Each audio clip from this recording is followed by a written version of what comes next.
Gypsy Flight by Roy J Snell. Read by Dawn Larson. Chapter 1. The Dark Lady. Rosemary Sample adjusted her jaunty cap carefully, smoothed out her well-tailored suit, then, lowering her head, stepped from her transcontinental airplane. Oh yes, that was Rosemary's plane. Rosemary was still young, and she looked even younger than her years.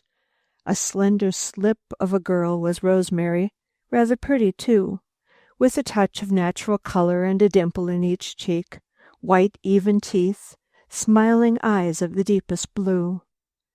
Strange sort of person to have a huge bi-motored plane with two 555-horsepower motors and a cruising speed of 170 miles per hour.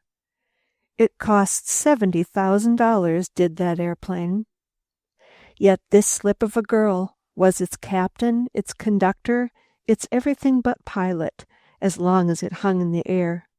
Rosemary was its stewardess, and that meant a very great deal. Rosemary stepped across the cement runway with a buoyant tread. Life, she thought with a happy tilt of her head, is just wonderful. It is perfection itself. Rosemary loved perfection, and where may one find perfection of a high degree if not in the great metropolitan airport? Those giant silver birds of the air, their motors drumming in perfect unison, wheeling into position for flight. How perfect! The touch of genius, the brain and brawn of the world's greatest, has gone into their making. And as to the care of them, Rosemary knew that the most valuable horse in the world never received more perfect treatment. The depot, too, was perfect. Its hard white floor was spotless. The ticket sellers, the loitering aviators, even the black-faced red caps somehow appeared to fit into a perfect picture. The travelers and their luggage, she whispered, they too fit in. No shabby ones, no drab ones. She did not finish, for of a sudden, as if caught and banged against a post, her picture was wrecked, for a young man apparently unsuited to the place had dashed through the depot's outer door and, grasping her by the arm, said in a low, hoarse whisper, "I must speak to you personally, privately."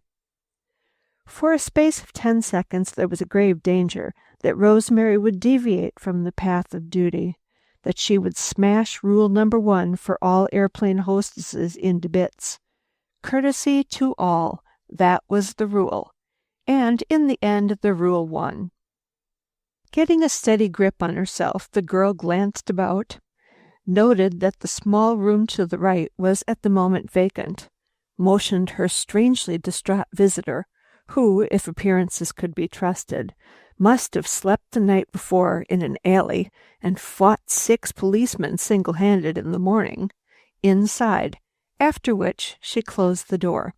"Oh, thank you," the young man gasped. Then, for a period of seconds, he seemed quite at a loss as to what he might say next. This gave the girl an opportunity for a swift character analysis. She was accustomed to this. She had flown for 2 years. 400,000 miles of flying were down to her credit. Passengers, usually 10 of them, flew with her. It was her duty to keep them comfortable and happy. To do this, she must know them, though she has seen them but for an hour. "He's not as bad as I thought," was her mental comment. "He's not been drinking. He needs sleep. There's a lot of trouble somewhere. But it's not his trouble, at least not much of it. He needs help." As if reading this last thought, the youth gripped her arm to exclaim, "You must help me." "All right." Rosemary displayed all her teeth in a dazzling smile. "That's my job. How shall I help you?" "You're flying west to Salt Lake City. Plane leaves in half an hour. I must have a place in that plane." "I'm sorry." Rosemary truly was. She had seen most of the other passengers. They promised to be rather dull. But this young man— "I'm sorry," she repeated. The trip was sold out 48 hours ago." "I know." The young man's tone was impatient. But it must be arranged. Here." He crowded a small roll of bills into her hand. "You can fix it. I can't. You know who they are. There must be no fuss. No one must know. You find one. You know folks. You can pick the right one. Surely there's one of them that will wait until the night plane. That's not sold out yet." "Believe me." Her eyes were appealing as he saw her waver. "It's not for myself. If it were, I'd never ask it. It's for 1,000 others." "No," Rosemary was saying under her breath. "It's not for himself, and so—" "All right," she said quietly. "I'll try." She went away swiftly, so swiftly he could not catch her arm to say thank you. On entering the main waiting room of the airport, the young stewardess looked quickly about her. 20 or more people were in the room. Which were passengers, which mere sightseers? She knew some of the men who were to be with her on this trip. They were old-timers, mostly traveling men. She would not dare suggest to one of these that he sell his reservation. Her gaze at last became fixed upon a youth. Must be about 20, she told herself. He's going, first trip. Nervous and trying not to show it. He'll welcome a delay like as not. Have a try. She took in his ready-to-wear suit, his $5.99 variety of shoes, wondered vaguely why he was going by air at all, then plunged. "You mean to tell me," he was saying slowly 3 minutes later, "that some man will give me $50 just to wait 6 hours for the next plane? Say, I'd wait a week. Where's the money?" Here it is." Rosemary felt a wave of relief sweep over her. She wanted to ask this youth a dozen questions, but there was not time. "What's the name of the man that's taking your reservation?" the ticket seller asked of the ready-to-wear youth. "Why, I'll have that for you right away, Charlie," Rosemary broke in. "Okay." Charlie turned to other matters. 10 minutes later, Rosemary received the second shock of the day, and from the same source. Someone touched her on the arm. She wheeled about to find herself looking at a young man in spotless linen, faultless gray suit, and traveling cap. In his hand he carried a dark brown walrus hide bag. Why you—" she stammered. "Quick change artist," he smiled broadly. "Got hold of my bag, you see." It was the young man who only a brief time before did not fit into her picture of perfection. "Did you get it?" he asked. There was a slight twitch about his mouth. She nodded. "Step over here." "You're a marvel," he murmured. "I can't tell you." "Don't," she warned. "You'll have to give your name and address here," she said in a brusque tone. Then, "Here, Charlie, this is the man." "Name and address, please," said Charlie. "Danby Force, Happy Vale, Connecticut," said the young man promptly. "Goodbye," said Rosemary. "I'll be seeing you." And indeed she should many times. The power behind all things that directs the stars in their courses, that keeps all the little streams moving downhill, and notes the sparrows' fall, had willed that their paths should cross many times and in many curious places. "There is time," Rosemary told herself, "for a stroll in the open air before we take to the air." Then of a sudden she recalled a curious sort of plane that had landed but a short time before. "Wonder if it's still here." She hurried out to the landing field. "Yes, there it is. I must have a look." Speeding over the broad cement way, she crossed to a spot where a small plane rested. Truly, it was a strange plane. It had been painted to represent a gigantic dragonfly.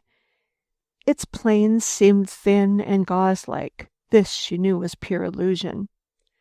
"But how beautiful!" she exclaimed. "Yes, it is beautiful."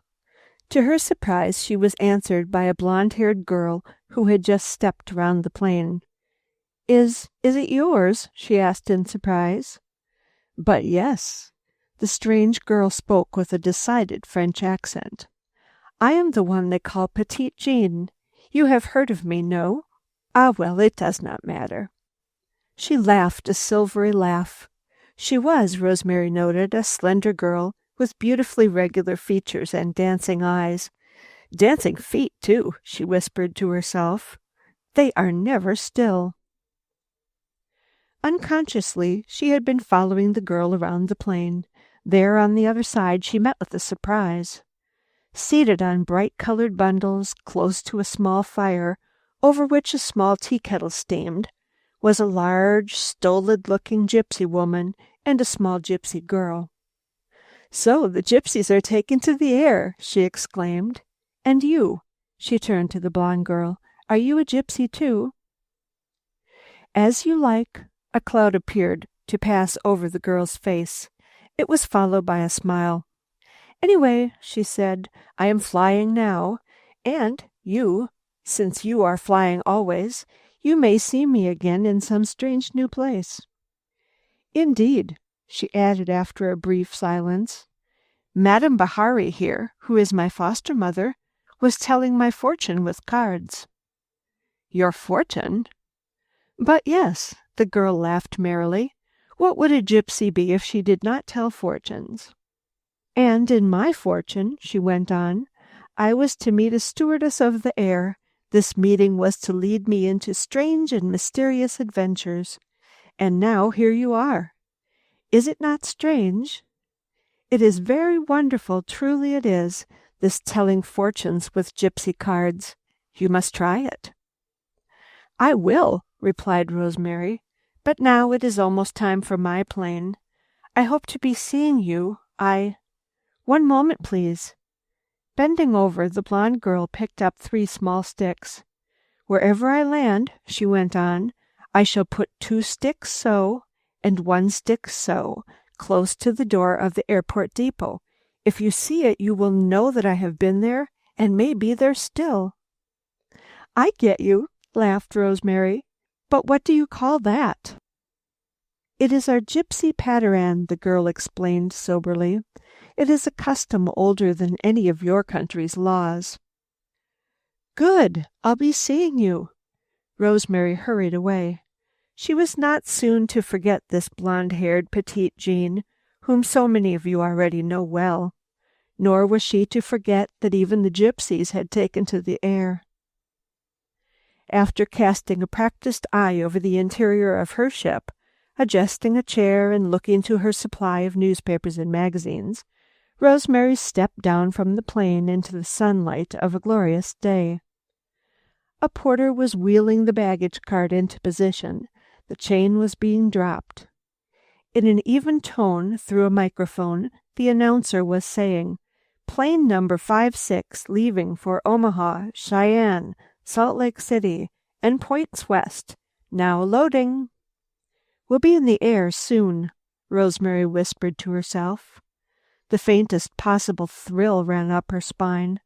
For this very much alive girl, even after 2 years of flying, could never quite still the joy and thrill of a flight. Then the sound of an excited voice reached her ears. "I must take the bag with me into the cabin," a woman's voice was saying. "But that is contrary to the rules," the attendant at the gate replied politely. "The cabin is small.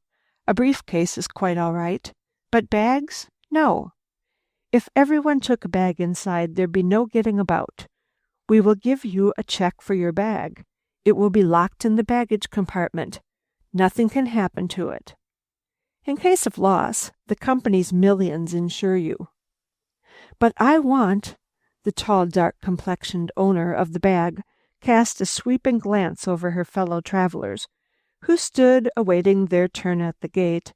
She appeared to suspect them, one and all, of having designs on her bag. The much-traveled commercial passengers smiled indulgently. 2 ladies gave the dark-complexioned one a half-sympathetic glance.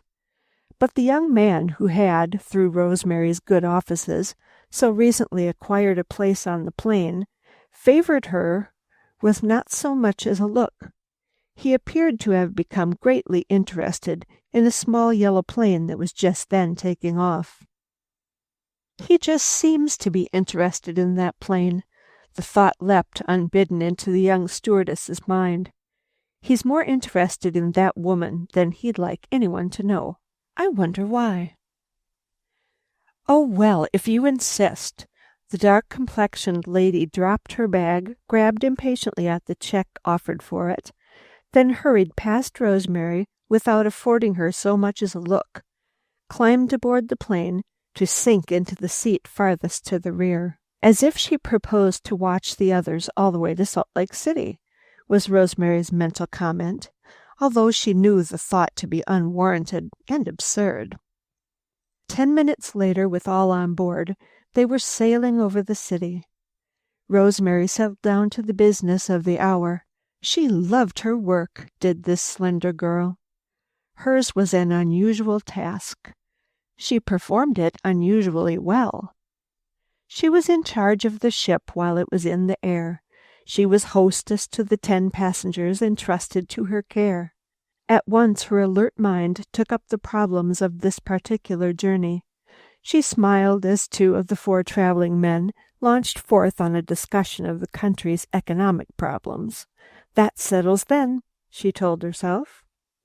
The 3rd traveling man buried himself in the latest newspaper, and the 4th dragged out papers from his briefcase to pore over figures. 2 rather flashily dressed young men, who had not slept the night before, asked for pillows. They were soon checked off to the land of dreams. 2 middle-aged women had begun discussing the feeding and training of children. All this left to Rosemary's care only the dark-complexioned woman in a rear seat and the young man of great haste. A very quiet trip, she told herself. In this, as all too often, she was mistaken. "What can I do for you?" She flashed a smile at the dark-complexioned woman, received no smile in reply. "Nothing." "Magazine? A pillow?" "No, nothing." The woman's black and piercing eyes were fixed upon her for a full 10 seconds. Then they shifted to the world beneath the swiftly gliding plane.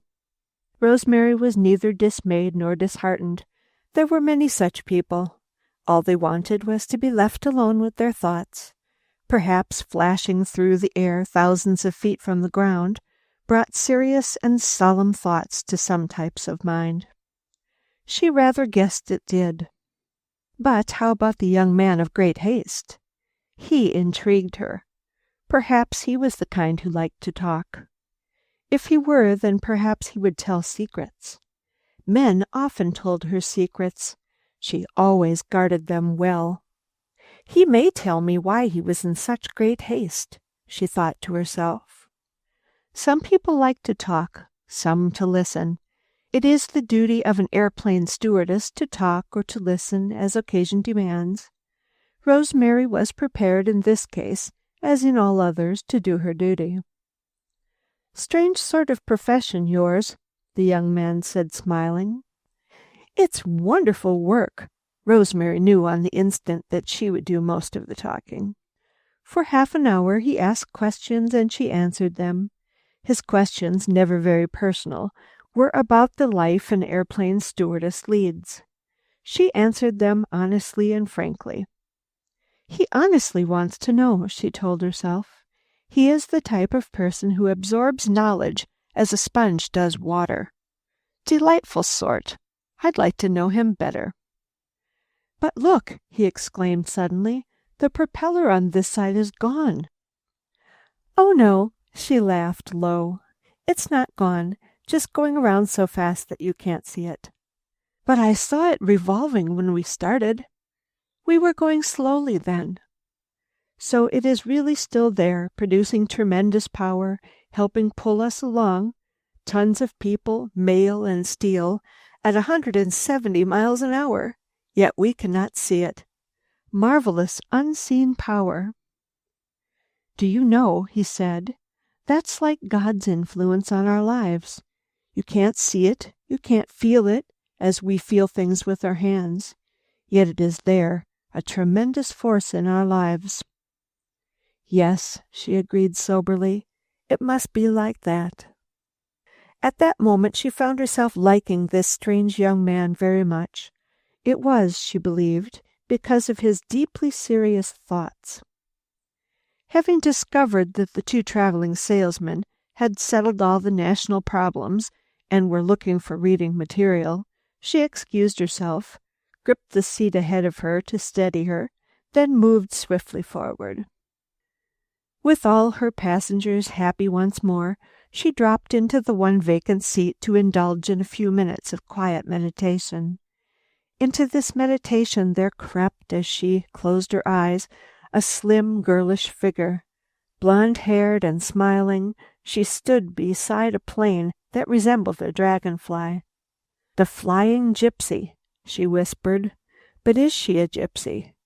To this question she found no answer. That this slender girl was an interesting person she did not doubt. She found herself hoping that the gypsy woman's fortune-telling might prove a success, that they might meet many times.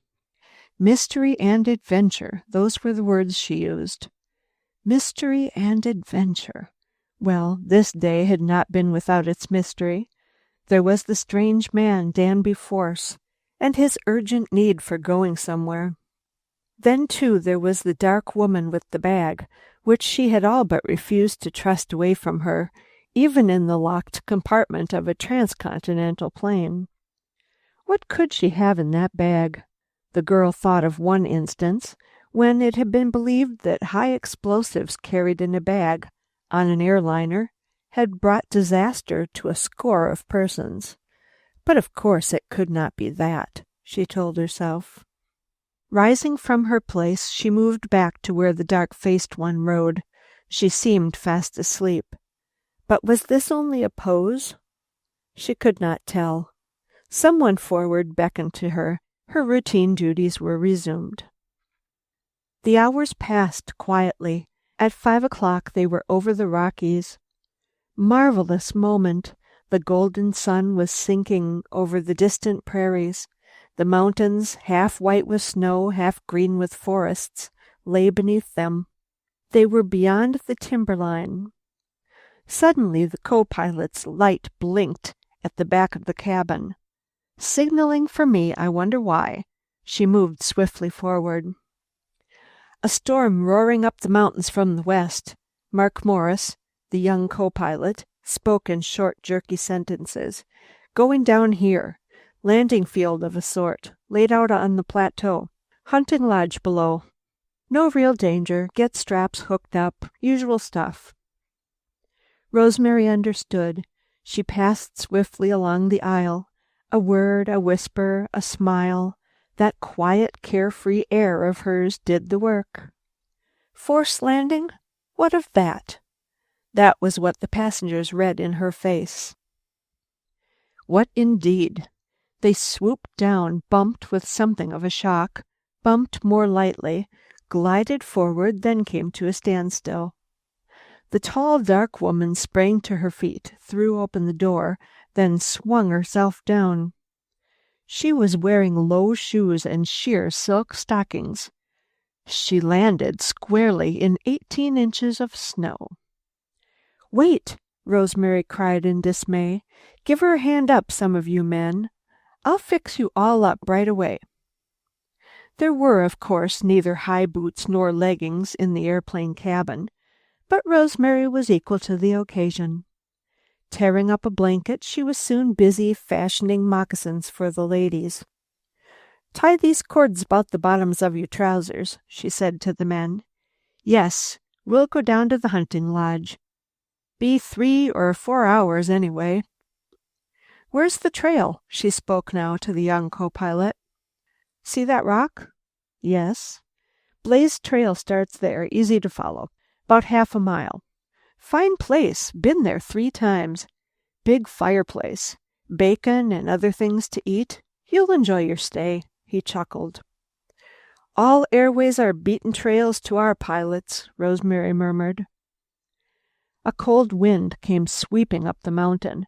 Sharp bits of snow cut into their cheeks. They were impatient to make a start, when, as before, the dark-faced lady held them up. "My bag!" she exclaimed. "I must have it." "Safe enough here," Mark said. "All locked up. We're staying, the pilot and I." "But I insist." She stamped the ground impatiently. 5 minutes of chilling delay, and she had it. Nor would she relinquish it to the care of the most courteous traveling man. She plunged through the snow with it banging at her side. "Queer about that bag," Rosemary murmured to Danby Force, who marched at her side. To her surprise, he shot her a strange, perhaps she thought, a startled look. "As if I had discovered some secret," she thought to herself. "Well, I haven't. Not yet." After floundering through the snow for some distance, they came at last to a spot where the trail wound down the mountainside. 10 minutes of following this trail brought them to a long, low, broad-roofed building that in the gathering darkness seemed gloomy and forbidding. "Fine place for a murder," Danby Force whispered to Rosemary. "Don't say that!" She shuddered. Stamping their feet on the broad veranda, they pushed the door open and entered. Danby Force struck a match. Directly before him, at the opposite side of the room, was a fire all laid in a broad fireplace. The young man's second match set a mellow glow of light from the dancing flames, searching out every dark corner. For the time at least, the place lost its forbidding aspect. Indeed, it might well have been the banquet hall of some ancient British hunting lodge of long ago. Nor was the banquet lacking. Rosemary Sample was from Kansas, and in Kansas, mothers teach their daughters to cook. Fragrant coffee, crisp bacon, candied sweet potatoes, plum pudding from a can steamed to a delicious fineness. This was the repast she prepared for the guests of her transcontinental airplane. All thoughts of the dark-faced lady's mysterious bag, of Danby Force's urgent need, and of the gypsy's fortune-telling were forgotten in the merriment that followed. One of the college youths who had been sleeping all day discovered an ancient accordion and at once began playing delirious music. The rough floor was cleared and all joined in a wild dance, all but the dark-faced one who sat gloomily in a corner. From time to time, as the music died away, Rosemary listened for the sounds that came down the chimney. There was a whistle and a moan, the sighing of evergreen trees, and then a rushing roar as if a giant were blowing across a mammoth bottle. "Be here all night," she said to Danby Force at last. "Guess so. Fine place for a murder." He smiled at her in a curious way as he repeated that weird remark of a few hours before. "Strange place for a—" Rosemary could not make her lips form that remaining word as 2 hours later, staring into the dark, she whispered that line. She was in the bunk room at the back of the lodge. The women of the company were all sleeping there. The men had cots before the fire in the main room. The dark lady had dragged her traveling bag into the farthest corner and had crept beneath her blankets after very little undressing. A strange person, this dark lady. Rosemary did not exactly like her, but found in her a certain fascination. Even now, as she turned her face toward that corner, she fancied that she could see her eyes shining like cat's eyes in the dark. Pure fancy, she knew, but disturbing for all that. Just when she fell asleep, she never quite knew. She was always definite about the time of waking. It was just at the break of dawn. She was startled out of a deep sleep by a sudden piercing scream. Instantly Danby Force's words came to her. A fine place for a murder. But there had been no murder. Chapter 2. The Vanishing Bag. My bag! It is gone! My traveling bag! It has been stolen!" The young stewardess knew on the instant that the dark-faced lady was the one who was screaming. That the bag was truly missing she did not doubt. "Well, it's happened," she thought to herself as she tumbled from her bunk. What she said to the dark-faced lady was done in a more official manner. "I'm sure it can't be far away. Someone has moved it by mistake. We'll dress, then we will have a look." Her tone was calm enough, though her heart was not. They did dress, and they did have a look, several looks, but all to no avail. To Rosemary this was distressing. The whole affair had gone off so extremely well until now. Of course, no one had wished to be delayed on the journey, but the evening in the lodge had been a delightful one. She had planned waffles with real maple syrup and coffee for breakfast, and now came this. It was disheartening. Here in the gloom of the early morning was the dark-faced woman claiming that her traveling bag had been taken, and who, in the end, could doubt it? It surely was not to be seen in the bunk-room. Everything was turned over there except the dark one's bunk, which had been made up. And, of course, in a bunk flat as a pancake, one does not look for a sizable traveling bag stuffed with all manner of things. It was not in the large outer room either. When they crept outside to see if some person might have crept in and taken it, or, as the dark-faced one insisted, crept out to hide it, there was the clean white snow, with never a track save the half-buried one of Mark Morris coming to report on the progress of the storm some hours earlier. "It's the strangest thing," said Rosemary, for once finding herself quite out of bounds. "It can't have gotten away. It just can't." "I insist that every person in the place be searched," the dark woman demanded.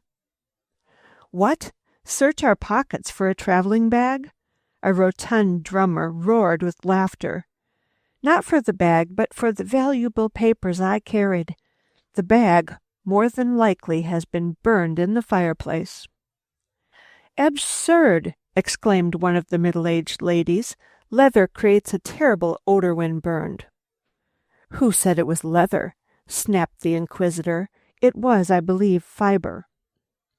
In the end, for the good of her company's reputation, Rosemary persuaded them to submit to a search of a sort. The men emptied their pockets, then turned them inside out. The dark-faced woman was over the other women, with hands that suggested they might have been used for the same purpose often, so deft and precise and cat-like were her motions. It was while the men were going through their part of the performance that the young stewardess noticed a curious thing. The woman watched them all with what appeared to be slight interest until it came to the turn of Danby Force, who had paid a high price for his reservation on the plane. Then it seemed to the girl that veritable sparks of fire shot from the black eyes of the woman. That she took in every detail was evident. That a look of grim satisfaction, seeming to say, "Aha, it is as I thought," settled on the woman's face at that moment. The girl could not for a moment doubt. But why? She asked herself. Why? To this question she could form no sensible answer, for, as in all other cases, the woman said in a low tone, "None of these are mine." Just then the airplane pilot came in to tell them that the storm was at an end, and they might resume their journey. In the rush of preparation, the hurried brewing of coffee, the hasty eating of a rather meager breakfast, the dark-faced woman and her vanishing travel bag were pretty much forgotten. When at last the travelers were on their way, walking single file up the steep incline, Rosemary found herself standing quite unexpectedly beside the strange young man, Danby Force. "Wonderful place, this lodge," he was saying. "Wouldn't mind coming up here for a week sometime." "Nor I," Rosemary spoke with unfeigned enthusiasm. And who would not? They were standing on a broad ledge. Above them, seeming to melt into the fleecy clouds, was the mountain's snowy peak. Below, A sheer drop of 1,000 feet was a very narrow valley, all covered with the dark green of pine, spruce, cedar, and tamarack. The air was rich with the fragrance of the forest. "One of the high officials in our company is a member," Rosemary said, nodding back at the lodge. "That's why we are free to use it." "I fancy I shall be coming back," the young man spoke slowly. He looked her squarely in the eyes. Then, turning, he followed swiftly after the others. What did he mean by that? Rosemary asked herself. A strange thought leapt unbidden into her mind. Suppose the young man took the missing bag and hid it somewhere about the place. "Nonsense," she whispered. "Where could he have hidden it? No one had been outside, absolutely no one. And if he did take it, surely he would not tell me he hoped to return." Then a strange fact struck her. The look on this young man's face had changed. When she first saw him, he had the appearance of one who had gone through much, who was still haunted by the thought of some great loss. Now his face was as bland and cheerful as an early spring morning. "What am I to make of that?" she asked herself. The answer in the end appeared to be simple enough. One good night's sleep. This, she knew full well, was capable of working wonders on a young and buoyant spirit. It is strange the manner in which a single incident may change the whole course of thought for an entire group. As they resumed their journey to Salt Lake City, no one in the plane discussed economic conditions or child welfare. No one read. No one wrote or figured. When they spoke, it was in low tones just above the roar of the motors. And Rosemary, though she heard never a word, knew they talked about the dark-faced woman and her missing bag. And those who did not talk are thinking of it, she told herself. And it is strange. What can have become of that bag? As if reading her thoughts, Danby Force leaned across the aisle to say in a low, distinct tone, "I fancy Santa Claus must have come down that broad chimney and carried it off." Those were the only words spoken to her until they were nearing their destination. Then that strange young man leaned over once more to say, "Curious sort of job you've got here. Necessary enough, though, and you fit it very well, I can see that. I am no end grateful for what you did back there in Chicago. You saved the situation for me, you surely did. Hope I may travel with you often. This is my first trip by air, but not the last, you may be assured of that. I enjoyed being carried along by this invisible power," he chuckled, "and I liked the company, if you don't mind my saying it." "Not in the least. I've enjoyed knowing you." Rosemary was vexed at herself for saying so trite a thing. Truth was, her mind was still filled with that missing bag. That the dark-faced woman would report the loss to the office, and that there would be no end of fuss about it, she did not doubt. I'd like to know you better," she added as a kind of afterthought, as she favored Danby Force with a smile. "You will," he prophesied. "Oh, yes, I am sure you will." "And if I don't," she told herself a moment later, "I shan't know much except that he says his name is Danby Force, and that he fancies, at least, that he can be of service to a few thousand people. Well," she sighed, "that's really something, if it's not pure fancy." The landing field at Salt Lake City seemed hot after their rapid gliding down from the lands of perpetual snow. In spite of this, Rosemary Sample breathed a sigh of relief. Her journey was over. From this point the party would break up. She would rest for a few hours, then go soaring back to home base, where she was to have 2 whole days to herself. "Guess we'd better stick around for a bit," suggested the pilot. "That woman will be putting in a complaint. We'll have to tell what we know. For that matter, though," he added, "I can't see that we have much responsibility in the matter. She refused to leave the bag locked in the plane where it would have been safe. Took the matter into her own hands. The bag was in her possession when it disappeared. "So," he smiled, "that about lets us out." "Look there!" he exclaimed suddenly. "Even the gypsies are taking to the air." At that moment, a stout, dark-faced woman, wearing the typical gypsy garb, broad, bright-colored skirt and dazzling silk scarf tied about her head, was alighting from a small cabin-type monoplane. The plane was like a huge dragonfly. It had a bottle green body and silver wings that glistened like glass in the sun. The stout, dark woman was followed by a girl of some 8 years, and after her, in a pilot's garb, came a golden-haired girl who did not look a day over 18. "It's strange," Rosemary's tone expressed her surprise. "I saw those same people in Chicago just before we took off, and now here they are, right with us." "Not so strange," replied the pilot. "That giant bug of hers may be quite speedy. They probably took off later than we did, and just in time to miss the storm." "But look," he exclaimed, "if that sort of a thing is allowed to go on, what is to become of the bright new thing we call aviation? There'll be a crack-up every day in the week. The papers will be full of them, and no one will dare to travel by air. And all that because of rank amateurs and lax regulations. I'm starting an investigation right now." "Nice plane you have," he said to the golden-haired girl. "Oh, yes, but perhaps a little too small," the girl spoke with a pleasing foreign accent. "You're not a gypsy?" The veteran pilot smiled in spite of himself. "But no," the girl smiled back, "not entirely. I am French. People call me Petite Jean. I was adopted by gypsies in France. Oh, so good Christian gypsies. This lady is Mrs. Bahari, my foster mother." "I suppose," said Mark with a laugh, "that you traded a flivver for an automobile, the auto for a better one, the better one for a poor airplane, the poor airplane for a good one?" "But no," the golden-haired girl frowned. "A year ago my own people were found in France. I had inherited property.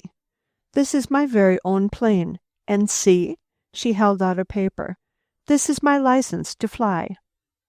"Mind if I take your ship up for a little spin?" Mark said bluntly. "But no," the girl spoke slowly. "That is, if I may go, and if she will go with us." She nodded her head toward Rosemary. Rosemary had little desire to fly in a small plane. She had always traveled in the magnificent big bimotored transportation planes, which she believed were safe as walking. She had it on the tip of her tongue to refuse, when the girl cast her an appealing look that she could not well disregard. "Yes," she said, "yes, surely I will go." 3 minutes later they were in the air. 10 minutes later, with a sigh of relief, Rosemary found her feet once more on solid earth. "You'd be surprised," Mark whispered enthusiastically. "Never saw a better equipped plane, nor one in finer condition. That motor is a joy. The radio is perfect. Everything, just everything. If all the amateurs were as careful, this world of the air would be one great big joy." "Wonderful little plane," he exclaimed, gripping the little French girl's hand. "And how wonderfully cared for." "But why not?" The gypsy girl showed all her white teeth in a smile. "We gypsy people have a saying, 'Life is God's most beautiful gift to man.' This is true, I am sure. Then why should anyone do less than the very best that he might keep that gift?" "Why, indeed? And thanks for the good word." "Do you travel much?" It was a new voice that asked that question. The rather mysterious Danby Force had come up unobserved. "Oh, yes, we are gypsies. All gypsies travel much," was the girl's reply. "Where will you go next?" "Over the mountains to Cheyenne." "Ah, then you will be going part way back the way we came," Danby Force said. There was an eager note in his voice. "I wonder if it would be possible for you to take a passenger, and to pause for a brief time at a safe landing field?" Rosemary started. So Danby Force meant to return. He was going back to the lodge. Had he, after all, taken the dark-faced lady's bag? Had he hidden it there? Would he return and carry it away? If so, why? Why? Such were the questions that crowded her mind, and she did not like them. She did like Danby Force. She wanted to believe that he was incapable of doing a thing dishonest or dishonorable. She had not forgotten his delightful words about God's invisible power in our lives. But the little French girl was speaking. "If it will help someone," she was saying, "we will take you over the mountains and stop at this safe place you speak of." "It will help a great deal, I assure you," Danby Force exclaimed. "It may help 3,000 people." There it is again, Rosemary thought, always speaking of thousands. "We might as well get over to the airport," Mark the pilot suggested to Rosemary. "The dark lady has had ample time to lodge her complaint." They went, but much to their surprise, found that no complaint had been filed. What was more, the dark lady had vanished. No one about the place could tell them how she had gone, nor where. "It is the strangest business I ever had anything to do with," Mark grumbled. "Loses her bag, valuable papers and all, and still no complaint. But, believe me," he exclaimed, "we've not heard the last of this." Nor had they. Chapter 3. The Flying Corn Tassel. The evening after her arrival in Salt Lake City, Rosemary Sample, the young airplane stewardess, overheard a conversation that interested her greatly, and at the same time strengthened her faith in the rather mysterious young man, Danby Force.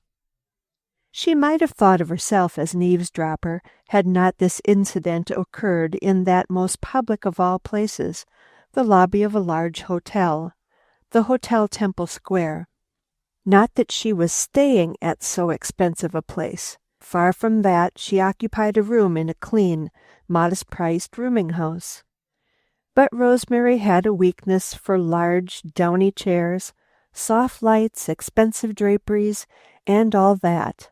And since at this time of year this hotel was not crowded, she could see no reason why she might not indulge these tastes, for an hour or two at least. She was buried deep in a heavily upholstered chair, thinking dreamily of her home in Kansas, of her mother, father, and the young people of the old crowd back home.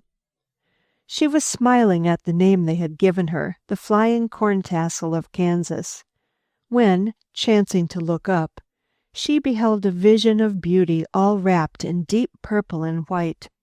To her astonishment, she realized that this was none other than the flying gypsy's adopted daughter, who called herself Petite Jean. She wore a long cape of purple cloth trimmed in white fox fur. At the same moment, someone else caught the vision, Danby Force. And Danby Force had something to say about it. "What a gorgeous cape, and what a marvelous color!" he exclaimed. There was in his tone not a trace of flattery. He spoke with the sincerity of one who knows beauty of texture when he sees it. "Yes," the little French girl agreed. "It is very beautiful. It was sent to me only last month by my gypsy friends in France. Since I have had a little money, I have helped them at times. Their life is hard. These days are very hard." "The cloth," she went on after a time, "was woven by hand from pure sheep's wool taken from the high French Alps." "And the color?" Danby Force asked eagerly. "Ah," the little French girl smiled. "That is a deep secret that only the gypsies know. There are those who say the kettle of color only boils at midnight, and that then the color is mixed with blood. This is nonsense. These are good gypsies, Christian gypsies, just as the great preacher Gypsy Smith was. But they have their secrets, and they keep them well." Perhaps, she added after a moment's thought, this is the royal purple one reads of in the Bible. Who can tell? That, said Danby Force, is a valuable secret. He motioned the little French girl to a seat and took one close beside her. I know a man, he said after a moment of silence, who made some valuable discoveries regarding colors. He could dye cloth in such a manner that it would not fade, yet the process was not costly. This man had spent his boyhood in a town where textile mills had flourished. After his remarkable secret discoveries, he returned to that town to find the people idle, the mills falling into decay. The weaving industry had moved south, where there was cotton and cheap labor. Pitifully cheap. Danby Force paused to stare at the pattern of the thick carpet on the floor. He appeared to be making a mental comparison between that carpet and the cheap rag rugs on the floors in that forgotten town. Rosemary stole a look at the little French girl's face. It was all compassion. And this little forgotten town, suggested Petite Jean at last. It is forgotten no longer. Danby Force smiled a rare smile. The man who possessed those rare secrets of color gave them to his hometown. Since they were able to produce cloth that was cheap and better than any other of its kind, the mills began to flourish again and the people to work and smile. But now, he added, as a shadow passed over his interesting face, their prosperity is threatened once more. Then, as if he had been about to divulge a forbidden secret, he sprang to his feet. I must be going. We leave at 8. That right? It is quite right, agreed Petite Jean. Rosemary Sample went to her rest that night with a strange sense of futile longing gnawing at her heart. But what was its cause? She could not tell. Had she become truly interested in that strange young man, Danby Force, who talked so beautifully of God's unseen power, who spoke of doing good to thousands, and yet who might have— She would not even say it to herself. Yet she could not avoid thinking. Could she become seriously interested in such a young man? She could not be sure. That charming little French girl is carrying him away in the morning, she assured herself. I may never see him again. He is going back to the hunting lodge. I wonder. She tried to picture in her mind the bit of life's drama that would be enacted by Danby Force and the little French girl after they had landed and had gone down the narrow trail to the lodge. In the midst of this rather vain imagining, she fell asleep. She awoke the next morning prepared for one more journey through the air, one more group of passengers. I wonder if there will be any interesting ones, she whispered. Wonder if that dark-faced woman will return with me. She shuddered. She's like a raven. Poe's raven. Wonder if she's filed a complaint about her missing bag. And if she has, what will become of it? After oatmeal, coffee, and rolls eaten at a counter, with the capable and ever-friendly Mark Morris at her side, she felt well fortified for the day's adventures, come what might. We advertise our occupation in life by the posture we assume. The barber has his way of standing that marks him as a barber. The clerk of a department store puts on a mask in the morning and takes it off at night. The posture of an airline stewardess is one suggesting the jaunty joy of life pictured by a bluebird on the tip-top of a tree 70 feet in the air. Safe, her posture says plainer than words. Of course it's safe to fly. Look at me. I've flown 400,000 miles. Rosemary Sample was an airplane stewardess to the very tips of her fingers. Her task was a dual one, to inspire confidence and to entertain. She did both extremely well. Yet she too must be entertained. She must receive a thrill now and again. Riding in a plane brought no thrill to her.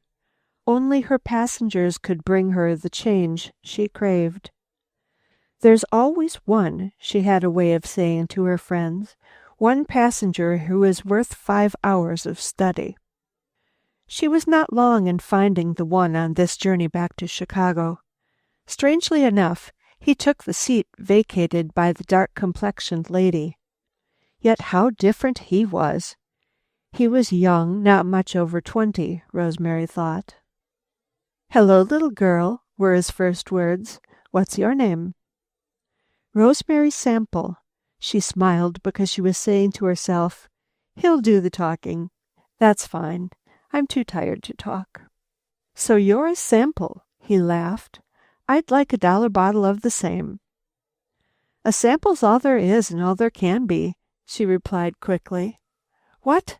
You mean to say you couldn't grow?" "Exactly.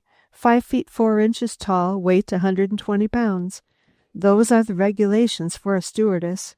You can be smaller, but no larger.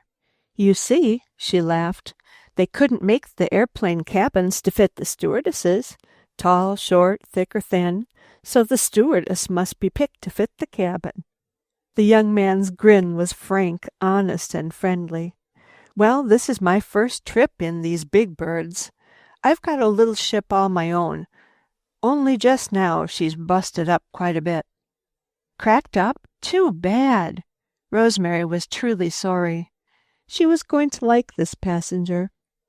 Besides, to one who sails the air, a crack-up is just as true an occasion for sorrow as a shipwreck is to a mariner on the high seas.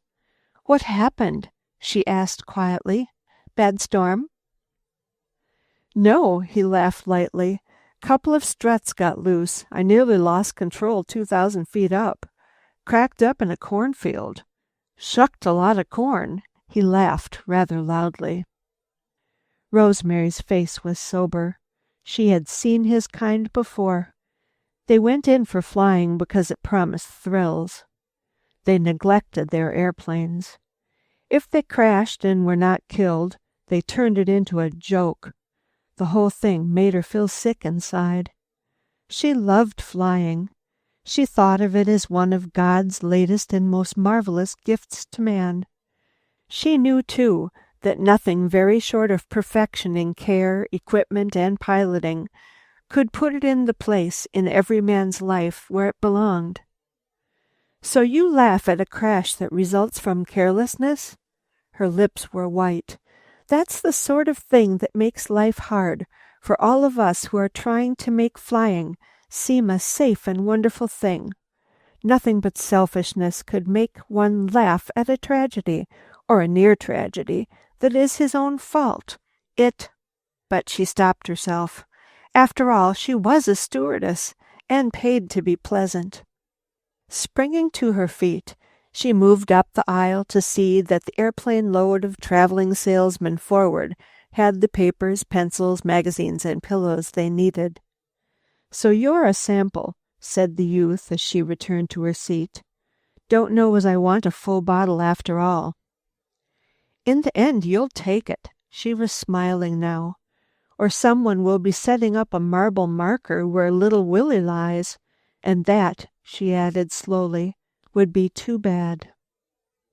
She spoke not of herself, but her attitude towards aviation. He knew this. She could read it in his eyes. Thanks for these few kind words," he replied rather lamely. 5 minutes later, this young man, who went by the name of William Van Gelt, and whose family evidently were possessed of considerable wealth, was speaking in glowing tones of his mother. He had, the stewardess discovered, beneath his thin coating of indifference to the serious things of life, a warm heart full of appreciation for the ones who had given of their best that his life might be well worth living. "He'll take the full bottle," she whispered to herself, "and he'll get to like it." She was to learn the truth of these words in the days that were to come. Chapter 4. With the Aid of Providence. To the little French girl, Petite Jean, each day dawned as a bright new adventure. Mysteries might come and go, as indeed they often had, but adventure, ah yes, adventure was always with her. Nor had her new treasure, the airplane with its gauze-like wings, lessened her opportunity for adventure. Indeed, it had increased it tenfold. To Rosemary Sample one might say, "Well, you're off to another airplane journey," and she undoubtedly would answer with a sigh, "Yes, one more trip." Not so with Petite Jean. She was not reckless, this slender child of the air. Her motor was inspected often, each guy and strut tested, her radio tuned to the last degree of perfection. For all that, each day as she took to the air, it was with such a leaping of the heart as comes only with fresh adventure. And so it was that as she climbed into the cockpit with Madame Bahari, Danby Force, and the tiny gypsy girl at her back, she touched the controls of her perfect little plane for all the world as if never before had her fingers known that touch. And as after skimming along the air above the foothills, she began climbing toward one lonely snowy peak among the Rockies, her heart was filled to overflowing with a fresh zest for living. "Just to live," she whispered, "to live, to love, to dream, to hope and sometimes see our hopes fulfilled. To see the dew on the grass in the early morning, to hear the robins chirping in the early evening, to watch children play, to feel the wind playing in your hair, to feel the warm sunshine kiss your cheeks, to watch the red and gold of evening sky. Ah, yes, and to watch that snowy peak just before me, watch it grow and grow and grow. That is life. Beautiful, wonderful, glorious life." The airplane, which might have seemed to one far away a giant silver insect, went gliding above the white-capped mountain, to drop at last with scarcely a bump upon that landing field that had at other times been a pasture above the clouds. How convenient it would be if at times one's spirit might, for a space of half an hour or more, leave the body that, closing about it, holds it in one place, and to go with the speed of light to distant scenes. The spirit of Rosemary Sample, speeding away toward Chicago, might for a quarter of an hour or more have been spared from the great transcontinental airplane. No one surely would have begrudged so faithful a worker such a short period of recreation. And surely Rosemary would have been thrilled by the opportunity of following our little company on the mountain crest, as they left Jean's plane and followed the trail winding down to the hunting lodge. Had the spirit of Rosemary truly been with them, she might surely have been asking herself, "Why is Danby Force here? What does he expect to find at the lodge? Did he take the dark lady's traveling bag? Is it hidden there? Will he find it? And if he does, what will he take from it?" Valuable papers were the dark lady's words. Were there such papers? There is some relation between this fine-appearing young man and that lady. What can it be? So the spirit of Rosemary Sample might have spoken to itself had it followed down the mountainside. But the spirit of Rosemary Sample was not there. Rosemary Sample, body, soul, and spirit, was in the transcontinental plains speeding on toward Chicago.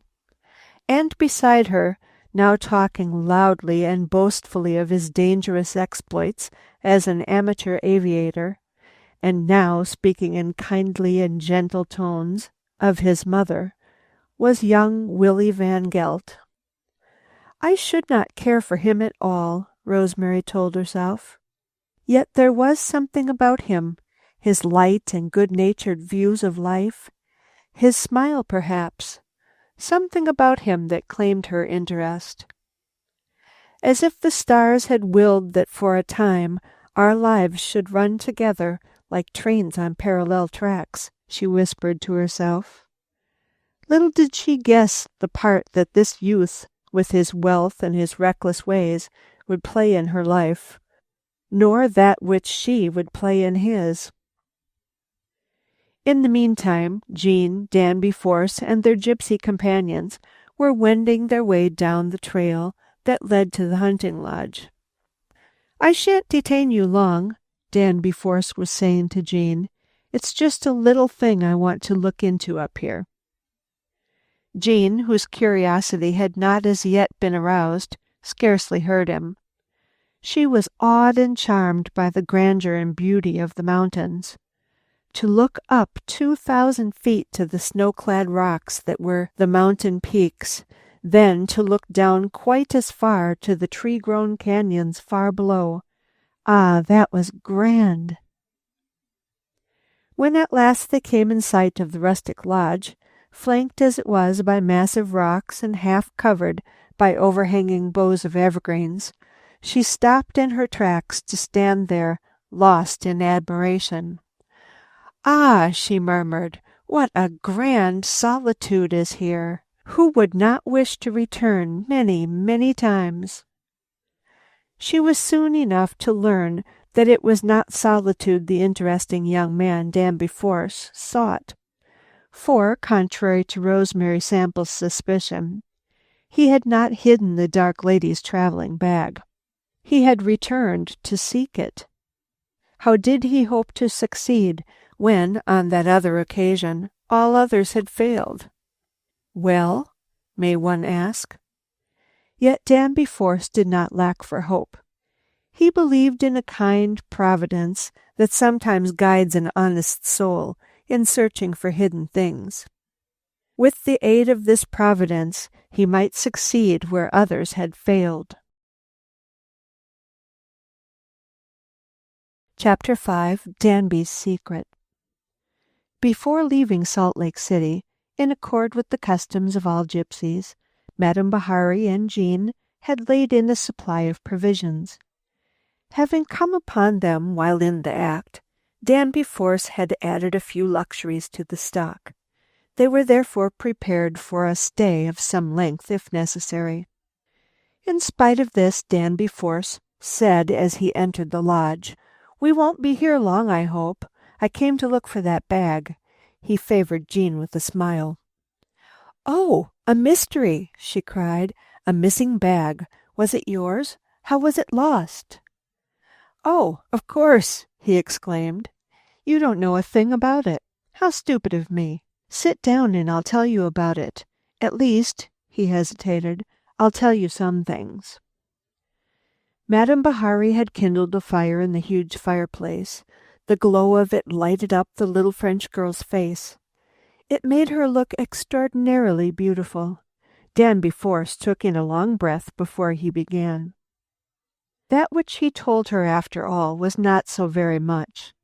At least, he did not tell her why he was so intensely interested in that traveling bag. He did tell her all that had passed in the cabin on the previous day. "So you see," he ended, "that the bag must be here somewhere. You don't carry away a leather bag, a foot high and 2 feet long, in your mouth, nor inside your shoe either." The little French girl joined him in a low laugh. "But no," she exclaimed, "and yet I cannot see how it could matter so much." "It's the papers in the bag," he explained. "She did not steal those papers, that dark lady. She is no common thief. They are hers in a way, and yet she could use them to ruin the prosperity and happiness of 3,000 people." "But why would she do such a terrible thing?" The little French girl spread her hands in horror. "There are reasons. She is a truly bad woman," he said briefly. "I will help you." On Petite Jean's face was written a great desire. "And these others, I will help if I can. To do something for others," she spoke slowly, "to really do things and to love doing them. Ah, there is the key to all true happiness. In the terrible times that are passing, if we have learned this, then it is worthwhile." "Yes," said Danby Force, taking her slender hand in a solemn grip. "It is worth it." "But come," Jean sprang to her feet. "We must find this so important bag." "Where," she asked a moment later, "did this lady sleep?" "In here." Danby Force led the way to the bunk room. "In which bunk?" Jean insisted. "I think that one. I can't be sure." Danby Force pointed to the darkest corner. "When we gypsies are camping in tents," said Jean, "when we are afraid of thieves, we put the things we treasure most at the bottom of our bed, where no one can touch them without touching our toes." After casting the gleam of a flashlight upon the bunk Danby Force had indicated, she seized the blankets and threw them back. At once an exclamation escaped Danby's lips. The bag! It was true. There, well flattened out beneath the blankets, lay a flexible leather traveling bag. When he had seized upon it, the young man found it unlocked and empty. "She tricked me," he murmured. "The bag was not lost.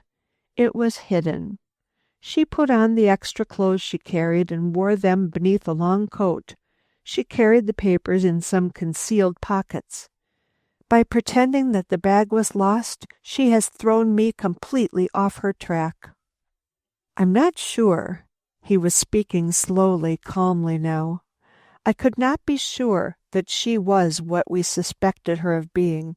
I had been away from our plant when she was employed there. I did not believe she knew me, so I followed her. This act, this hiding of the bag, proves that she is the person we thought her, and that she did know me. Now she has escaped me. She's gone. Who can say how or where?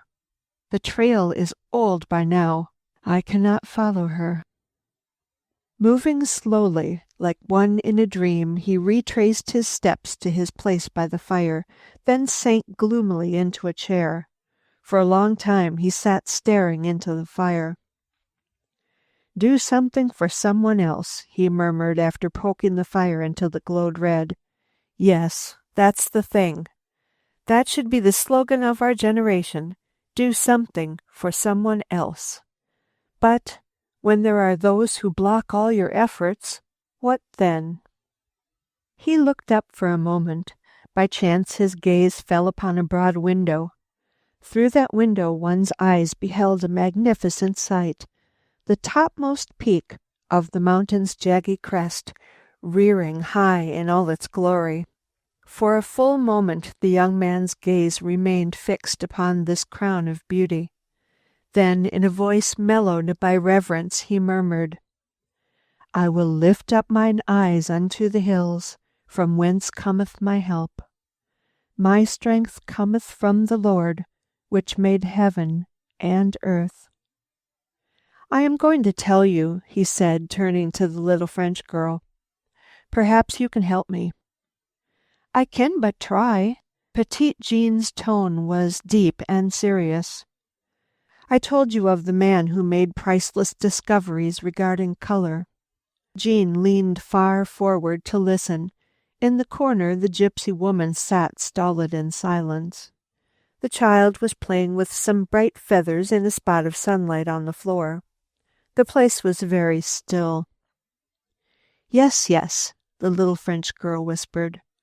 "Perhaps I told you he returned to his hometown to find it in desolation, and that he gave his precious secrets to his town, and how it prospered after that."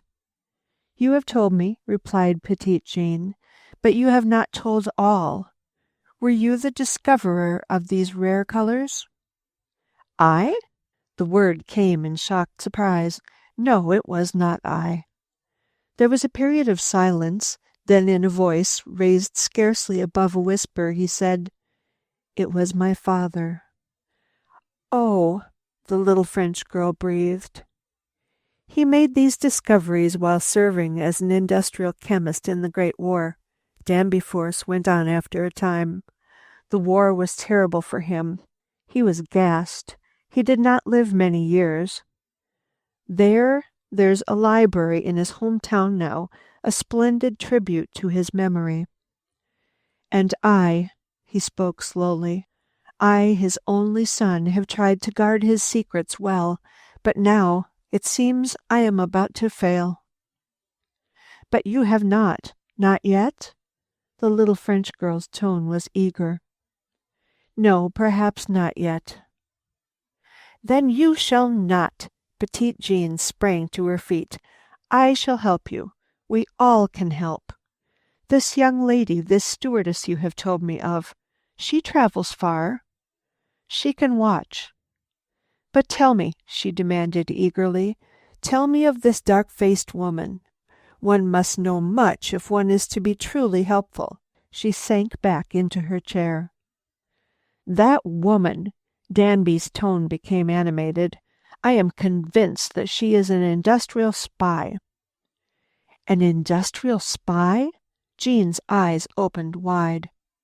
Yes, an industrial spy is one who makes it his business to spy out the secrets of his fellow workers, then to sell these secrets to others. Sometimes he is one of your fellow countrymen. More often he is from another land. In these days of extreme difficulty and great struggle, to make goods cheaply and to sell in many markets, there are many, many spies.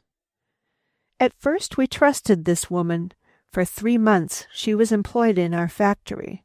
And to think, springing to his feet, he began pacing the floor.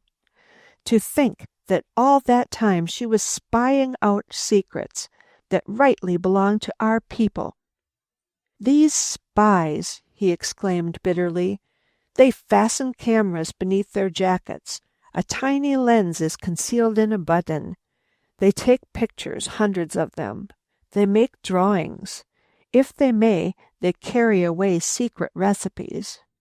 Did that woman do all this? Jean asked. I am not sure that she has the secret formula. If she has not, then all may not be lost. And yet she may have all the information needed. If she has, she will carry it back to her own country, and we are ruined, for hers is a land where the poor slave long hours for little pay. We must find her, the little French girl exclaimed. We shall, I am sure of that. Yes, we must find her, Danby agreed. It is known that she is an alien in this country without passport. If only she can be found, she may be sent back to her country with pockets empty as far as industrial secrets are concerned. Then, as if he wished to forget it all for a little space of time, that he might revel in the comfort and natural beauty of his surroundings, Danby Force shook himself, glanced away at the snow-capped mountains, then dropped into a chair to sit musing before the glowing fire. The little French girl had wandered to the back of the cabin. Presently he heard her light footsteps approaching. Looking up suddenly, he caught a vision of pure loveliness. Jean had slipped over her shoulders the purple cape with its faultless white fox collar. Just at that instant she was standing by a window where the light turned her hair into pure gold. How perfect, he breathed. But why so pensive? He asked as he caught a glimpse of her face. I was thinking, said Jean slowly, wondering. Should you lose your precious secrets, then perhaps I might coax the secret of the royal purple from my gypsy friends. That would help you. Is it not so? Yes, he agreed eagerly. It would help a great deal. But would it be right? Jean's brow wrinkled. In France there are many poor gypsies, thousands perhaps, who weave cloth and dye it too. If the secret were lost to them, then perhaps they would go hungry. That, said Danby Force, requires much thinking. We must do no wrong, and we must find that woman. He sprang from his chair. Yes, Jean agreed. We must. But first we must eat. She laughed a merry little laugh. See, our good Madame Bahari has prepared a gypsy feast. I am sure you will enjoy it. Danby Force did enjoy that feast. A meat pie filled with all sorts of strange and delicious flavors, a drink that was not quite hot chocolate nor quite anything else, thin cakes baked on the coals, and after that fruit and bonbons. What wonder they lingered over the repast, lingered indeed too long. For when at last they stepped from the doorway, all the mellow sunshine had vanished, and in its place dark clouds, like massive trains with huge, silent, rolling wheels, were moving up the mountainside. Good! Jean clapped her hands. Now we shall remain in this most wonderful place all night. And, Madame Bahari, she shall tell your fortune. My fortune? The young man stared at her. But yes, Jean did not laugh. You are in trouble. There are many things you wish to know. To be sure, you must have your fortune told. And Madame Bahari, she tells fortunes beautifully, I assure you. She went dancing light as a fairy across the broad veranda to disappear like some wood sprite along a winding trail. Chapter 6. The Gypsy Witch Cards. So that evening Danby Force consented to have his fortune told. Being a practical young man who thought in terms of dollars and cents, and seldom found time for dreaming, he was not likely to take the matter seriously. Why did he consent? Perhaps it was because he liked Petite Jean and wished to please her. And then again, there may have been in his nature, as there is in many other practical persons, a feeling for the mysterious, the thing that cannot be entirely explained. And who can say that this race of wanderers, these gypsies, may not have hidden away in their breasts some secrets unknown to others? Surely, as we have seen, they could make a cape of royal purple such as is known among no other people. Whatever the reason, Danby Force consented to have his fortune told. That night the great lounge of the hunting lodge presented to Jean a setting both weird and wonderful. She loved it. Flames in the great fireplace sent shadows chasing one another from beam to beam of the ceiling.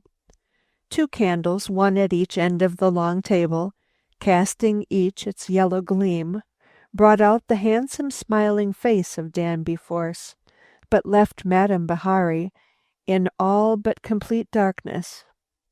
From the mantel above the fire came the slow tick-tock of a clock.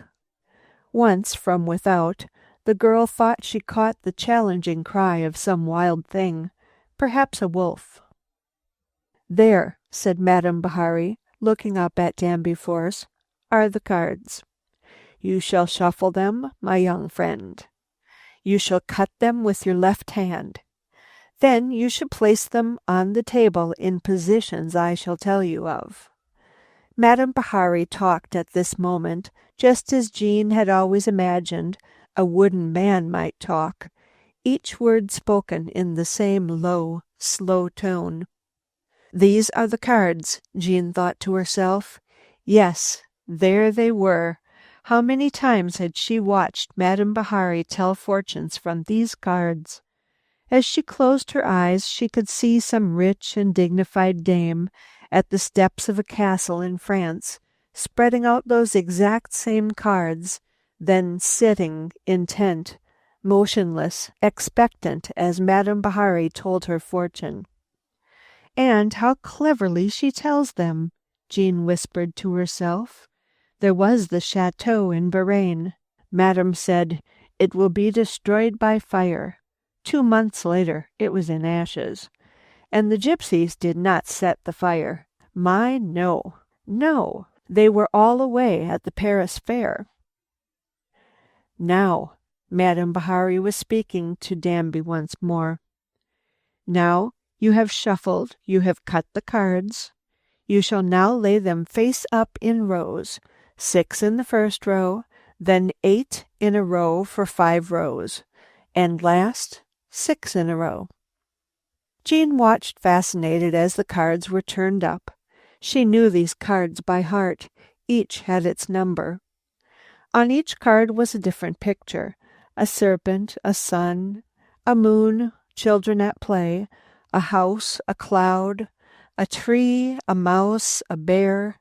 Yes, there were pictures, and each picture had its meaning, a good prophecy or a bad one.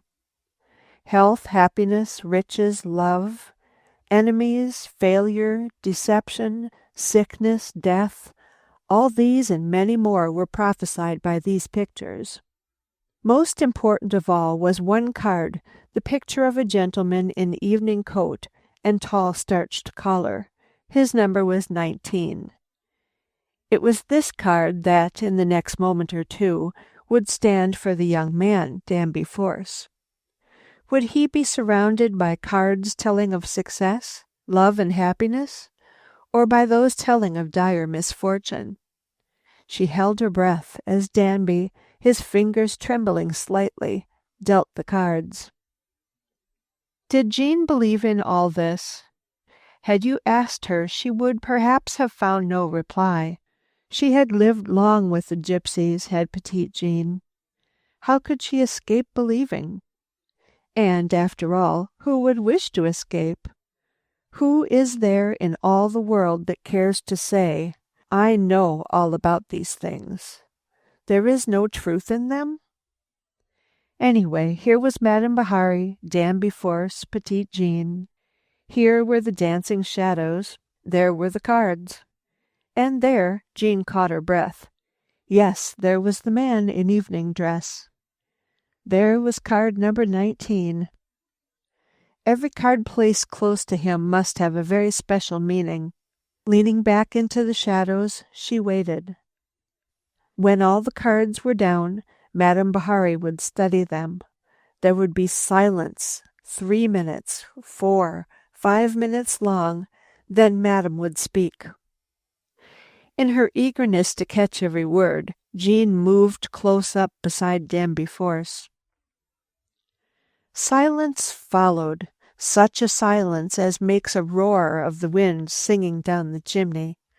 From the mountainside there came the whisper of spruce trees. Torn, twisted, and tangled by storms, those trees stood there like horrible dwarfs, whispering of love and life, of hatred and death. Once, Jean, moved by who knows what impulse, went tiptoeing from her place to press her nose against the glass and peer into the darkness.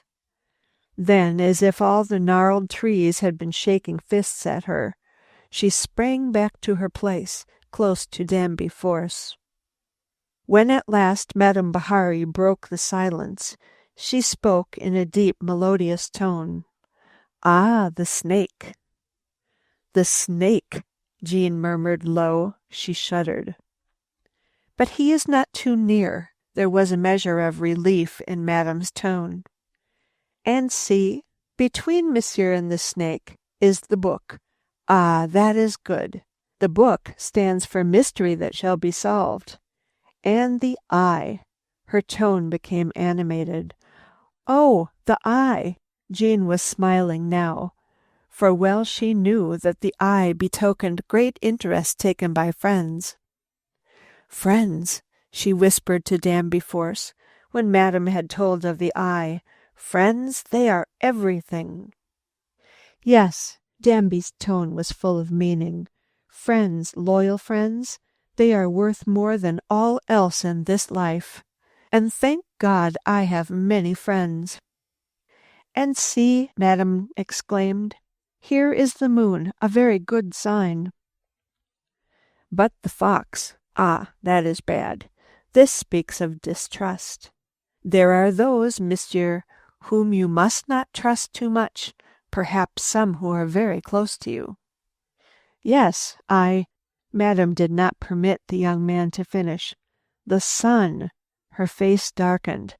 The sun tells of future vexation. I shouldn't wonder, Danby Force laughed. Indeed, I have had quite a lot of that already. But come, I shall be having the jitters from all this evil prophecy. Let's get our little blonde-haired friend to make us a steaming cup of chocolate, and please put in just 1 spoonful of malted milk and a marshmallow. He touched Jean's golden locks gently. But one moment, Madame protested. Here is the pig close at hand. He tells of great abundance. Perhaps that means that I am to have 2 cups of chocolate. Danby laughed once more. But yes, Jean joined him in the laugh. 3 if you say so. One moment more, I pray you. Madame's tone was very earnest. I read in these cards that there is one who calls himself your friend. He has dark and curly hair. He smiles. He dances. He is very much alive. But he is a rascal. You must beware. I shall beware. Thank you, Danby said soberly. And now, exclaimed Jean, springing to her feet, our cup of cheer. When their light repast was over, when Madame sat nodding by the fire that had burned low, Jean spoke to Danby Force in words of exceeding soberness. You must not treat too lightly Madame's forecast with the cards. Indeed, you must not. She is old. She has told fortunes since she was a child. The rich and the very great, they have listened often to her fortunes. Truly they have. Once, her voice dropped to a whisper, once she said to a man, a very great man who lived in a castle on a hill, You shall die. In 2 months you will be dead. And in 2 months his heart stopped, and he was dead. Dead. For some time after that she sat staring at the fire. When she spoke again, it was in a changed tone. But you, my friend, you do not have a bad fortune. Indeed not. There were troubles. They come to all. You will overcome them. There were those you must not trust. You'll discover that they are traitors. In the end, you shall have honor, perhaps much money, and always, I am sure, her voice dropped, always you shall have many, many friends. Ah, yes, he whispered. Please, dear little French girl, many friends. After that, for a long time, with the fire gleaming brightly before them, and the murmur of the wild out-of-doors coming down the chimney to them, they sat reading their own fortunes in the flames. Chapter 7. A Strange Battle. In the meantime, the little stewardess, Rosemary Sample, had made her way back to Chicago. During the time Danby Force was having his fortune told, she was thinking at intervals of him. She was in her own small room, and, as one will, whose mind is not actively engaged in performing a task, she was thinking of many things. Rosemary was, by nature, romantic. Contrary to general opinion, there are few romances between pilots of the air and their lady companions. Pilots, as a rule, are married men with homes they love all the more dearly because of enforced absence from them. Rosemary had been obliged to find romance, if any, from contact with her passengers, and there had been romances of a sort, though none of serious import. She smiled now as she thought of the great banker who more than once had favored her with a smile, of the movie actor, little more than a boy, who had traveled on her ship once every week for 4 months. Such a nice boy, she whispered. Her thoughts broke off. She listened intently.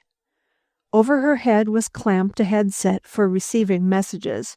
Her radio was in tune with the sending sets of all her company's great fleet of airplanes. What message did she expect to receive? Often none in particular. She loved the general chatter of the air. Plane number 9 taking off from Chicago to New York. Plane number 34 due in Cheyenne at 9:15, 20 minutes late. Plane number 11 grounded by a storm near Troy, New York. All this was music to her ears, for was she not part of it all, the great air transportation system, not of tomorrow, but of today?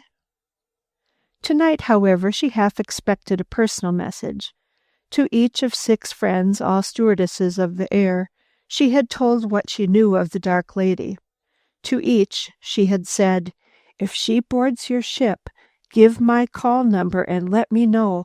I'll be listening till time for sleep." The message that for the instant held her attention proved disappointing. It was not for her, so she went on with her dreaming, and in those dreams there frequently appeared 2 faces, a serious one, Danby Force, and a smiling one, Willie Van Gelt. How different they are, she thought to herself, and yet, if I am not mistaken, each has been, or will be, heir to a large fortune. It seems that even rich people have their own way of living. These thoughts did not long hold her fancy. Soon she was dreaming of trips she would take in the future. No, not trips from Chicago to New York, then New York to Chicago. Nothing like that, but long trips into strange places. She'd collect a pocketful of passes and go wandering. She'd catch a ship across the Canadian prairies to Edmonton, take the north-going plane, and land at least at the mouth of the Mackenzie River on the shore of the Arctic. There she'd play with brown Eskimo babies and tame seals. She would drive dog teams and reindeer, ride in skin boats, and perhaps, just perhaps, hunt a polar bear. When she tired of all this, she'd go flying south through the air to Cuba, Panama, Rio, and the slow-moving Amazon. Ah, yes, this airplane business was quite wonderful, if only you knew how to make the most of it. And she knew. Ah, yes, she, Rosemary Sample, knew. But first there were other matters to be considered. Willie Van Gelt and his badly cared-for little flivver of the air, Danby Force and his Dark Lady, and, well, what of the rest? Rosemary had fallen asleep. She awoke a half-hour later and remained so just long enough to remove the headset, shut off her radio, slip out of her day clothes and into her dream robes. Then again she fell fast asleep. The charming little gypsy child who, in her bright-colored dress and purple headdress, looked more like an animated doll than a child, played little part in the bit-of-life drama played at the crest of the mountain by Petite Jean and her friends, until, after breakfast of bacon, toast, and delicious coffee, the members of the little party left the hunting lodge to wend their way up the mountainside. They were approaching the Skyline landing field. A sharp, bleak wind, whispering of approaching winter, cut at their cheeks and tore away at the broken and twisted fir trees that made up the advanced guard of timberline. The little gypsy girl was in the lead. Of a sudden she paused and, pointing excitedly, exclaimed, "See, teddy bears! And do look, they are alive! One of them stuck his tongue out at me." The older members of the party did not share the little girl's happy animation. To their consternation, they discovered 2 grizzly bear cubs, half hidden among the rocks, not a dozen paces away. "Come," said Madame, seizing the child's hand. There was a quaver of fear in her voice. "But why?" The child Vita's round face suddenly took on a sober look. "They are pretty bears, and they are alive. I know they are." Jean, too, knew that they were alive, and Danby Force knew. They also realized that bear cub twins usually had a mother close by, and a mother bear spelled trouble. We've got to get out of here." Danby's words were low but tense with emotion. The airplane was still a quarter of a mile away. "Come," Madame voiced a sharp command as the child hung back. Next moment the child found herself on Danby's shoulder, and they were all hurrying toward their plane. Jean's heart had gone into a tailspin. Were they going to make it? Was the mother bear close at hand, or had she gone some distance in search of food? One glance back gave Jean the answer. "Run! Run!" She uttered the words before she thought them. Instantly they sprang into wild flight. Bears are swift runners. This mother was no exception. Had someone been standing upon a rock overlooking the scene, he might have discovered that the bear, almost at a bound, had shortened the distance between herself and the fleeing ones by half. He would have opened his eyes in sheer terror as he saw her, mouth open, tongue lolling out, white teeth gleaming, gaining yard by yard until it seemed her breath would burn the sturdy gypsy woman's cheek. Jean led the procession. Danby Force came next. Madame, unaccustomed to running, lagged behind. Danby heard the beast's hoarse panting. What was to happen? He had no weapon. Yes, one, if it might be called that, a 6-foot stick. This stick was very hard and stout, sharpened at one end. He had used it as an alpine staff. As Jean reached the plane, he threw the gypsy child into her hands. Then, swinging about, he sprang to Madame's assistance. He was not a moment too soon. The irate beast was all but upon her. At sight of this one who dared to turn and face her, the bear paused, reared herself up on her haunches, and for a space of 10 seconds stood there, glaring, snarling, frothing at the mouth. The respite was brief. It was enough to permit Jean to drag her foster mother into the plane. Danby's thought as he turned to face the bear had been that he might set the stick at such an angle as to bring it into contact with the bear's ribs as she charged. He had heard of hunters practicing this trick. In the end, his courage failed him. Seeing his chance, he dropped the stick, sprang for the plane, fell through the open door, then slammed it after him. "Safe," he breathed thickly. "But is the battle over? Perhaps it is but begun. She could wreck this plane." "Oh, my poor dragonfly," Jean groaned. The great beast hurled herself against the stout door with such a shock as set the whole ship to quivering.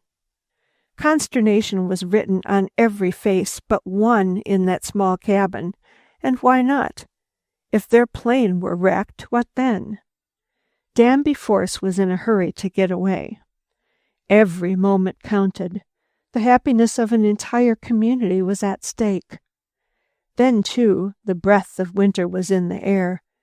At any moment, a wild blizzard sweeping in from the north might send snow whirling into every crack and cranny of the mountains, burying trails, filling canyons with fathomless depths of snow. It might shut them away from all the outside world. In spite of this, one face was beaming, one pair of sturdy legs were hopping about in high glee. The gypsy child's joy knew no bounds. "Now there will be a fight," she screamed. "The big dragonfly has knives on his nose. They are very sharp. They whirl round and round. You cannot see them. The big bear cannot see. The big dragonfly will bite the big bear. He will roll down dead." Listening to this wild chatter, Danby Force received a sudden inspiration. "Jean, start your motor," he said in as quiet a tone as he could command. "She may attack the propeller. If she does, goodbye bear and goodbye propeller. I don't think she will. We'll have to risk it." With lips drawn in a straight white line, Jean took her place at the wheel, then set the motor purring. All prepared for a second lunge at the offending box that held her fancied enemies, the bear paused to listen. Then, with a suddenness that was startling, the motors let out a roar. "Good!" screamed Vida, the gypsy child. "The big dragonfly shouts at the bear. Now she will run away." The bear did not run away. Instead, she turned half about to look away to the rocky ridge where her cubs were hiding. Then it was that Danby had one more brilliant idea. "Jean," he shouted in the little French girl's ear, "wheel your plane about. Then start taxiing slowly toward those cubs." Jean's fingers trembled as she grasped one control after another to set her plane to do Danby's bidding. What will be the result? She was asking herself. Her great fear was that the mother bear would leap at the propeller.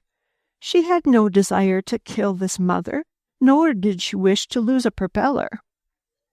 To Jean, the result was astonishing. No sooner had the giant insect, all made of metal, started toward the rocks than the mother bear, fearing no doubt for the safety of her children, started to beat its time. "A race!" Vida shouted. "Goody, a race! And the big dragonfly will win!" She was a greatly disappointed child when, after following the bear for a short distance, the plane swung around, increased its speed, went circling about the narrow landing field, then, at Danby's shout, up, left the ground to go sailing away among the clouds. "Well," Danby sighed as he settled back beside Jean, "we are out of that."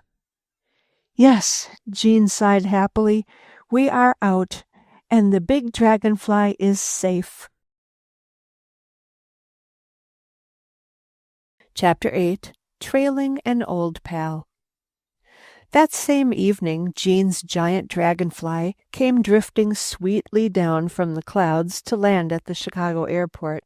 After a few words with Danby Force and a promise to meet him before the airport depot the following day, she taxied her little plane into a hangar, gave the mechanics some very definite instructions regarding its care and general inspection, then went away with her gypsy companions to spend the night in a cozy Chicago haunt of those dark brown wanderers, the gypsies. It was past midnight of the following day when a large, rosy-cheeked girl came striding along the path that leads to aviation headquarters. Had you noted her jaunty stride, the suggestion of strength that was in her every movement, the joyous gleam of youth that was in her eyes, you would have said, "This is our old friend Florence Hyler, her very own self," and you would not have been wrong. Had Petite Jean been there at that moment, she must surely have leapt straight into her good pal's strong arms. They had been separated for months. Jean had journeyed to France. Florence had been adventuring in her own land. Letters had gone astray, addresses lost, so now here they were in the same great city, but each ignorant of the other's nearness. Would they meet? In a city of 3 million people, one seldom meets casually anyone one knows. But here was Florence. She had come to the airport with a definite purpose. She was, as you will recall, a playground director. She had tried her ability at many things, but this was her true vocation. Times were hard. Playgrounds had been closed. For the moment, Florence was unemployed. But was she downhearted? Watch that smile, that jaunty tread. Florence was young. Tomorrow was around the corner, and with it some opportunity for work. Just at this moment, an unusual occupation had caught her fancy. She wished to become an airplane stewardess. How Jean would have laughed at this. "Oh, but my dear Florence," she would have cried, "you and your 160 pounds, you an airplane stewardess." Jean was not there, so Florence, marching blissfully on, arrived in due time at the door of aviation headquarters. "I wonder if I might see Miss Marjorie Montague," she said to the girl, by the wicker window. There was a suggestion of timidness in her voice. Miss Montague, the chief stewardess?" The girl at the small window arched her brow. "She's frightfully busy, but She hesitated, took one more look at Florence's face, found it clean, frank, and fair as a dew-drenched hillside on a summer morning, wondered in a vague sort of way how anyone could keep herself looking like that, then said, I'll call her." She turned to a telephone. A moment later she said to Florence, "Miss Montague will talk to you. Go right up those stairs. It's the last office to the right." To the girl beside her, this one whispered, "Bet she's going to apply as a stewardess of the air. Can you imagine?" At the same time, she added after a moment's silence, "I'm sorry they won't take her. She's a swell one, I bet. Regular pal like you dream about sometimes." In the meantime, Florence had made her way blithely up the stairs. Chief stewardess, she was thinking, probably 40, wears horn-rimmed glasses, sits up straight, stares at you and says, "Age, please." She was due for a shock. The chief stewardess was not 40, nor yet 25. A slim slip of a girl, she looked in her large mahogany chair not more than 20. "I want to see Miss Montague," said Florence. "I am Miss Montague." "You? Why, Florence broke off, staring. The other girl smiled. "There have been stewardesses of the air for only about 5 years," Miss Montague explained quietly. "We were all young when we started. Naturally, you can't grow gray hair and get your spine stiff with old age in 5 years. So," she smiled a very friendly smile, "so here I am. What can I do for you?" Why, you see," Florence began, I'd like to be a stewardess. I've been a playground director," she went on eagerly. "That really calls for pretty much the same thing. You try to make people comfortable and happy, show them a good time. That is what a stewardess does, isn't it?" "Yes, I suppose so. But that," Florence broke in, "that's just about what I've done. Sometimes I've taught them to do things when they didn't know how. Trapeze, swinging rings, and all that. But mostly I just stayed around and saw that everyone was busy and happy. Truly, I did love it. But I've been away, and now there are no openings. I just thought—" "Yes," the little chief of the stewardesses favored the big girl with one of her rarest smiles. She liked this girl. She wished to help, but— "I'm truly sorry." A little up and down line appeared between her eyes. "The trouble is, I don't think you could ever reduce that much. Besides, you're too tall." "Reduce?" Florence exclaimed. "Of course I couldn't. I'm hard as a rock. I put in 4 hours in the tank or in the gym every day when I can. Why should I want to reduce?" "Because," a strange little smile played around the chief stewardess's mouth, "because our airplane cabins are just so big, and we have to get girls that fit the cabins. 5 feet 4 inches and 120 pounds. Those are the limits. Can be smaller, but never larger." "Oh!" Florence stared for a moment, then burst out in good-natured laughter. "I guess I won't do." She was gone before the truly kind-hearted stewardess could tell her how sorry she was. Florence was still smiling when she left the building, but the smile did not last. It is always hard for even the strongest-hearted to be in a great city alone and with no one near who will say, "You may help me do this." She walked slowly and quite soberly over the cinder path that led to the airport depot. Arrived there, she walked in and looked about her. There was something about this place that stirred her strangely. Such movement, such a wonderful feeling of abundant life. She walked through the door that led to the landing field. Once outside, she stood spellbound. A giant silver plane, looking more like a huge seabird than any man-made thing, came gliding down the runway, to wheel gracefully about and into position. From somewhere came the barking notes of an announcer. Plane number 43, eastbound for Toledo, Buffalo, and New York, now loading. She saw the smiling passengers following red caps to the plane, as they might have to a train, caught the signal, watched the plane roll away, heard the thunder of its motors, then saw it rise slowly in the air and speed away. That her voice caught. Experienced as she was in the way of the world, a tear glistened in her eye as she murmured hoarsely, "That is what I wanted to become part of, and they won't let me, because I'm too big." She turned about to hide that tear. Next instant she was staring fascinated at 3 tiny objects lying close to the wall. 3 tiny sticks, 2 parallel and 1 crossing them at a sharp angle. "Jean! Petite Jean!" she all but cried aloud. "Jean has been here not long ago either. That is her gypsy Padawan." "Listen!" In her excitement she grasped the arm of an attendant. "Was there a slim blonde-haired girl here a while ago?" "Plenty of them." The attendant grinned good-naturedly. "Maybe 20. "No, but one you would not forget. One who dresses in bright clothes like a gypsy. Perhaps there was a gypsy woman with her?" "Oh, you mean that gypsy pilot." The attendant began to show a real interest. "Yes, she was here. She went away with Rosemary Sample and a couple of men."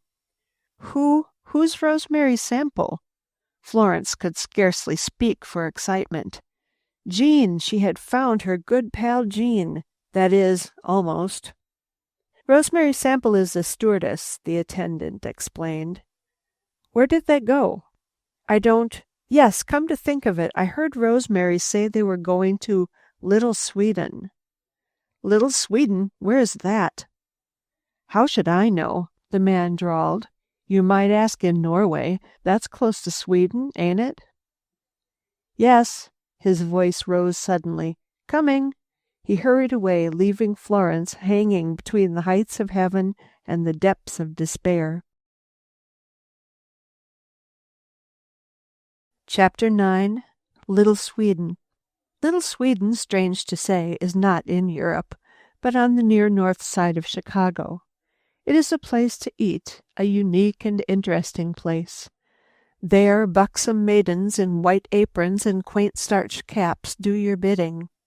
It is a place of marvelous abundance. You do not order food. It is there before you on a long table. You pay for a meal, then help yourself. On the long board tables are great circles of chopped meat, beef, veal, and chicken, cooked in the most delicious manner. Salads, also done in circles, and luscious fruits, strange cakes, and curious loaves of brown bread. It is as if all that is best in Sweden had been carried across the sea and reassembled for you and for your guests. Our 4 friends, Rosemary, Jean, Danby, and Willie, had been whisked away from the airport to this remarkable place. A half hour after Florence had asked the question, "Where is Little Sweden?"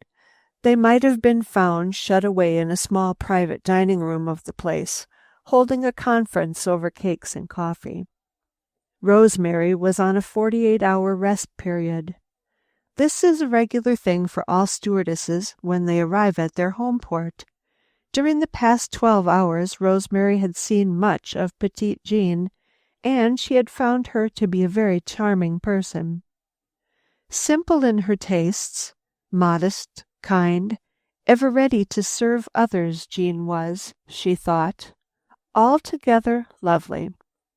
During that 12 hours, Danby Force had kept the wires hot in a vain search for some clue that might lead him to the dark-faced woman who had so mysteriously vanished. Willie Van Gelt had been admitted to the conference because, as Rosemary had discovered, beneath his apparently happy-go-lucky and altogether haphazard nature, there was a foundation of pure gold. He liked folks and was ready to help them, to go to the limit, as he expressed it, if only they would tell him what might be done. He had been quite entranced with the company of the little stewardess, and was more than ready to aid her friends. "First of all," Rosemary was saying, "I want you all to keep in touch with me as far as that is possible. I have a radio in my room. You have radios on your airplanes. We will see that they are in tune. When I am here, I'll be in my room from 8 to 11 in the evening. Should you have anything to report or be in need, call the numbers 48-48. Give your location if you can, then deliver your message. I'll not be able to reply by radio, but I'll help in any way I can." "And I'll take you around the world in my plane if need be," said Willie. To this he received a strange reply from the little stewardess. "You'll not take me off the ground, no matter what happens." "Why? Why won't I?" He stared in disbelief. "I'll answer that later." She cast him a half apologetic look. "Mr. Force has something to show us." "This," said Danby Force, "is a picture of the lady who threatens to ruin our happy community." He held the photograph before them. "She appears to prefer air travel, and she will travel again," said Rosemary. "We have 150 stewardesses in the air. Why not have a picture made for each of these? If they all keep watch, we may find her quickly." "Grand idea!" Danby exclaimed. "I'll have them made at once." "I'll be wandering about, as gypsy people have a way of doing," Jean said with a fine smile. "If I catch sight of that dark lady, I'll whisper 48-48 into my receiver, and things will be doing at once." Little did Jean dream of the strange circumstances under which that magical signal 48-48 would slip from her lips. "But tell me," Jean leaned forward eagerly, "tell us of these so terrible spies. Shall they be shot at sunrise?" "No," Danby Force smiled. "We don't shoot industrial spies. In fact, I'm afraid it would be difficult to so much as get them put in prison. An idea, however valuable, is not easy to get a hold of and prove. You may steal it, yet no one in the world can prove that you have it. That sounds rather strange, doesn't it?" He laughed a jolly laugh. "And by the way," he exclaimed suddenly, "just this morning I received a message that proves we still have spies in our plant. A scrap of notepaper with plans drawn on it, picked up off the floor of the mill, proves that. And this," he added rather strangely, "gives me fresh hope." "Hope, hope, hope!" the others cried in chorus. "To be sure," said Danby. "If they are still with us, then they have not yet secured all the secrets needed for their selfish and cowardly plans. You see," he broke off short. There came a movement at the draperies of the door. A head was thrust in. A smiling face looked down upon them. A pair of lips said, "Jean, I have found you." 10 seconds later, Jean was in someone's arms. It was her good pal Florence. They were together once more. "This," said Jean, turning a smiling face to her friends at the table, "is Florence Huyler, the best girlfriend I have ever known.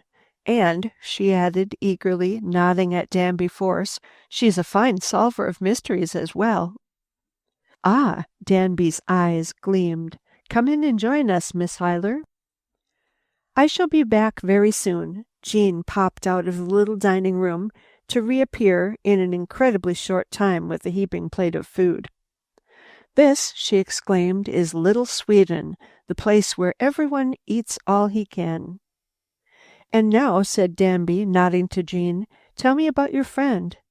Why do you think she is a solver of mysteries?" "Because," Jean replied, "she has solved many." At once she launched into a recital of her friend's many achievements. She spoke of the mysterious crimson thread, of the 13th ring, of the lady cop and the 3 rubies." "I am delighted," said Danby Force. But then his voice dropped. "No doubt you are permanently employed and cannot join in our search for this dark lady and her companion spies." "On the contrary," Florence smiled a doubtful smile, "I am very much unemployed." "How fortunate!" Danby extended his hand. "And you are a social worker of a sort, a recreation lady. I have been promising myself for a long time that we should have a social secretary at our plant. I shall appoint you at once, and you shall have a double duty, to serve our simple, kindly people and to search for a spy. What do you say?" "What can I say but yes?" The large girl beamed. "What a day," she was thinking to herself. "I go blundering into a place looking for a job that's several sizes too small for me, and now I fall upon one that is just exactly my kind. Life," she said aloud, "is beautiful." "Yes," Danby Force agreed. "Life is beautiful at times, and it should always be so. When we are selfish or unkind, we mar the beauty of life for someone. When we are suspicious or unjust, we lay heavy burdens on the weak. We are destroying life's beauty." "Yes," he replied slowly, "life must be beautiful." "Listen." Rosemary Sample held up a hand. "What was that?" "A horn," said Jean. "There's another and another." "This! Why, this!" She sprang to her feet. "This is the night of Halloween, and this is the last night of the great fair, the most beautiful century of progress. Florence," she cried, "do you not remember the hour of enchantment? We must go there tonight. We truly must." "We shall all go," said Danby Force. "It will prove a never-to-be-forgotten night, I feel sure." He spoke the truth, but he did not even so much as dream the half of it. Chapter 10. One Wild Night. A half-hour later, the little company had joined the merry, mad throng that, combining the enthusiasm of Halloween with a farewell to a beloved play-spot, was making the most of one wild night. Never had any of them seen anything quite so tremendous, for Chicago, like some young giant, has never learned how big it really is. When a crowd of 300,000 persons descend upon one narrow park, things are sure to happen, and even now they were happening fast. Already the Battle of Paris was on. In the streets of Paris someone had thrown a bottle through a mirror. At once 100 bottles were flying, 100 windows crashing. With a wild abandon the throng surged back and forth along the narrow streets. All this was quite unknown to our friends. They had not come to revel, but to bid a fond farewell to a spot they had learned to love. The Sky Ride, the shimmering waters of the lagoon, Hollywood, Rutledge Tavern, 100 little corners had played a part in the lives of Florence and Jean. For all this, the spirit of the mob gripped them, and, grasping one another by the shoulders that they might not be separated, surged on through the crowd. "One wild night!" Florence screamed. "And it's not yet begun," Willie, who was in the lead, called back. The streets of Paris were not the only spot where revelers, getting out of bounds, were rushing shops and collecting souvenirs. "Come down from there," shouted a policeman as a large fat man climbed to the top of a shopkeeper's shelves for some treasure. "Come and get me." The fat man brandished a cane. The crowd roared applause. 3 burly policemen marched upon him. One seized his cane, the others caught him by his massive legs, and down he came. Once again the crowd roared. On this night of nights, one moment you were a hero, and the next you were forgotten. Like great armies of rats, this human throng burrowed in everywhere. A barrel of root beer was turned half over, glasses seized, and a toast drunk to the departing fare. When the barrel was drained, a long, lank individual sat astride it. 3 men gave the barrel a push. Barrel and man went rolling and bouncing down a steep incline and on into the lagoon.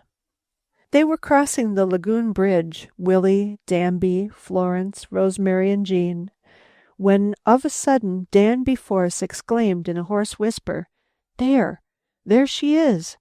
The dark lady, the spy! See that split ear? I know her anywhere by that. There can be no doubt of it. Her ears have evidently been pierced for earrings, and one of the rings at some time must have been torn through the flesh, leaving a disfigurement. Yes, that's the spy. I'm sure of it. The spy, came from the others. Could a moment more thrilling and more impossible be imagined? Here they were, not 20 feet from the one they sought, and that 20 feet packed tight, with writhing, twisting, screaming revelers of Halloween, the end of the fair. Then, as if to redouble the suspense, someone threw a great switch. As if by magic, the entire grounds went dark. Oh, oh, oh! Came the murmurs of surprise, thrill, and horror from the streets many miles long, all packed with humanity. The effect was strange. In a crowd of many thousands, each individual feels very much alone. Florence felt Rosemary's grip tighten on her shoulder, as she, in turn, clutched Willie's coat. Danby Force alone did not lose his poise. Don't lose her, he whispered. This is midnight. The lights will be on again soon. Then we must get her. He was not mistaken. Like a sudden dawn of a tropical day, the lights flashed on. The sky-ride towers turned to tall stems of light. Masses of red, orange, and green shone on every side. From the loudspeaker came the notes of a bugle, the high, clear notes of taps. For the moment, so great was the feeling that came welling up from the very center of her being, Florence forgot the spy. Then, with lips that quivered, she whispered to Willie, Where is she? There, just ahead. I'll get her. Willie lunged forward. But the crowd still surged about them. He moved slowly, and the dark lady, apparently unconscious of the fate that lurked so near, also moved on with the throng. Pass the word back, Willie whispered. Tell them to get a good grip on the fellow's shoulders just ahead of them, and then shove. Flying wedge, see? Florence passed the word back. Next instant, urged on by a great push from behind, she sent her solid 160 pounds against Willie's back. It worked. They moved forward. A foot, 2 feet, 3, 4, 5, 10. I'll get her, Willie hissed. You'll see. She might have heard. Perhaps she did. She turned half about. No matter now, for just as Willie's outstretched hand all but touched her, a second flying wedge composed of college boys struck their line at the very center. The result was rout and confusion. Like beads when the string is broken, our friends were scattered far and wide. And where was the lady spy? For a space of time no one knew. Then Willie spotted her, farther away and moving rapidly. After that, things happened so fast that even to Florence's keen mind they remain a blur. Willie sprang forward. A clear space just before him was closed as if by magic.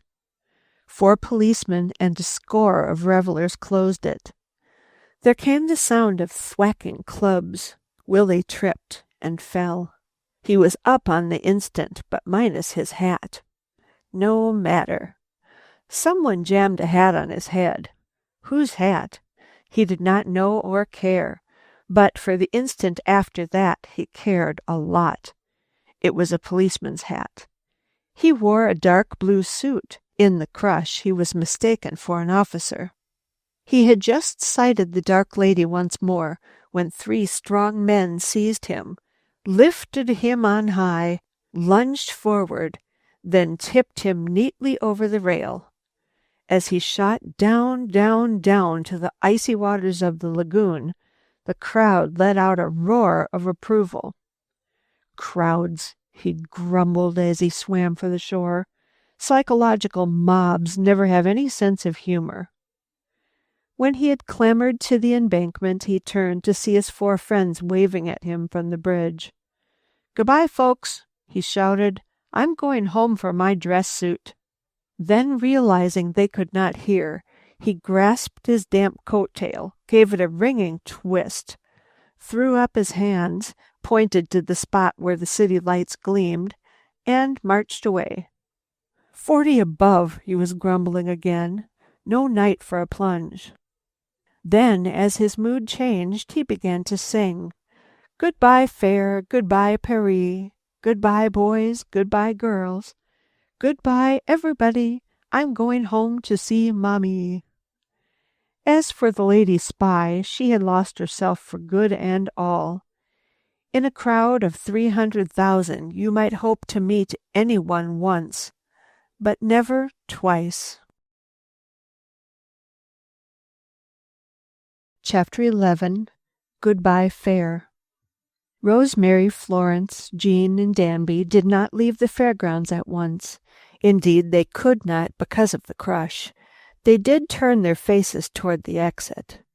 As they pressed their way out of the dense throngs to a spot where there was at least space for breathing, their eyes were greeted by strange sights. Off to the right, a group of thoughtless revelers were tearing up a hedge.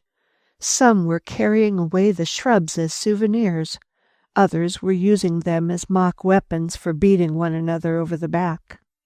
From a village where imitation towers reared themselves to the sky came cries of laughter and screams of distress. Presently a throng broke through the flimsy walls and came pouring out. They had gone too far in their vandalism. The firemen had thrown a cooling stream of water on their heated brows. "They'll have time enough to cool off now," Danby Force laughed. "But how sad to think that those who so often have come to this place to find beauty and happiness should on this night remain to destroy." There was a look of distress on the little French girl's face. "Come," said Danby Force, "there are some things we must try to forget. This is one of them. Let us always think of the great fair as it was in the height of its glory." As they moved on toward the Isle of Flags, they came to a spot that, like an eddy in a stream, even on this night of turmoil, was at rest. "Goodbye." A boy was clasping a girl's hand. "Goodbye, Mary. See you at the next fair." Jean knew these 2 a little. They had worked side by side, selling orangeade and ice cream cones. Now it was, "Goodbye until the next fair." "And when that comes," she murmured, "their hair will be gray. Goodbye until the next fair." As they passed an apparently deserted hot dog stand, Jean caught sight of a figure crumpled up in a dark corner, a young girl, perhaps not yet 18. She sat with her head on her arms, silently sobbing. Jean was gypsy enough to read that girl's fortune. All through the bright summer days and on into the glorious autumn, the great fair had offered her means of making a living. Perhaps she was helping to support her parents. Who could tell? Now it was all over, the last hot dog sold. "Goodbye, fair," Jean whispered, swallowing hard. Stepping silently back, she slipped a bit of green paper into the girl's hand, then disappeared too quickly to be seen. "Life must be beautiful," she said to Danby Force, "but how can it be for all?" "It must be incredibly beautiful for all." The young man's face was set in the hard lines of determination. Jean thought of the work he had done for his own little city, thought, too, of those industrial spies who threatened to destroy it all. I must help, she told herself almost fiercely. I must do all I can. Life, she whispered reverently, life must be beautiful. As for Florence, her mind all this while was so full of the morrow that she had little thought for the passing hour.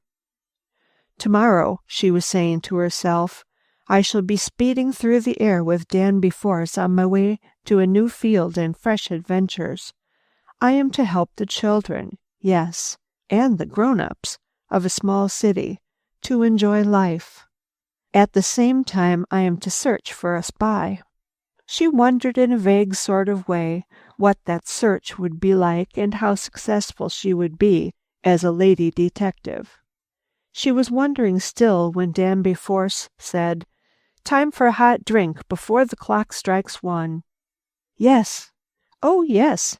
Jean's voice rose in sudden eagerness. I know the very place. It is run by some English gypsies. At this time of night only gypsies will be found there. But my friend, such good tea they brew, you never could know until you have sipped it. A gypsy's den at 1 a.m. Show us the way. And Danby Force hailed a taxi. 10 minutes later they were entering a long, low basement room, such as only Jean had seen before. It was finished as the inside of the ancient gypsy vans were finished, in a score of bright colors, red, yellow, orange, blue, silver, and gold. There were few lights. Some were like ancient lanterns, and some were mere glimmering tapers. Trophies of the hunt hung against the walls, the head of a deer, the grinning skeleton of a wild boar's head. There were no chairs. Instead, all sat true gypsy fashion on rugs. Strange rugs they were, too, woven of some heavy material, and all brightly colored. In one corner, a group of dark, foreign-looking people in bright costumes sat smoking long-stemmed pipes and sipping tea. A cloud of smoke, hanging close to the ceiling, created the illusion of low-hanging clouds and the out-of-doors. Perfect, Danby murmured. At the sound of his voice, a stolidly built woman, wrapped in a bright shawl, turned to look up at him. In her eyes was a dreamy look. Before her on the floor were cards. On the cards were pictures. A snake, a house, a fountain, a lion, a mouse, a burning fire. Madame Bahari! Florence exclaimed, delighted. And you have the gypsy witch cards. You shall tell my fortune, for tomorrow I am to begin a splendid new adventure. You shall find beauty and happiness. Madame smiled a glad smile. She did not look at the cards. You have learned a great secret. Health, strength, sunshine, the wide out-of-doors, they are your great joy. With these alone anyone may find happiness. You are a true gypsy at heart, my splendid Florence. Thank you. That is kind. Florence favored her with a rare smile. But, madam, please, my fortune? You have never told it. There is no need, the gypsy woman murmured. It is written on your face. But sit you all down upon my rug. Order me a good cup of black tea, and you shall have as good a fortune as I can bring you. But beware, child. You have insisted. If the cards turn up wrong, do not blame your poor old Madame Bahari. It is you who shall shuffle, cut, and deal, not I. When tea had been brought on a silver tray, Florence shuffled the cards, cut them with her left hand, then placed them one by one in their proper positions. Madame, bending forward, began to study them. The four friends, forgetting their tea, sat upon their feet, waiting in eager expectation. Moving in from their corner, the gypsies, too, watched in silence. Over one who has seen them often, an incredible spell is cast by the gypsy witch cards. The serpent striking at some unseen object, the eye gleaming at you from the half-darkness, the fire leaping from the hearth, the mouse, the clasped hands, the lightning, all these and many others appear to take on a special meaning, and so they do, in very truth, to the teller of fortunes. When at last Madame began to speak, an audible sigh rose from the little group of watchers. "You have friends." Her voice was low and even as the murmur of a slow-moving stream. "Many friends. It is well, for there shall be perils. There is one you may wish to trust, even to love a little, but you must not, for that one is a traitor." "The spy," Jean whispered in her companion's ear. "The spy," Florence shuddered. "You shall serve and shall be served," Madame went on. "You shall travel, high in the air." "Tomorrow," Danby laughed a low laugh. "You are entering upon a fresh adventure. Will you succeed?" Madame stared long at the cards. "It is not written here. The cards are silent. Perhaps another time." She looked up with a slow smile on her face. "And now, Jean, my little one, my tea."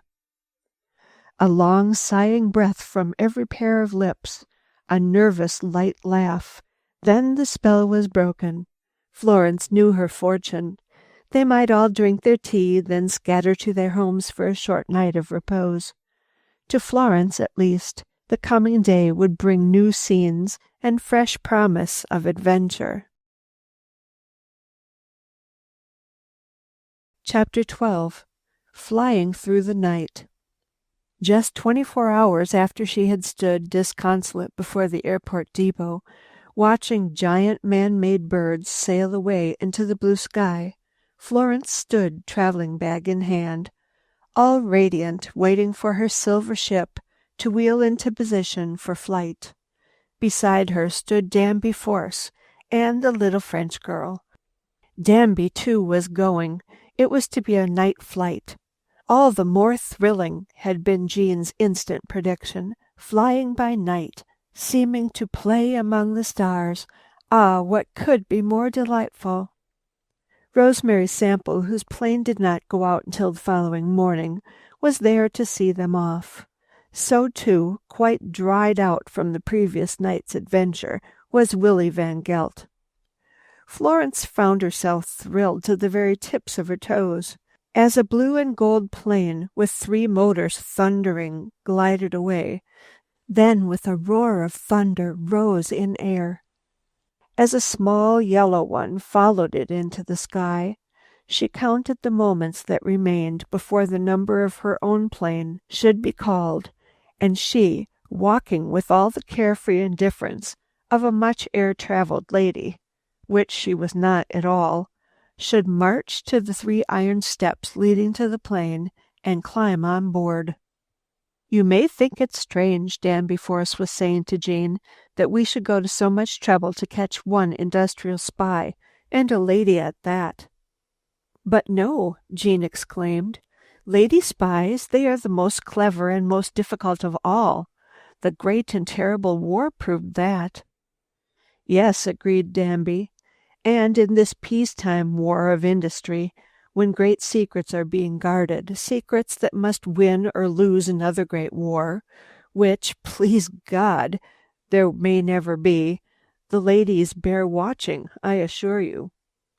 "And there are secrets," his tone became animated, "chemical secrets that have made work for thousands, secret processes for heat-treating steel, that have revolutionized an entire industry. And secrets that gave us better and more beautiful dresses." "Ah," Jean laughed a merry laugh. "This is the most wonderful secret of all. For where there is color, there is beauty. Beauty brings happiness. Life must be beautiful. So, my good friend," she put forth a slender hand, "I wish you luck. May you and my good friend Florence catch those very wicked spies, and may they be shot at sunrise. And now," her tone changed, "I must say adieu. For see, there is your silver ship wheeling into position. Do not be surprised if some day you see my own little dragonfly coming to light on the top of your flagpole, or the landing field nearby. And now, Florence, she gave her good pal a merry poke. Shoulders up, eyes smiling, the good and jaunty air. Tell the world that this is nothing new. And bon voyage to you both. I shall be seeing you. And I shall be watching, always watching for that dark lady, the most terrible spy. Smiling, Florence touched her lips to Jean's fair brow, then putting on her very best air of indifference, which was very good indeed, marched to her plane, climbed the steps, then sank into a low soft seat to let forth a sigh that was half relief and half deep abiding joy. Having seen them off, Jean went in search of her flying gypsies. They had planned to join in a reunion of their tribe 100 miles away. Jean was to fly them there. "Now," said Willie Van Gelt, when he and Rosemary were alone, "you said last night you would not fly with me. Why not?" "Because," an intent look overspread Rosemary's usually smiling face, "because you are grown up, and yet you insist on playing about, on making life a joke, and because flying with you is not safe." "Not safe?" he stared.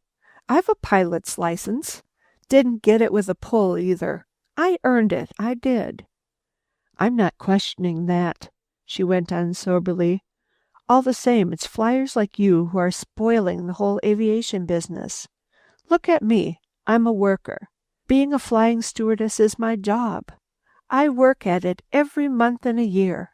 The pilots and their helpers, the mechanics in our shops, the radio men on duty all day, every day, depend on it for their living and the support of their families. Together we hope to make our transportation safe, comfortable, and inexpensive for all. No, let me finish," she insisted. "Look at our planes, 60 of them. Cost $70,000 apiece. Multiply that and see what it comes to. Shows that men with money believe in us. See how those planes are cared for. Looked over in every port. Least thing wrong, out they go. Motors taken off and overhauled every 300 hours, always in perfect condition. And you," there was a rising inflection in her voice, "you go round the world proclaiming to all the world that life is a joke and that airplanes are grand, good playthings. You flirt with death. And in the end, death will get you. Then thousands will say, 'See, flying is not safe.' See what I mean?" "I tell you what," she exclaimed. "It's a safe guess you don't even know when your motor was last overhauled and cleaned." "No, the playboy was not smiling now. "Well now, Miss Sample, you see this crack-up has cost a lot of money, so you ask me to risk my life flying with you, and I say, no. I'll have to be going." Her tone changed. "Got a report to make out. I'll be seeing you, and I only hope it won't be under a high bank of cut flowers." She was gone, leaving Willie staring. "Queer sort of girl," he grumbled after a time. "But she sure is a good one." "She might be right at that," he murmured as he left the building. For Florence, speeding away through space with the stars above and the earth below, that was a never-to-be-forgotten night. For the broad expanse of the city's gleaming lights, and after that, in sharp contrast, deep, sullen blue below that suggested eternity of space. "We're over the lake," Danby Force smiled. "Way over there is the light of a ship, and still further there is another," Florence replied. "How rapidly we leave those lights behind! How strange to be speeding along through the night!" Soon the deep blue below changed to varying shadows. They were over land once more. The panorama that passed beneath them never lost its charm. Here, faintly glowing, were the lights of a tiny village. Were they asleep, those people? Probably not. Too early for that. Some were reading, some studying, some playing games. Those simple, kindly people who live in small villages. The village vanished, and only a single light here and there, like reflections of the stars, told where farmhouses stood. A city loomed into sight, then passed on into the unknown. "It's like life," Florence said soberly. "We are always passing from one unknown to another. And speaking of unknowns," her voice changed, "do you think the industrial spy who is still in your employ is a man or a woman?" "We have no means of knowing," Danby spoke soberly. "To find this out, if you can, that is to be part of your task." "If I can," Florence whispered to herself after a time. So they rode on through the night. Danby Force seldom spoke. This riding in an airplane appeared to cast a spell of silence over him. Perhaps at times he slept. Florence could not tell. She did not sleep. The experience was too novel for that. Twice she caught the gleam of colored lights and knew they were meeting another plane. She tried to imagine what it would be like when everyone traveled by air. But would that time come? Who could tell? It was still dark when Danby Force, after looking at his watch, said, "We'll be there in 10 minutes. You shall go to my house for 10 winks of sleep." True to his prediction, the plane went roaring down a small landing field. They disembarked, were met by a small man in a green uniform, and were led to a powerful car. Having taken their places in the back seat, they were whirled away to at last mount a hill by a winding road and stop before a tall gray stone house surrounded by very tall trees. "My mother and I live here," Danby said. "I should prefer greater simplicity. But a beautiful old lady you call mother must always be humored." Florence could have loved him for that speech. She understood more clearly what he meant when, once inside the wide reception room, they were met by a butler, and a white-caped maid whisked her away to a spacious bedroom all fitted up with massive furniture. She slept at once. Before she realized it, a rosy dawn ushered in another day. "What shall this day bring forth?" she murmured, as, with a chill and a thrill, she leapt from her bed to do a dozen setting-up exercises, and at last to dress herself in her most businesslike costume. "Mademoiselle the detective," she laughed as she looked in the mirror. "I surely don't look the part." Chapter 13. Suspects. The small city, scarcely more than a large village, that Florence found herself entering that morning, was at this season of the year a place of enchanting beauty. Half hidden by the New England hills, its white homes, surrounded by trees and shrubs, turned by the hand of a master artist, Nature, into things of flaming red and gold. It seemed the setting for some marvelous production in an opera or drama. "It seems so unreal," she whispered to herself. "The hillside all red and orange and gold, the houses so clean and white. Even the women and children in their bright dresses seemed automatic things, run by springs and strings."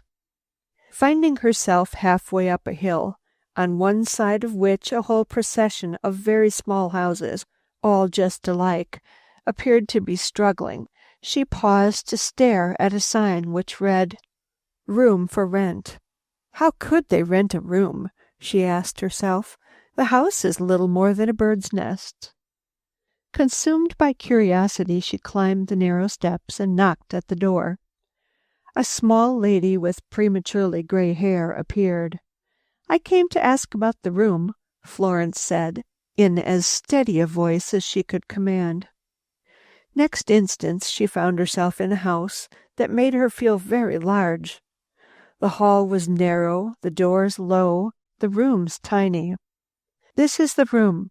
She was led to what seemed the smallest of the 4 rooms. "But this is already occupied." She looked first at the display of simple toilet articles on the dresser, then at the half-filled closet. "Oh yes, our daughter Verna has it now," the little lady hastened to explain. "But she's to sleep in our general room. The one they use for parlor, living room, and dining room," Florence thought to herself. How terrible. She was about to say politely, "I guess I wouldn't be interested," when a young and slender girl of surprising beauty stepped into the doorway. "Here is Verna now," her mother said simply. "Yes, here she is." Some imp appeared to whisper in Florence's ear, "And you are going to take this room. You will have to now. You are going to buy a small bed and share the room with this beautiful child. You will cast your lot with this little family. You have seen her. It is too late to run back now." Perhaps if he had been a very wise imp, he might have added, "This step you are now taking will bring you into grave danger, but that does not matter. You will take the room all the same and like it." But the imp, being of a very ordinary sort, did not say this. Florence did take the room. She did buy herself a very narrow bed, and she did share this small room in a canary cage of a house with the beautiful girl. And, strangest of all, she became very happy about it, almost at once. The life into which she found herself thrown was strange indeed. She had lived in a small Midwestern city where there was no mill or factory. She had lived in a great city. In each place she had found companions of her own sort. But here she was thrown at once into a community of small homes owned by people whose incomes had always been small, and who looked out upon the world beyond their doors with something akin to awe. To Florence this was all strange. Her task, that of finding the industrial spy, she believed to be an easy one. In the privacy of his inner office, she said to Danby Force, "Most of these people have lived here all their lives. You could not make a spy of them if you chose. All I have to do is find out the ones who have been here a short time. It must be one of these." "You are probably right," the young man agreed. "Not so many of them either, perhaps a dozen. I shall see that you have their names tomorrow." On the morrow she had the names, and after that, one by one, in the most casual manner, she looked them up. There were, she found, 2 middle-aged, dark-complexioned sisters named Dvorak, expert weavers who lived in a mere shack at the back of the city. Miriam, the taller of the 2, appeared to be the leader. "Might be these," she told herself. "They resemble the one who escaped." There was a little weasel-faced German who excited her suspicion at once. He was an expert electrician of a very special sort. He was in charge of hundreds of motors that ran the looms and spinning machines. He was, of course, all over the place. "Finest chance in the world," she told herself, "and he appears to be always prying about, even when nothing seemed wrong." This man's name was Hans Schneider. There was a girl, too, one about her own age, who came in for her full share of suspicion. She worked in the dyeing room. The very first day Florence caught her slipping out with a bottle of ink. The bottle was filled with dyeing fluid. "I only want to dye a faded dress," the girl explained reluctantly.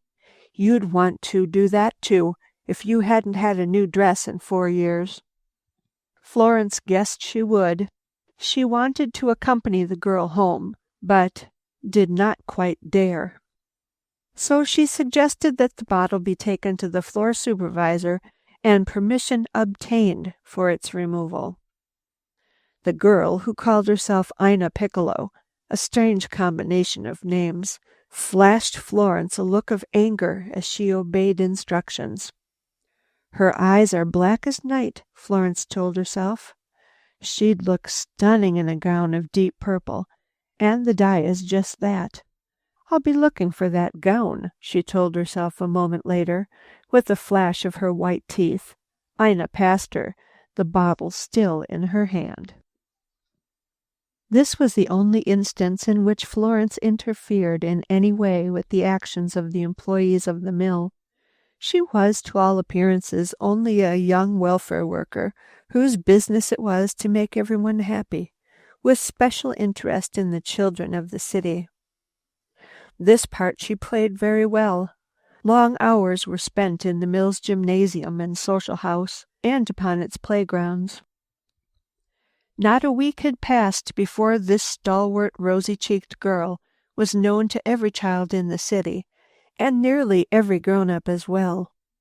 "That's her," she would hear them whisper as she passed. "That's the play lady."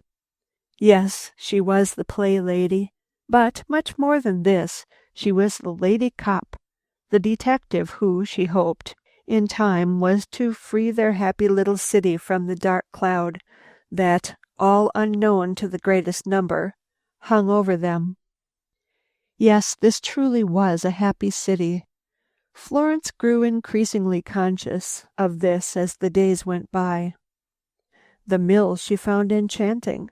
The little city with its clean white homes, surrounded by the golden glow of autumn, was indeed a place where one might long to linger. "Just now," she said to herself, "I feel that I could love to live here forever." This mood, like many another in her strange, wandering life, she knew all too well, would pass.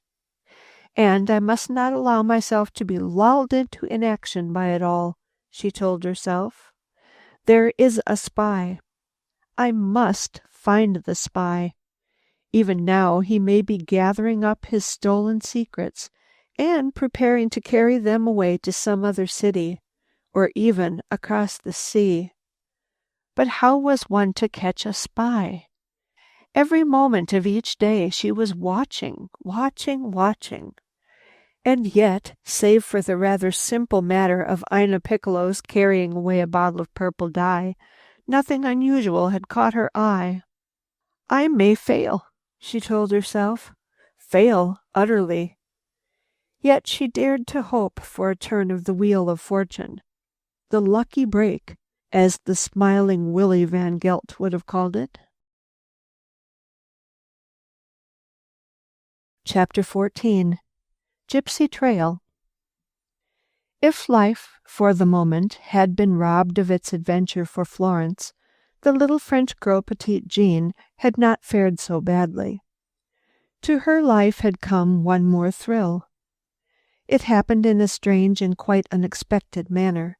Having left the gypsy child with friends in Chicago, she and Madame Bahari had gone on a true gypsy tour of the air.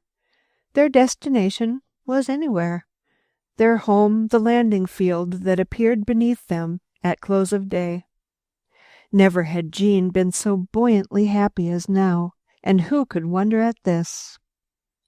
One evening just at sunset, they came soaring down upon a landing field in the open country. Many years ago, some great lover of trees had planted here a long row of hard maples. These now formed the farthest boundary of the landing field. The most glorious days of autumn had arrived. Never had there been such a gorgeous array of colors. Here red, orange, yellow, and green were blended in a pattern of matchless beauty.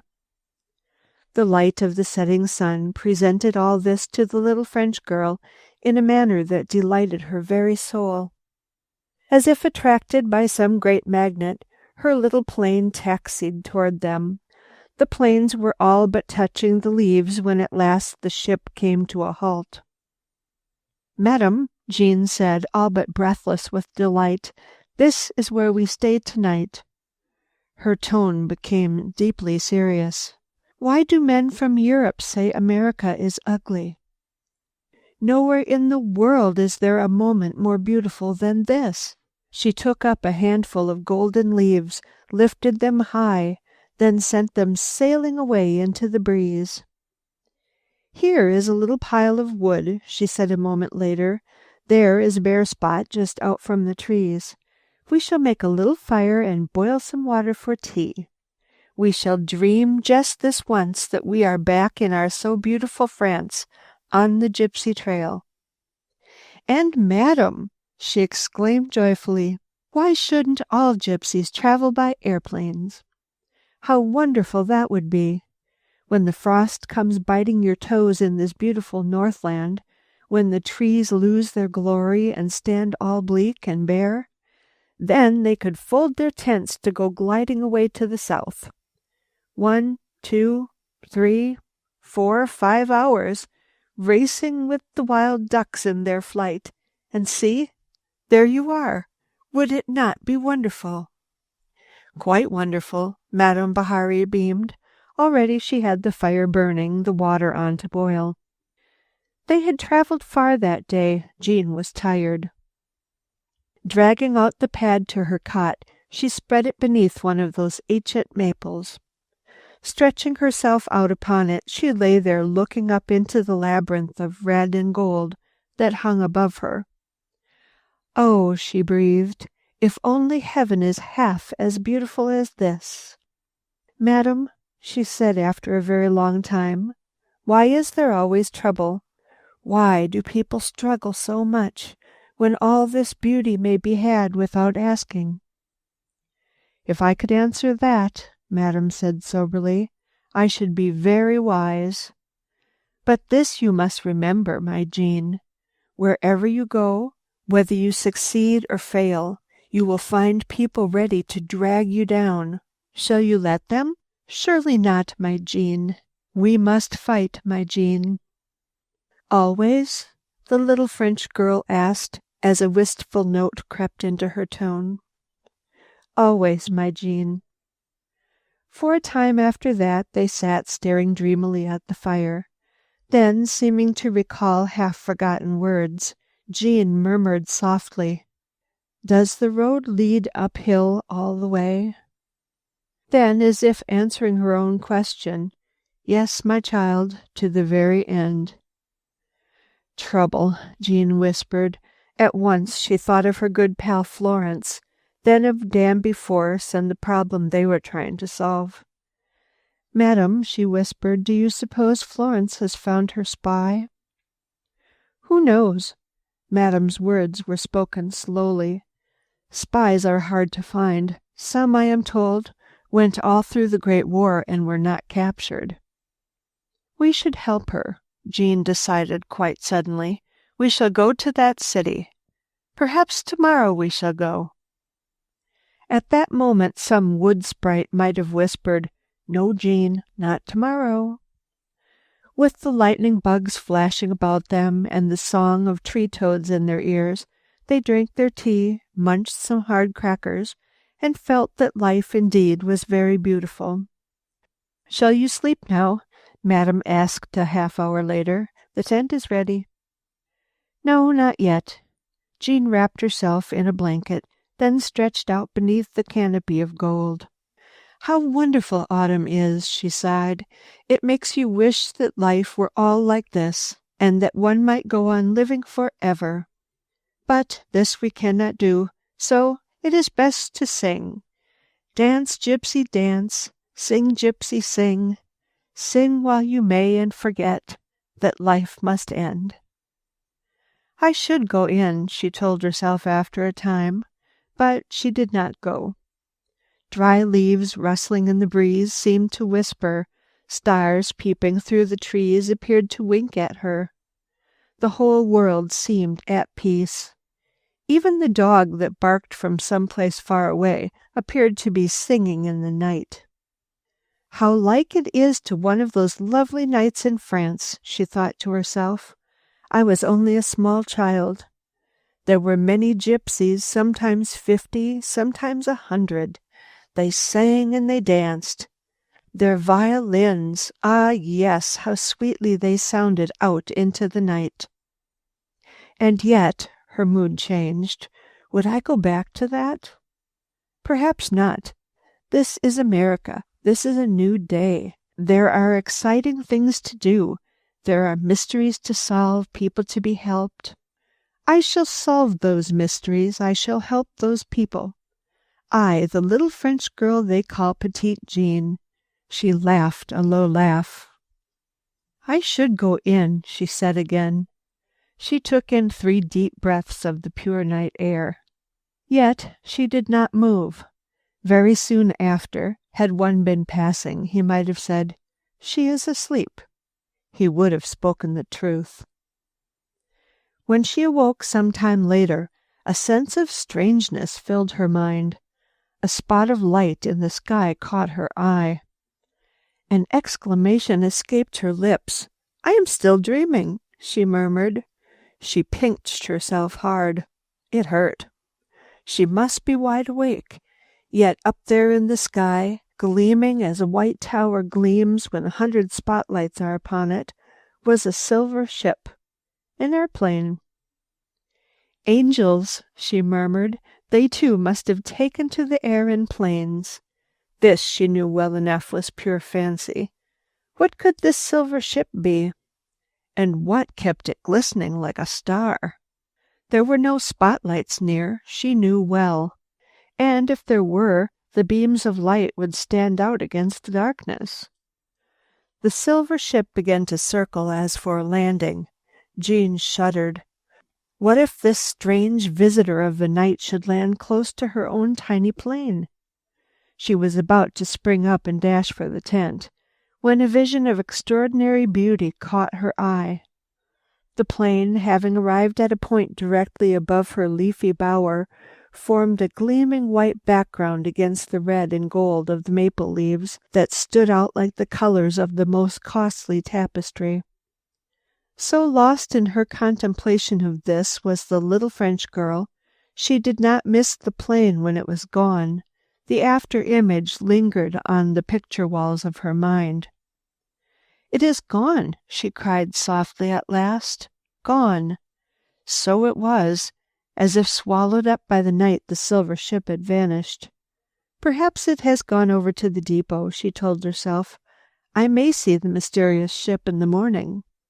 Then, as if in need of companionship and protection, she rolled up her thin mattress and disappeared within the tent. "There is a plane by the depot, a silver plane," Jean exclaimed excitedly the moment she thrust her head from the tent in the morning. "I must see it.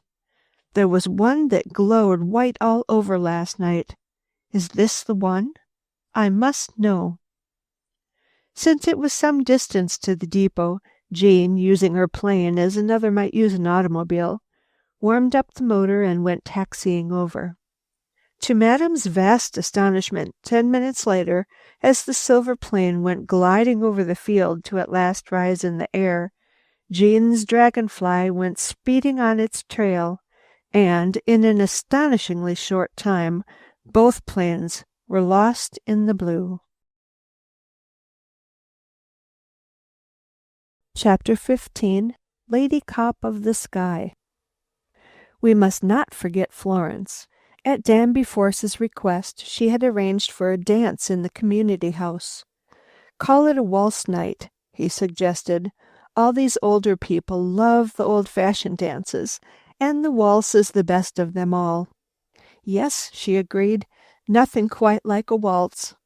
She took great pleasure in arranging for this simple social affair.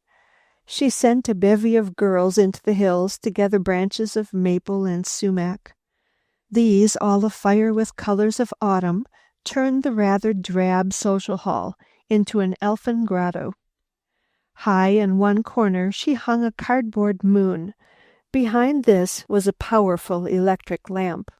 "For the last waltz," she whispered to Verna, who was helping, "we will turn off all the other lamps and waltz by the light of the golden moon." "That," said the happy girl softly, "will be grand." Their waltz night came, and with it such a crowd as the community house had never before known.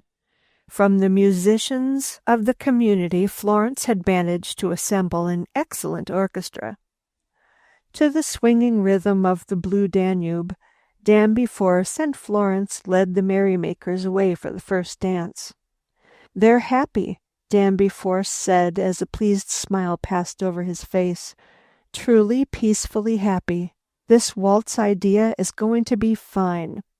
We'll have several of them, have them all winter long." Has he forgotten, Florence asked herself. Has the spy in my mission here slipped from his memory so soon? It surely seemed so, for here he was planning her social service work for the distant future. Someday, she told herself with a little shudder, there will be a big blow-up around here. The spy will be found. Perhaps I shall find him, and then there will be no more social work done by little Big Florence. She resolved to forget all this and for one night at least enjoy life to its full. The fourth waltz had come to a close with a glorious swing. She was seated on the sideline with Danby Force, when, of a sudden, a figure appeared on the narrow platform. A jolly-faced young man he was. His dark eyes were sparkling, his bushy black hair tumbled about his ears. His was a face to charm the world. From some woman's gown he had snatched a broad belt of red cloth. A fantastic, romantic figure he cut indeed, as he stood there waving his hands. "Well now, that was wonderful," he shouted. "Beautiful, artistic, entrancing, marvelous." And now his face became animated like a thing glowing with inner fire.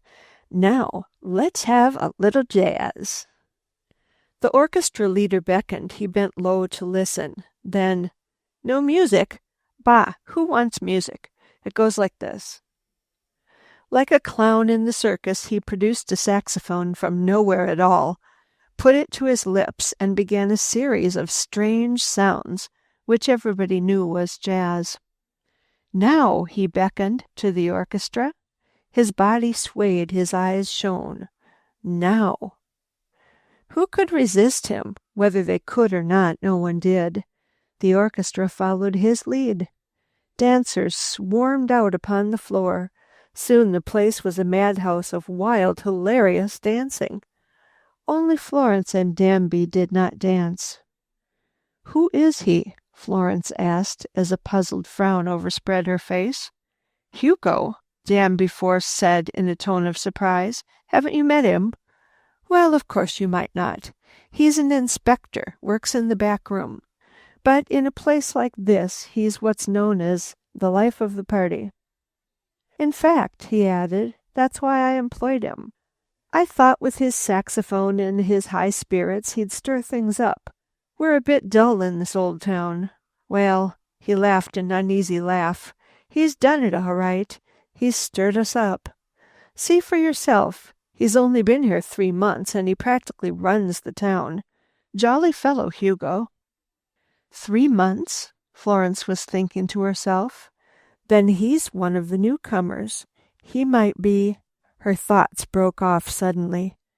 Had she caught some movement behind her? A door stood ajar. Her keen eyes caught sight of a figure that vanished instantly.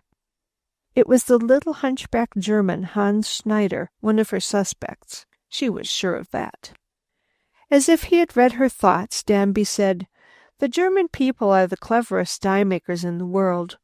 While the World War was on and we could not get their dyes, we made some very poor cloth, I can tell you. But now—" He did not finish. She knew what he would have said.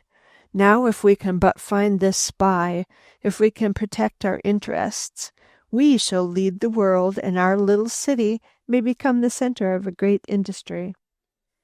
"You don't dance to that sort of music?" he said, nodding his head toward the squealing, squawking, sobbing orchestra. "Is that music?"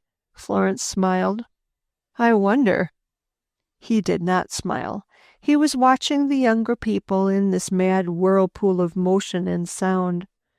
"Sometimes I wonder," he repeated. I've been told that this jazz started in the dark heart of Africa, or perhaps in the Black Republic of Haiti, that it used to be practiced as a wild, frenzied dance, mingled with a sort of madness by the voodoo worshippers before they performed something terrible, perhaps human sacrifice. Anyway, his voice changed. This wild revel does things to our people. There's sure to be things happening tomorrow, a whole bunch of color spoiled, perhaps, or bolts of cloth ruined, perhaps valuable machines wrecked. People are nervous and jumpy after just one wild night. You can't trust them to be themselves. Last time we had a revel like this, he laughed low, one of the girls was working near a vat of indigo blue coloring matter. She tried a new jazz step, I believe, and fell in. She was blue for a week after that. He laughed out loud. Florence joined him and felt better. Her night of waltz music was spoiled, but here at least was amusement. She would have been blue for life, Danby went on, only the coloring material wasn't at its last stages. Well, he rose. I'll be going. Got lots of work to do. No more waltz tonight. No more waltz? Florence looked up at her imitation moon. She was disappointed and unhappy. She had pictured that last dance as something unusual and beautiful. Your Hugo is attractive at any rate, she said to Danby. Just at that moment Hugo went whirling by. He was dancing with Ina Piccolo, the dark-eyed girl who had carried away the dye. She's wearing a purple dress, Florence said to herself, the very shade that was in the ink bottle. I wonder. She was to wonder many times. It was not many hours after Florence had returned to her small room in the birdcage cottage, when Jean, in quite a different part of the country, started her strange flight following the small silver plane. What can have happened? Madame Bahari asked herself in utter astonishment as she watched the two planes, like homing pigeons, rapidly disappear into the distance. That which had happened was truly very simple. As Jean, after taxiing down the field, came in sight of that silver plane, she caught sight of a tall, dark figure just entering the plane. One look was enough. Her lips parted in sudden surprise as she hissed under her breath, "The dark lady, the spy!" She was about to spring from her place when the silver plane, whose propeller had been slowly revolving, started gliding away. There was nothing left but to follow. Jean followed, not alone on the ground, but in the air. And did she follow? Miles and miles the two planes roared on.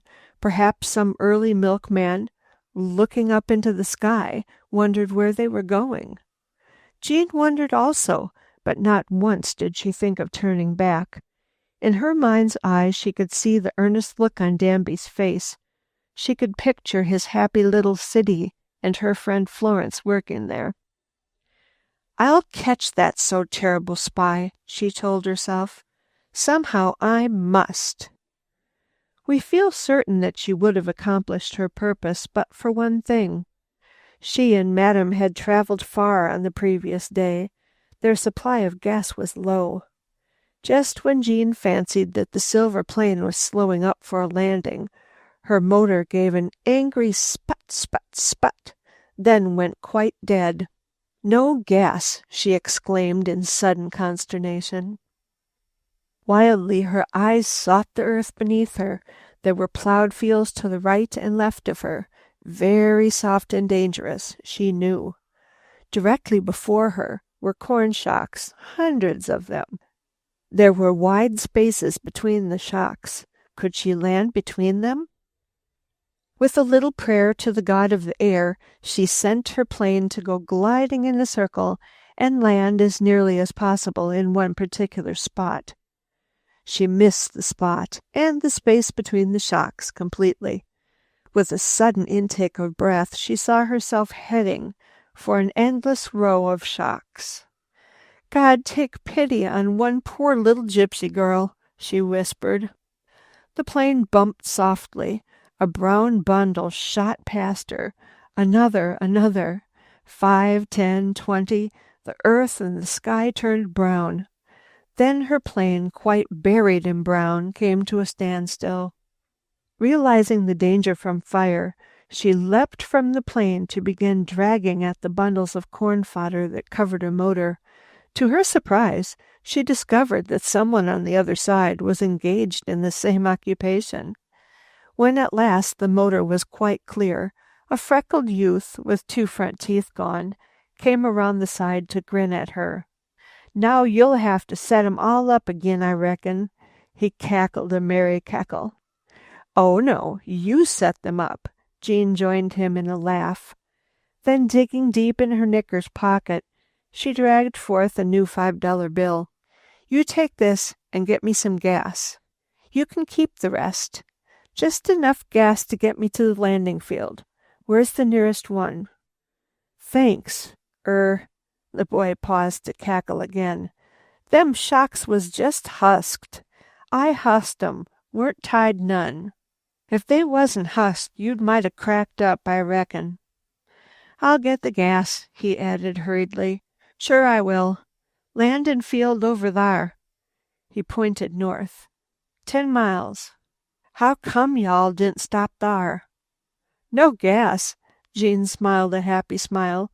"But say, you hurry," she put in as he moved slowly away. "I'm a lady cop of the air. I was chasing a spy." "Gee willikins, a spy?" The boy was away on the run. Chapter 16. A Suspicious Character. Jean had lost her spy. She had lost herself as well. Only after much flying and 4 landings was she able to find her way back to the spot where Madame Bahari patiently awaited her. When she arrived, the sun was setting once more, and it was again time for tea. As on the previous night, Jean lay long beneath her canopy of red and gold, but no silver plane came to shine down upon her. "Marvelous plane," she murmured. "Wonder if I shall ever see it again, or learn the secret of its shining beauty." On the day following the dance, Florence took a forenoon off to climb to the crest of a hill that overlooked the city. She sat down upon a heap of fallen leaves, then proceeded to indulge in an occupation quite unusual for a girl. Selecting a fine, smooth stick that had lain long enough upon the ground to become brittle and all sort of witty, she began to whittle. A boy cousin had long ago introduced her to the joyous art of whittling. What did she make? Mostly nothing at all. She just whittled. And as she carved away at the brittle wood, she thought. Long, deep thoughts they were, too. Ah, yes, there was the charm of whittling. It made thinking easy. "If it wasn't all so tranquil and beautiful, I'd leave it," she thought as her eyes took in the scene beneath her feet. Yes, it surely was beautiful. The red brick factory, built beside a rushing stream, quaint, old, and all covered with vines, had a quiet charm of its own. Beside it, reflecting the golden glory of autumn trees, was the mill pond. Beyond that, the water flowing over the dam sparkled like 1,000 diamonds. "Yes," she murmured, "it is beautiful. I did not know that old New England could be so entrancing. And yet it was not the city, the factory, the hills, the trees that hold you. It's the people." That was true. There was the little family in the canary cage house who had taken her in. The room she and Verna occupied was so small, there was hardly room to move about. And yet they were happy. Verna was obliging, kind, and generous to a fault. More important than that, she was eager to know about everything. And she, Florence, knew so many, many things about which the child of the small city had scarcely dreamed. They talked at night, hours on end. Strangely enough, as she thought of this flower-like girl, a sudden mental image gave her a picture of Hugo, the idol of last night's affair. She could see him now as plainly as she might if his picture had been thrown upon a screen before her. His dark eyes were flashing, his tangled hair tossing, his white teeth gleaming as he exclaimed, "That's fine. Now let's have a little jazz." She shuddered. Somehow she did not wish to think of Verna and Hugo at the same instant. And yet, if she asked why, she could not have found a sensible reply. "Surely," she said to the trees, the hills, and the city before her, "he is handsome, gallant, and popular. Who could ask for more?" And the hills seemed to echo back, "Who? Who? Who?" And yes, who? For all this, Florence was experiencing a feeling of unhappiness over the whole affair. Why? She asked herself. Why? She did not have high social ambitions. Of this she was certain. Happiness, she knew, could not be attained by sitting close to the head of the table at a banquet, nor of being intimate with great and rich people. Happiness came from within. And yet this had been her first little social venture. Always before she had worked in the gymnasium or on the playground. This time she had planned something different, planned it well. She had dreamed a new dream, and the thing had not turned out as she had expected. The thing she had planned would, she had hoped, be beautiful. Had this affair ended beautifully? She was to be told in a few hours that it had been wonderful. Just now she was thinking. There was plenty of noise. Once Hugo had dumped out a whole bank of flowers to seize the tub that had held them and beat it for a drum. Everyone had laughed and shouted. There had been no beautiful moonlight waltz at the end, only a wild burst of sound. "Probably I'm soft and sentimental," she told herself. And yet she was thinking of Danby Force. "Our people," he had said, "seemed a little dull, so I hired Hugo. Thought he might stir them up with his saxophone."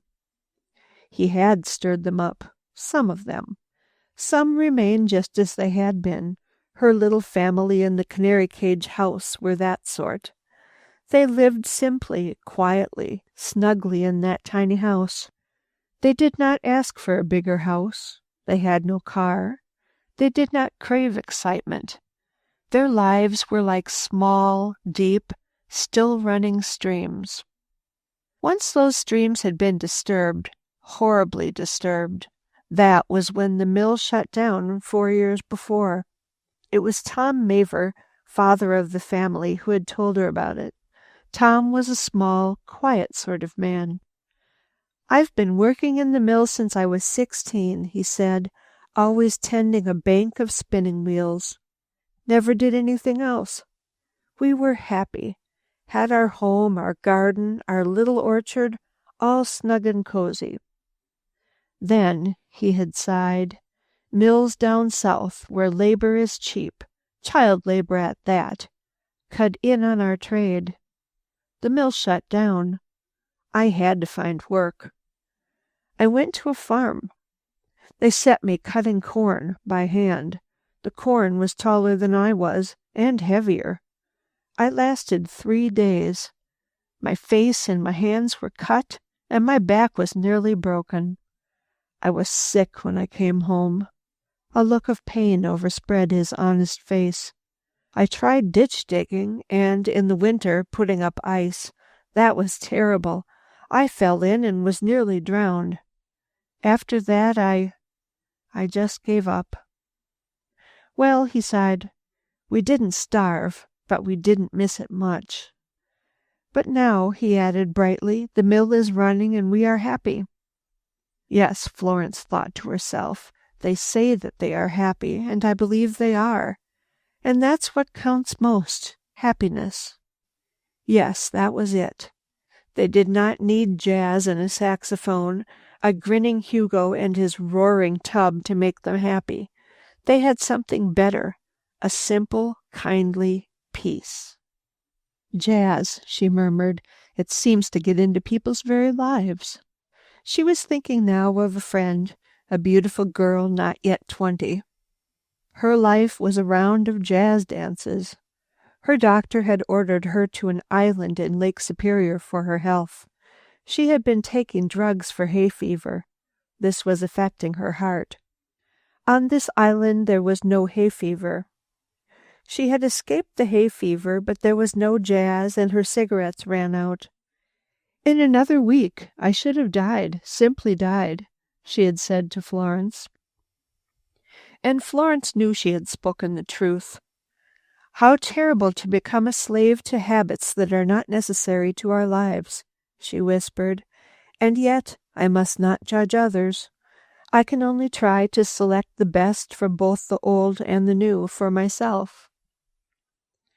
As she sat there looking down upon the city, thinking of its joys and its sorrows, its successes and its perils, she was like some brooding Greek goddess dreaming of the future. Suddenly she stood up straight and tall, flinging her arms wide. She remained thus, motionless as a statue. She was beautiful, was this girl of strong heart and strong body, beautiful as a heroic grief statuary is beautiful. Standing there, she saw the sun come out from behind a cloud to bathe the hillside with its glory of light. Racing down the hill, this narrow patch of light appeared at last to linger lovingly over the little city. "It is a sign," the girl whispered. "In the end, troubles shall be banished." For the moment her face was transfigured by some strange light from within. Then she turned to walk slowly down the hill. As she entered the grounds that surrounded the mill, she was startled to see a strange figure half hidden by a wild cranberry bush at a spot near the gate. At first she believed him to be hiding there, and thought swiftly, "This may be the spy." Next instant she realized that he was raking dead leaves from beneath the bush. A strange, rather horrible sort of person he appeared to be. His hair was kinky and cut short. His dark face was all but covered with a short curly beard. His bare arms were long and hairy. As he rested there, bent over, clawing at the leaves, he resembled an ape. He grinned horribly at the girl as she passed, but did not speak. "One more newcomer to the community," was her mental comment. "But of course, since he works about the yard, he does not enter the mill. He could scarcely be the spy." And yet, she wondered how strong the locks and bolts of the doors and windows were, and whether it were possible, after all, for the spy to come from without at night. On enquiry, she was to discover that at night the plant was guarded by a watchman, one of the oldest employees of the place, and entirely trustworthy. For the moment, however, she was bent on entering the mill. She liked its din, loved to see the speeding shuttles, and feel the movement of life about her. Besides, she had not forgotten what Danby Force had said. Things often happen in the mill after a jazz night. She thought of the girl who had fallen into the vat of blue dye. "Has anything happened today, I wonder?" she whispered to herself. Chapter 17. A Surprise Visit. To Florence, with her interest in mechanical things and her love for the glorious throb of life, the cotton mill was a place of great enchantment. As she entered now, she was greeted by the crack, crack, crack of 100 shuttles and by the boom, bang of weavers' beams. "It sounds like a battle," she told herself. And so it is. A battle against depression, cold, hunger, and despair. She looked about her. Everywhere hands were busy, faces bright, and hearts light. "And to think," she whispered, "all unknown to these honest, happy ones, there hangs above them a shadow like some great bombing airplane, a shadow that some day may drop a bomb, as if from the sky upon all this glorious harmony of noise, and still it forever. Unless she was thinking of the spy who, all undiscovered, lingered in their midst. He was a thief. No, he did not take their money, nor their other trifling treasures. He took their means of living, or would if he could. And who is he? She asked herself. Who? She thought of the hunchback German who tended the motors, of the two dark-faced silent sisters who so resembled the spy that had escaped. That one too may come back, she told herself. Danby Force had said that he was sure they had not discovered all the secrets. It's a complicated process. Each secret is known by only one or two workers. These had been his words. No one of them knows all of it. She thought of the black-eyed girl she had seen carrying away a bottle of dye stuff. She may have wanted to analyze it, she thought. More likely that she merely used it to dye that dress she wore last night. She laughed in spite of herself. Then she recalled the little ape-like man working out there among the shrubbery. He might know a great deal. Who could tell? No one knows now. She clenched her hands tight. But we shall know. That evening after working hours, she was favored with a surprise visit.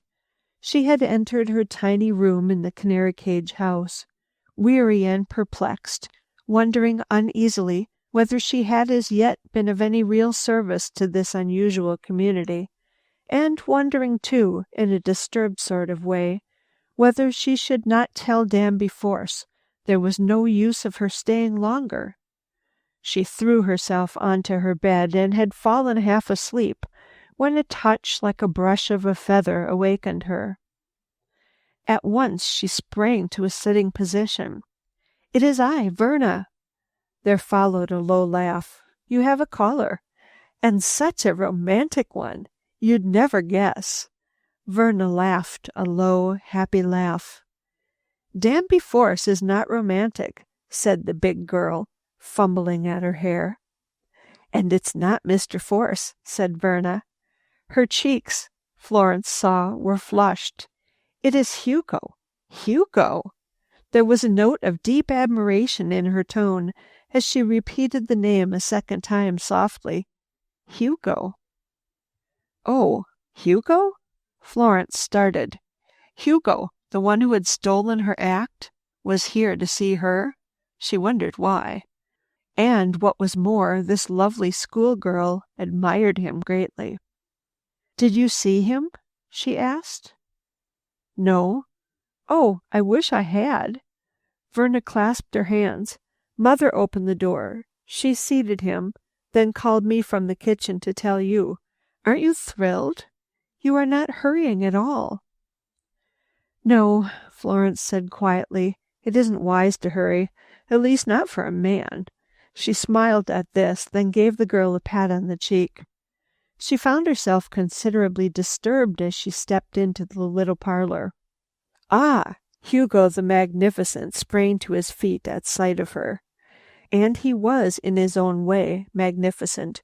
Bright blue suit, orange-colored tie, a flower in his buttonhole, a smile showing all his white teeth. "Ah, Miss Hyler, I came to congratulate you, to tell you how wonderful the party was last night. You certainly are a marvelous hostess." "We of the mill—" He broke off short to stare at something on the wall. He stood there for a count of 10. Then he murmured, "How exquisite! How charmingly beautiful!" He was looking at a picture. It was indeed beautiful, done by a very great artist who had chanced to visit the little city.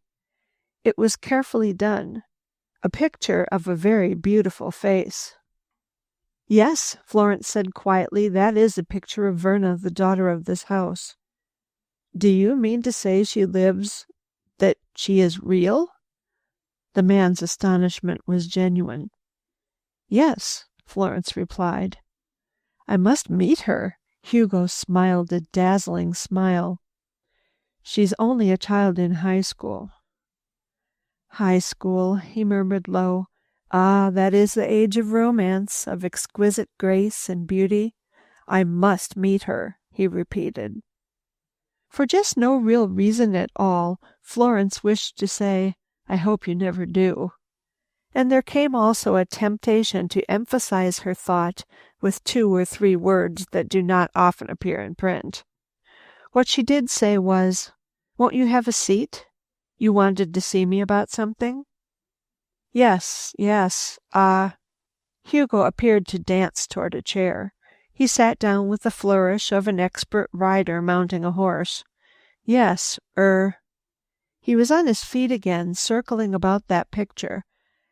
At last, like a bee that has circled a flower, his gaze came to a center, close to the picture. Ah, yes, he murmured. A very great artist, a priceless thing. Heaving a sigh, he tore himself away. Yes, Miss Hyler. His change of poise and tone was fairly stunning. As he wheeled about, he was once more the social conquistador, seeking the girl knew not what advantage. Yes, Miss Hyler. We admire you. In fact, we enjoy the party so much, we wish you to organize another within a week. A truly wonderful party. A harvest ball. A thing to be done in costume. A masked ball. Florence might have reminded him that she had started her little social meeting as one sort of affair, and that he had ended it in quite a different manner. She might have told him that if he wanted any sort of party at all, he was quite free to get it up as he chose. She did nothing of the kind. Instead, she said, And does Mr. Force approve? Oh, Force. Hugo made a dismissing gesture. He doesn't mind. He wants this dead old town wakened up. Does he? Florence said quietly. Does he? Hugo stared. Isn't that why you're here? Florence started. Yes, I suppose that is why I'm here, she replied hurriedly. It would never do for any of these people to guess why she was here. Yes, and I am sure the party will be all right. I can count on your assistance and all the others? Absolutely. There's the spirit. Hugo sprang forward to grasp her hand. For Florence, that was a disturbing hand clasp. Hugo's hand was hot and trembling. After holding her hand for 10 seconds too long for her comfort, he suddenly dropped it to do 3 more turns about the room. Then, making a grab at his hat and snatching a look at his watch, he exclaimed, Must be going. At that, he bolted out of the room. What a remarkable person, she thought a trifle wearily. He's a living impersonation of jazz. He was a great deal more than that, but this she was to discover at a later date. In the meantime, she went to her room for a look at her mail. This was followed by a few moments of thinking. Those were very solemn thoughts indeed. How, she asked herself, is this affair to end? Shall I discover the spy? If so, how and when? Will the spy be a man or a woman? Will there be a struggle, a trial perhaps? She shuddered. After all, she thought, perhaps I should have accomplished more by attempting to follow the dark lady's trail. In time, her thoughts began to wander. She thought of Hugo. At least, she told herself, he has good taste in art. That is a lovely picture of Verna. Drawn by this thought, she left her room to wander into the small living room. Instantly, her lips parted in a suppressed cry of surprise. The picture was gone. But then, she thought, why raise an alarm? I have been out of the room for some time. Perhaps a member of the family has carried it away. She decided at last upon a course of watchful waiting. I'll find it in another room, she told herself. But would she? Chapter 18. The Red Devil. Has the little airplane stewardess been quite forgotten? Such vivid personalities as hers are never long forgotten. These were busy days for her, A trip to Boston and return, a day of rest, a sudden call for a special trip to the Arizona desert. She was ever on the wing. With all this, she had not forgotten her promise to Danby Force. Pictures of the dark lady with a torn ear were made and quietly distributed among her fellow workers. She was surprised at the results.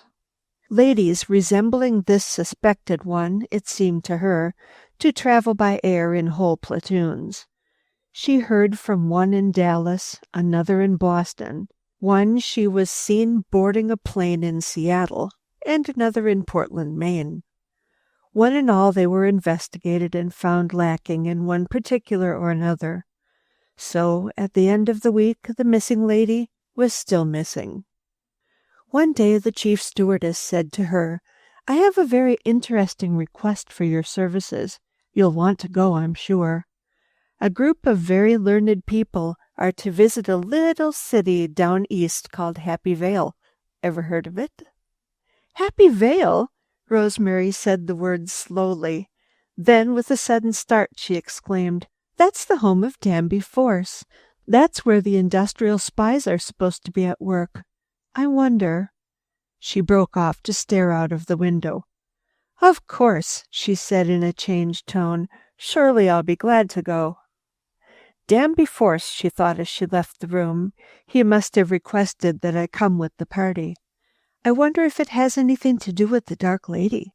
I wonder if he's found her, wants me to identify her, or something. Anyway, she concluded, he's a fine young man. It will be a real adventure to visit his city. Then, as if fate had whispered some word of warning in her ear, she made her way slowly toward a certain hangar. Arrived at the hangar, she sought out a certain airplane, then called, "Jerry! Oh, Jerry, come here."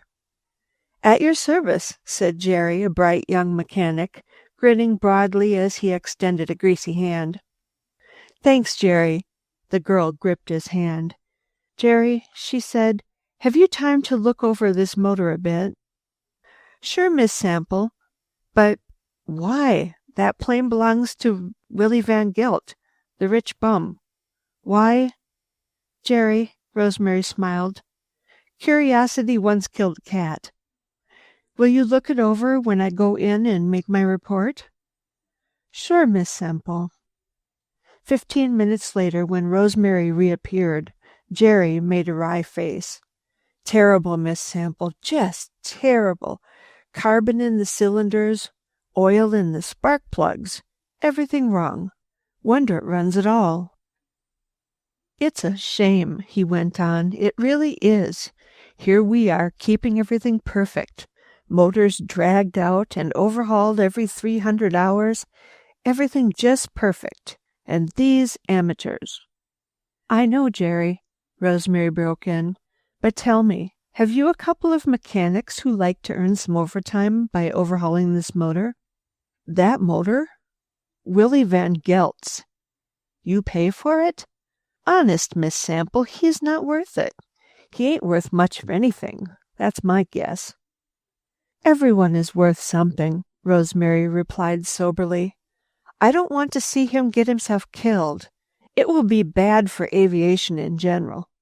And besides, Jerry, I've a feeling about that airplane, one I can't explain. So you just get that motor fixed up, and I'll pay the men. Pay them tomorrow."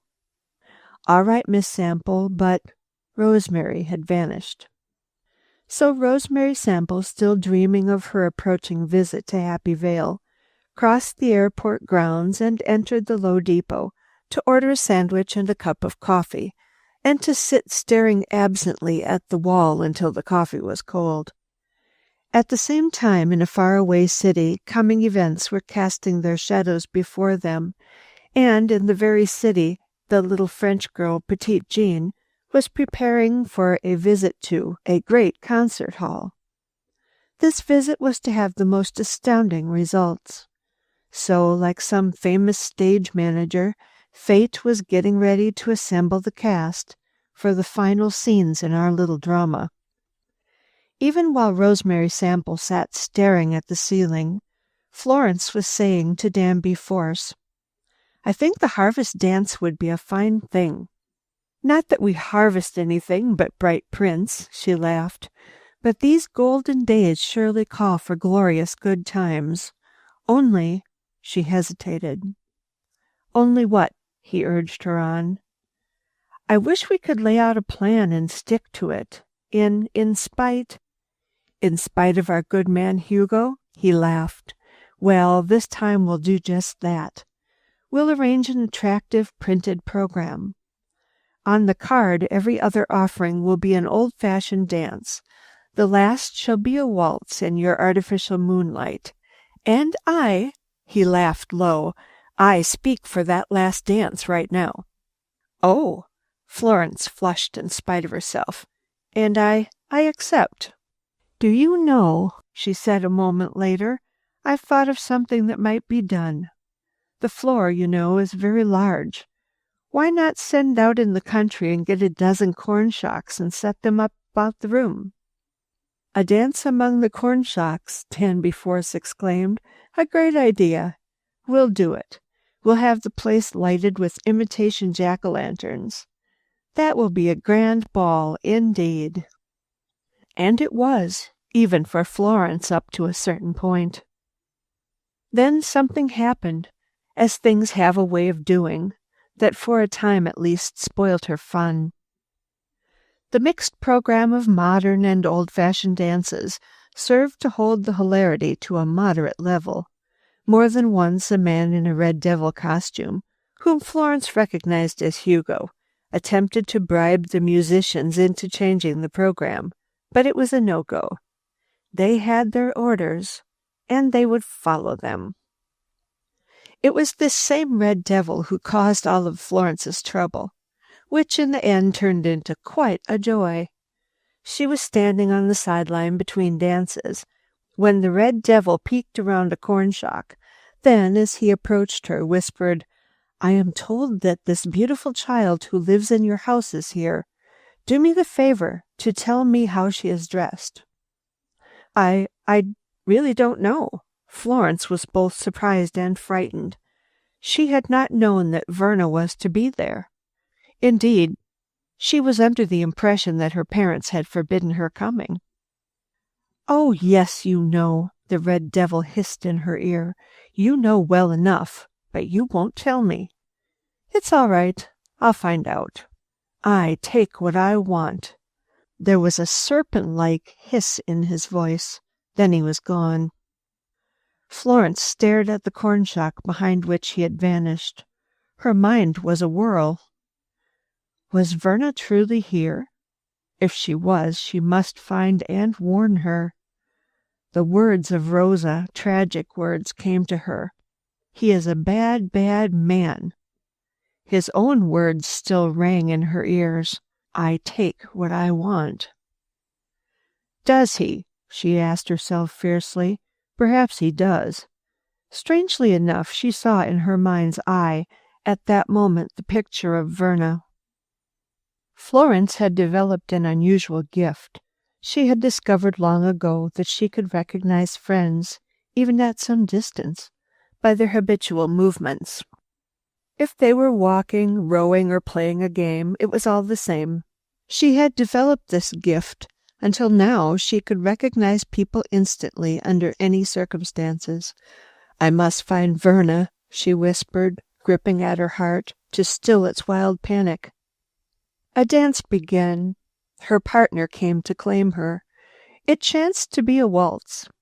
As she floated about among the corn shocks, she was looking. And then she saw her. "A fairy," she whispered to herself. "Verna is dressed as a fairy, all in white, with wings. How exquisite!" She wanted to break away and warn her at once. This might make a scene. She would wait until the dance was over. She lost sight of her entirely. Never before had a waltz seemed so long. She glided in and out among the corn shocks, in and out, until it seemed to her that dawn must come and a new day begin. When at last the music stopped, she fairly tore herself from her partner and was away on her quest. But where was that white fairy? 10 minutes of frantic search convinced her that she was too late. Verna was not there. Neither was the red devil. Sick at heart, she crept away to the dressing room. There she sank into a chair to surrender herself to despair. But not for long. Before her was a wooden bench. On this bench lay a large suit of rough coveralls, a pair of cotton gloves, and an ugly mask. This was a Cornhusker's outfit abandoned by one of the masqueraders. 10 minutes later, Florence had vanished. So too had the coveralls, mask, and gloves. 15 minutes later, the red devil and the exquisite fairy might have been seen walking along a narrow bridle path, lined on either side by tall bushes. The red devil, if observed by some old wise person, would have been said to be in the act of practicing his art. He was doing, at that moment, nothing that might be called reprehensible. He was in the act of beguiling the exquisite fairy. That was all. Surely no more perfect setting could have been found for a love tryst. The moon, full and golden, hung over great masses of dark foliage. The air was filled with faint noises, a chirp of a cricket, the rasping of a katydid, the call of some bird in his sleep, the distant bay of a hound. The air touched the fairy's cheek like a faint caress. "You are beautiful," the red devil murmured low. "Oh," the fairy breathed. "More lovely than a flower, more delicate than a rose, more graceful than—" The red devil broke off suddenly to listen. "Thought I heard a sound." His voice took on a sudden gruffness. A moment later he was his own sweet devil of a self again, murmuring, "If I had all the flowers of this beautiful world, I would not look at them but at you. If I might touch the stars, I would touch your hand instead. Your lips—" They had by this time all but reached the end of the lane. One moment more and they would have been in the open woods, when something quite terrible occurred. A figure that loomed large in the half-darkness leaped at the red devil. Startled, the red devil swung out with both fists. He missed. Something very like a sledgehammer struck him on the side of the jaw. With one wild scream, the exquisite fairy ran away, but not the red devil. Chapter 19. The Firebird. Strange as it may seem, it was at this very hour that Petite Jean received one of the most unusual thrills of her not uneventful life. She and Madame Bahari were back in Chicago. The Ballet Russe, too, was in that city, and to Jean, who, as you may know, was one of the finest gypsy dancers, anything like the Ballet Russe was a call which, if need be, would draw from her purse the last silver coin. "The Ballet Russe!" she exclaimed to Madame. "We must go. And, ah, yes, tonight we must go. This is the last performance." "Impossible, my pretty one," Madame said with slow regret. "I have promised to say farewell to our good friends of Bohemia. They are leaving tomorrow for their native land." "But you, my child, you must go. Put on your bright gown of 1,000 beads and your purple cape with the white fox collar, and go. Surely no one, not even the Firebird, shall outshine my Petite Jean." So Jean went alone. She secured a seat at the side of the gallery where she might look almost directly down upon the dancers. And was that an hour of pure joy for Jean? Not for months had she witnessed anything half so charming. The lights were so bright, the costumes so beautiful, the dancers so light-footed and droll, and the music so entrancing that she at times believed herself transported to another world. The first piece was a bit of exquisite nonsense, But when the first time came for that entrancing story, The Firebird, to be told in pantomime, music and dancing, Jean sat entranced. Once before, as a small child, she had seen this in Paris. Now it came to her as a thing of renewed and eternal beauty. As the lights of the great auditorium went dark and the orchestra took up an entrancing strain, Jean saw at the back of the stage a tree that seemed all aglow with light. And before this, dancing like some enchanted fairy, was a creature that, in that uncertain light, seemed half maiden, half bird. The Firebird. Jean's lips formed the words they did not speak. Soon the beautiful, glimmering Firebird began to seem ill at ease. The shadow of a young man appeared in the background. "Prince Ivan," Jean whispered. The prince pursued the Firebird. Round and round they danced. How light was the step of the Firebird! She seemed scarcely a feather's weight. How Jean envied her! And yet there were those who would have said, "Petite Jean is a more splendid dancer." The prince seized the Firebird in his arms. She struggled in vain to escape. She entreated him. She attempted to charm and beguile him. He released her only in beautiful and fantastic dance rhythm to capture her again. At last, on being given one of her shining feathers as a charm against all evil, he granted her the freedom she asked. The Firebird vanishes. Day begins to dawn upon the stage. The music is low and enchanting. Then a bevy of dancing girls emerge from a castle gate. These are princesses, bewitched and enslaved by a wizard. As the 13 princesses danced upon the stage, Jean received a momentary shock. One of these, the third from their leader, had about her an air of familiarity. Jean was a dancer. She had learned to recognize other dancers by their movements. But this one, "Where have I seen her?" she whispered. Closing her eyes, she attempted to call forth upon the dimly lighted picture gallery of her memory some scene of other days, some open-air arena, some stage where this one might have danced. "No, no," she tapped her small foot. "It will not come. And yet I have seen her." Then again she gave herself over to the story unfolding so beautifully before her. In the story played out for Jean, Prince Ivan falls in love with the most beautiful of the enchanted princesses. There follows a marvelous dance done by the maidens. Jean, as she watched, had eyes for but one dancer, the mysterious person she felt she should know, but could not recall. Dawn comes.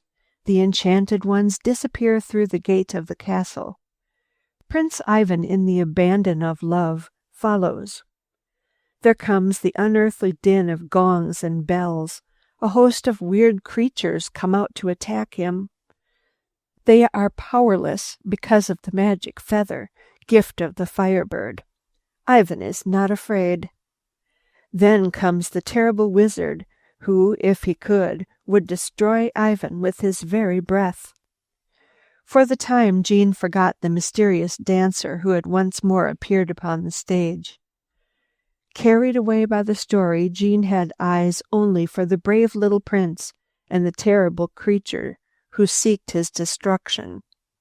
As the wizard approached, step by step, his hand trembling with rage, his small hard foot stamping the floor, Jean actually trembled with fear.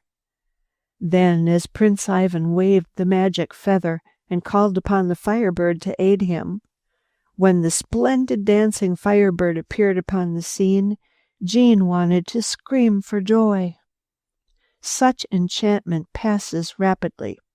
When at last Ivan had triumphed and the wizard been destroyed, Jean thought again of the mysterious dancer who had, she was sure, played some part in her past life. If you please, she spoke to her nearest neighbor, whose opera glass dangled idly from a ribbon. Just for one moment, may I borrow it? Certainly, the lady smiled. Strangely enough, as she put the glasses to her eyes, the little French girl found herself all a-tremble. Coming events cast their shadows before them. Scarcely had the glass been focused upon the mysterious dancer, then her hand dropped limply in her lap. "It cannot be," she murmured aloud. "But yes, it is she. It can be no other. There is the dark face. Even beneath her makeup one feels it. There is the torn ear. I can't be wrong. It is the dark lady. It is the spy." 20 seconds later, the opera glasses were in their owner's hands. Jean had vanished. Chapter 20. Someone Vanishes. Poor Red Devil, he surely was in for it. What a pity that anyone so jolly, so full of froth and bubble of life, should find any hard spots on his joyous glide through life. Pity or no pity, he was in for it. He was soft from too much eating, too much drinking, and too many good times. There was jazz in his blood, plenty of it. But one cannot defend oneself with the jittering rhythm of jazz. Hugo, the Red Devil, went down and came up again. He went down and was soundly beaten by this mysterious intruder. He roared for help, but there was no help near. He had chosen a lonely spot for his promenade. In the end he began whimpering like a baby. Then the intruder left him. And as he left, Hugo fancied he heard him mutter, "You take what you want?" He was, however, too dazed and befuddled to tell truly whether he had heard aright or no.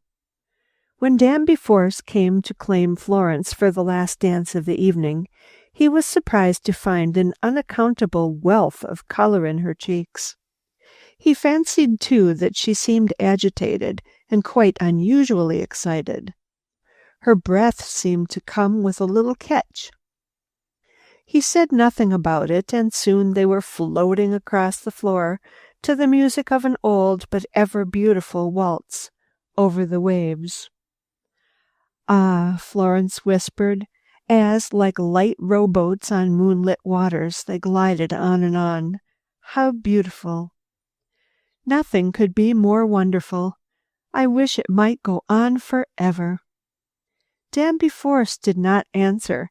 A slight tightening of the hand was his only reply. "But look," he exclaimed suddenly, "your knuckles are bleeding." "It's nothing," she laughed. "I can't make the silly things stop." Deftly she twisted her handkerchief about the offending knuckles. Then the dance went on.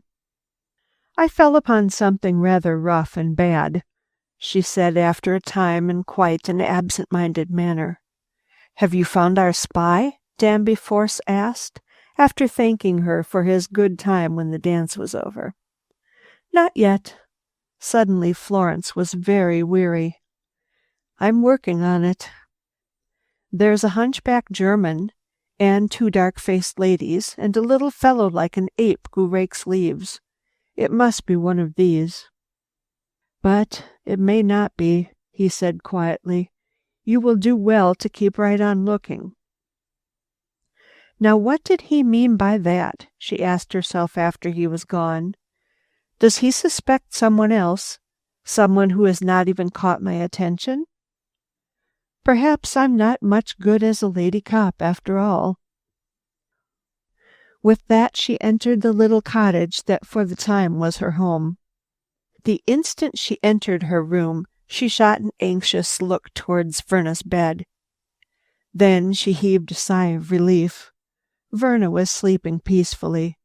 A single tear that glistened on her cheek detracted not one whit from her beauty. The big girl smiled as her eyes fell upon the crumbled fairy wings that lay upon a chair. Wings all crumpled, but the fairies safe. Thank God! She choked a little over these last words. For a long time after her light was out, she lay in her bed looking at the moon shining through her window. Had one been present who could see in the dark, he might have found her lips smiling.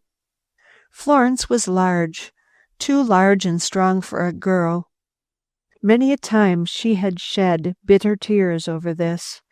Many a time, too, she had looked upon her slim and willowy sisters and felt her heart burn with envy. But tonight, as she stirred beneath the covers, as she sensed the glorious strength of her arms, her limbs, her whole superb body, she was filled with such a warmth of gladness as one does not soon forget. "Thank you, God," she whispered.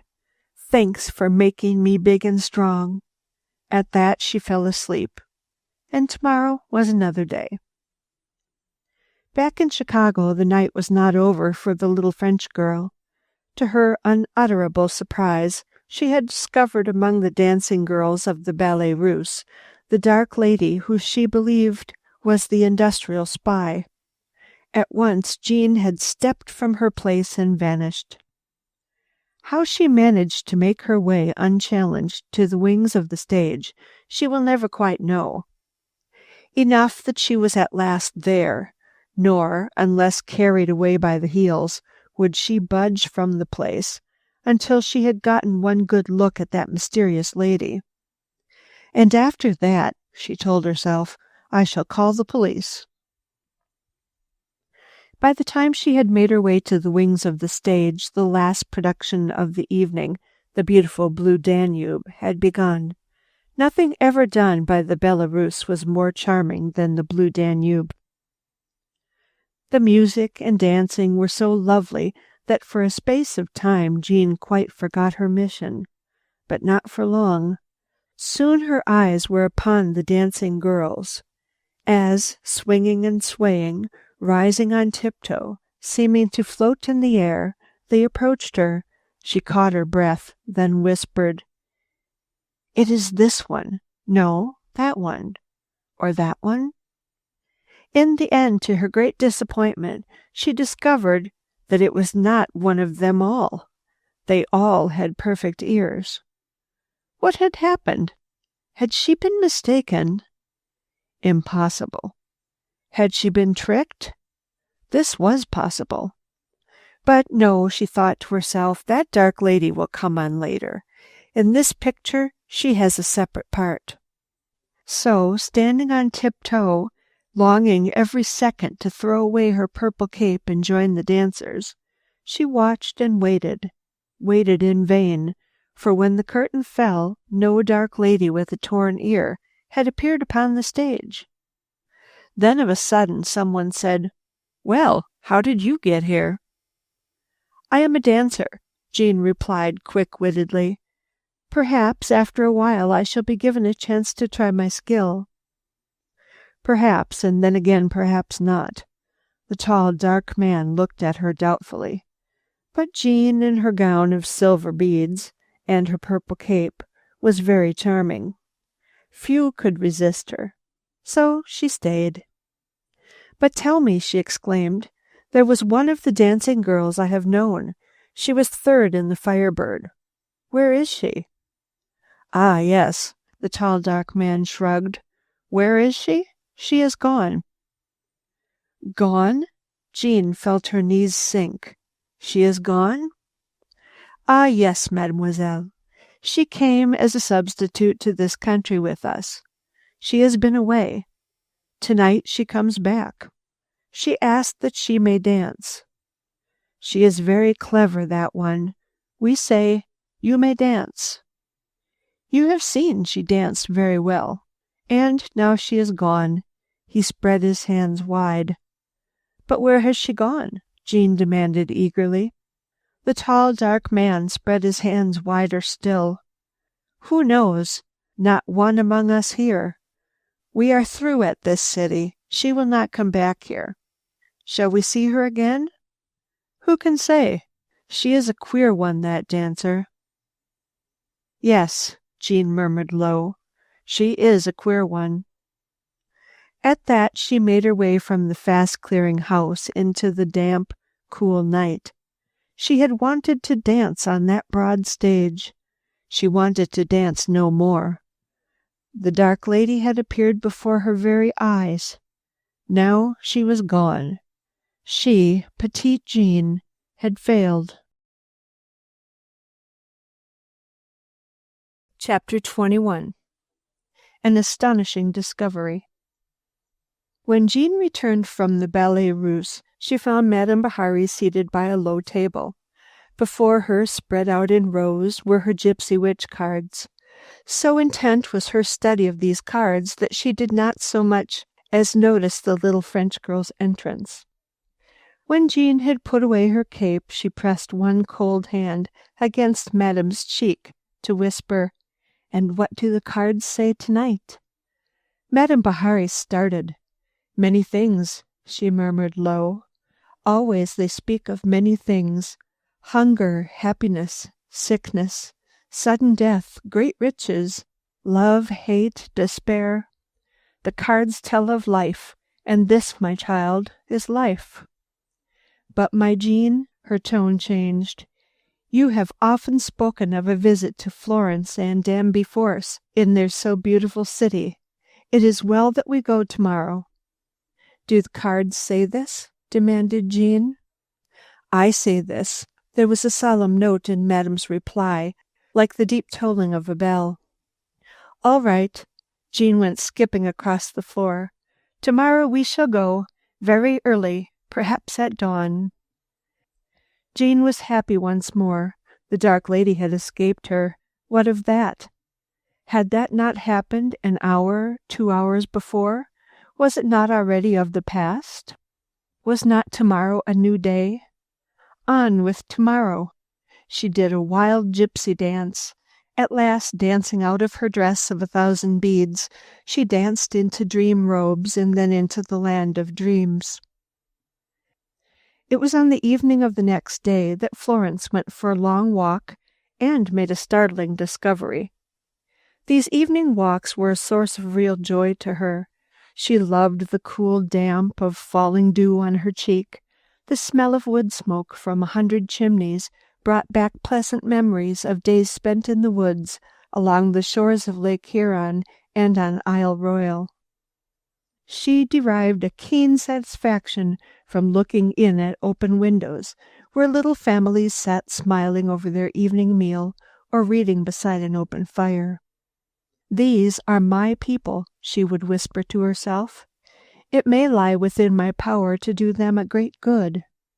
Tomorrow, perhaps, or even tonight, within the very next hour, I may discover the spy who is threatening their happiness."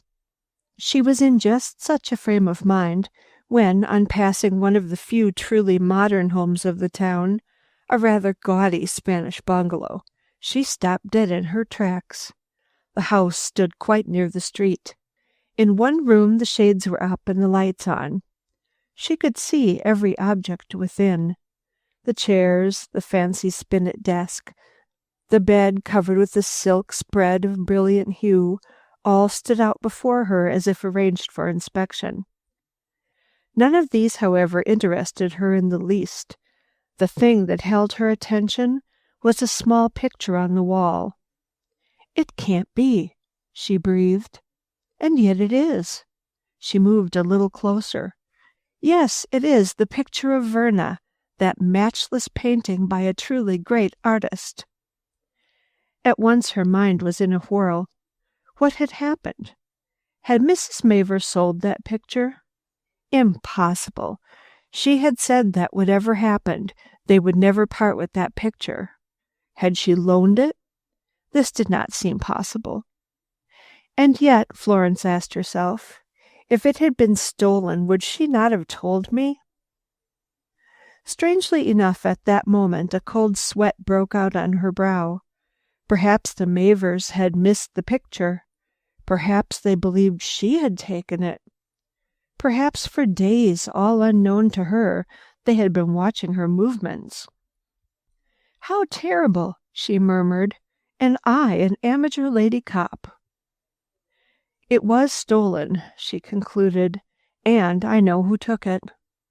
Words spoken only last night came back to her. I take what I want.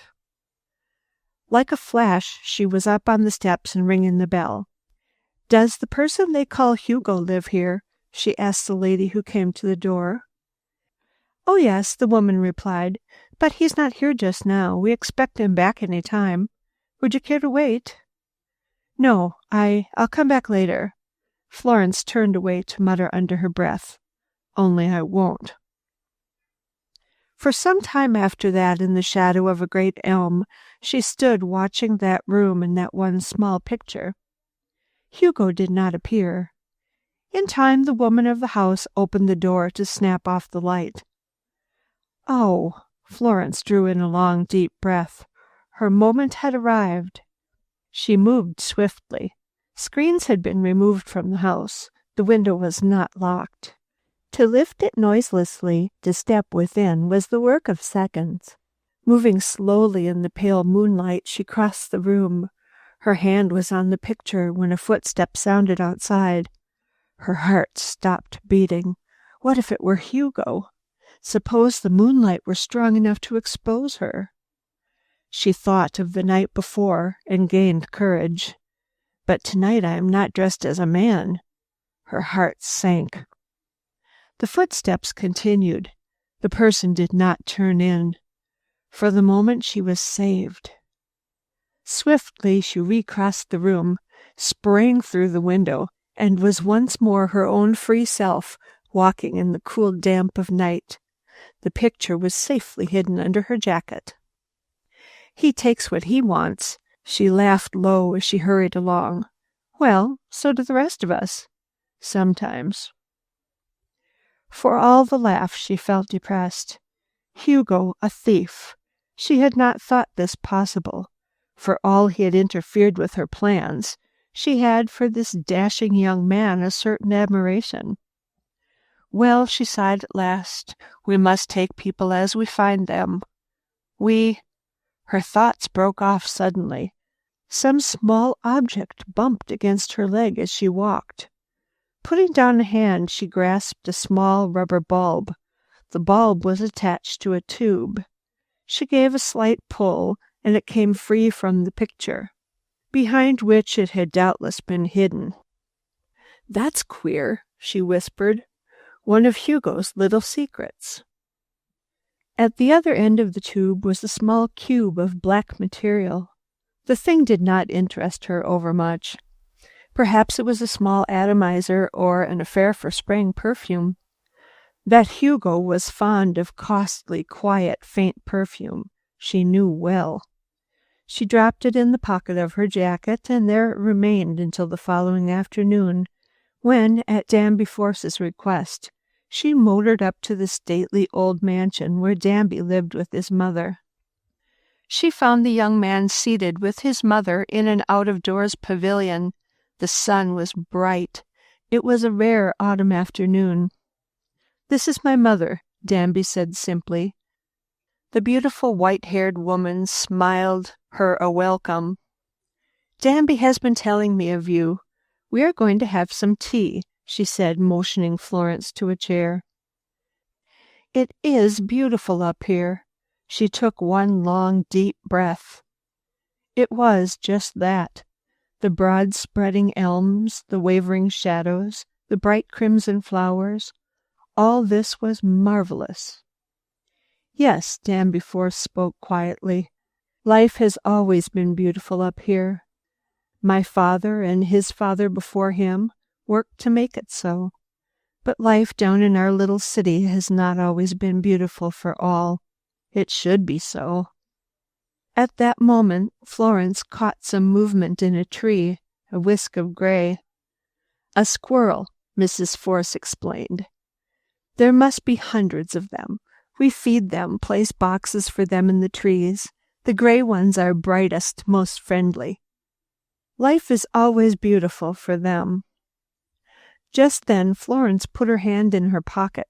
Feeling something cold and hard, without thinking what it might be, she drew it out and held it to view. "Where did you get that?" Danby exclaimed on the instant. It was the curious affair Florence had unintentionally carried away from Hugo's room the night before. "Why, the girl stammered. "Do you know what it is?" Danby broke in.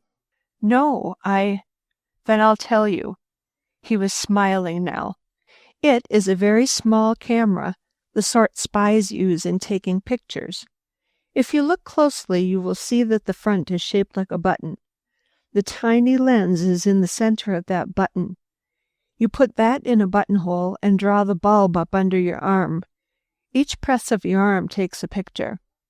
"Where did you get it?" he asked a second time. "Oh, please." Florence was horribly confused. She did not feel ready to tell the story. "I did not know it was of any consequence. Shows how good a lady cop I am. But I got it under very unusual circumstances. I'll tell you. I'll have to, but not just now, please." "Oh, that's all right." Danby's tone was kindly. "Would you mind letting me have it for a time?"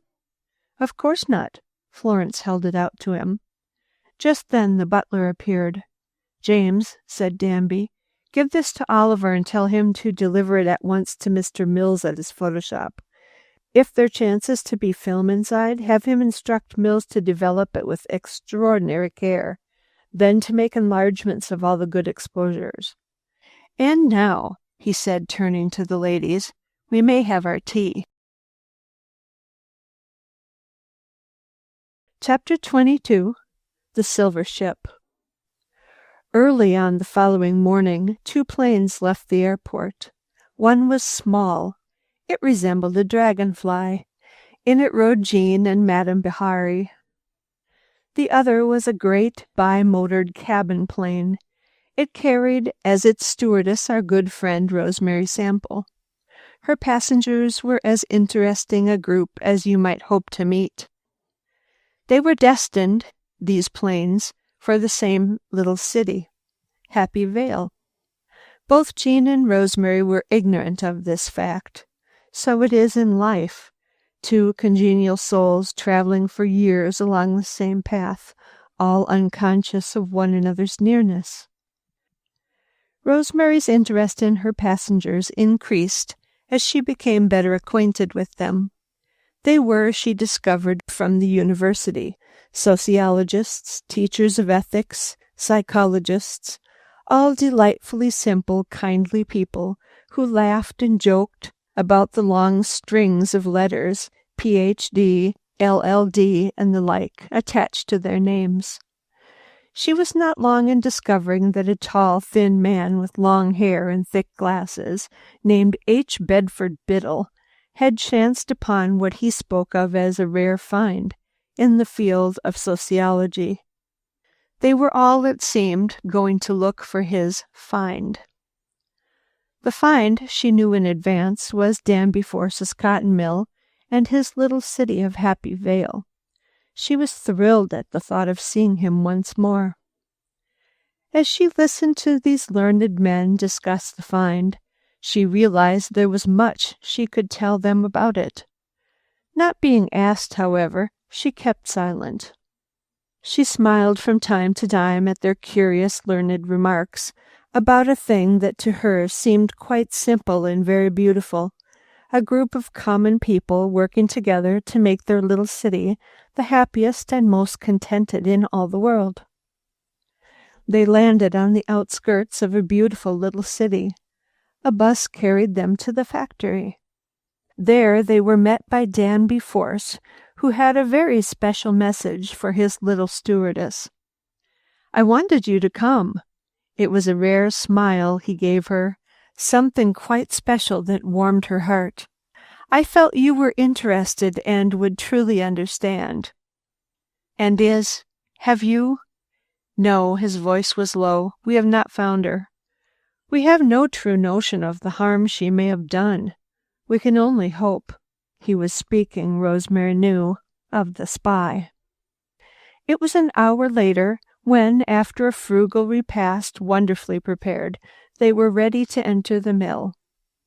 Rosemary had dropped modestly to the rear of the group, when of a sudden she noted some stranger joining their party. With a quick eye for faces, she already knew her party well.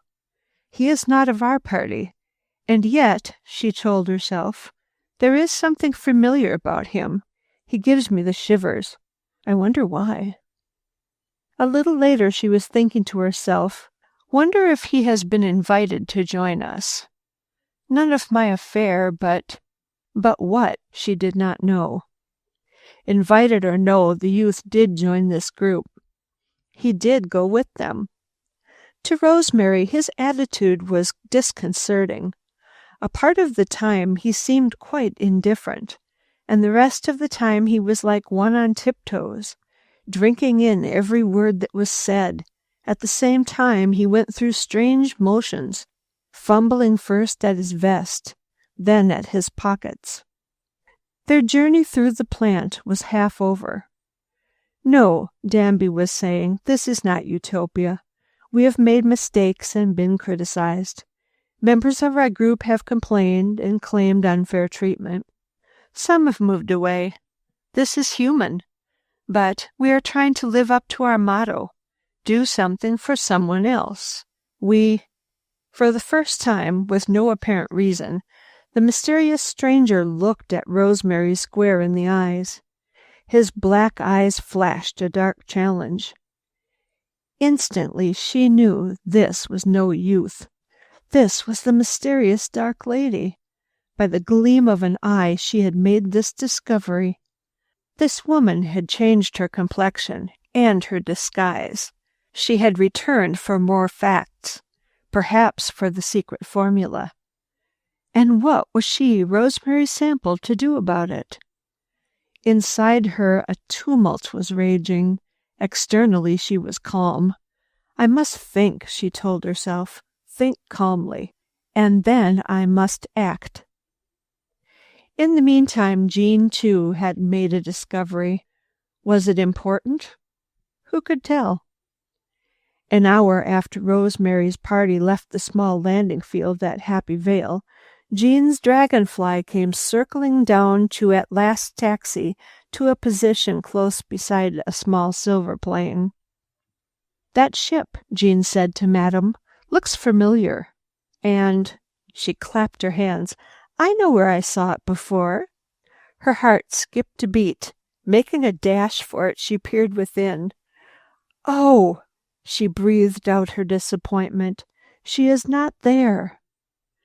This was the luminous silver ship that one night had hovered over her golden tree, the very one she had followed so far the next day. She was sure of that. A young man sat at the wheel. He seemed about to start the plane.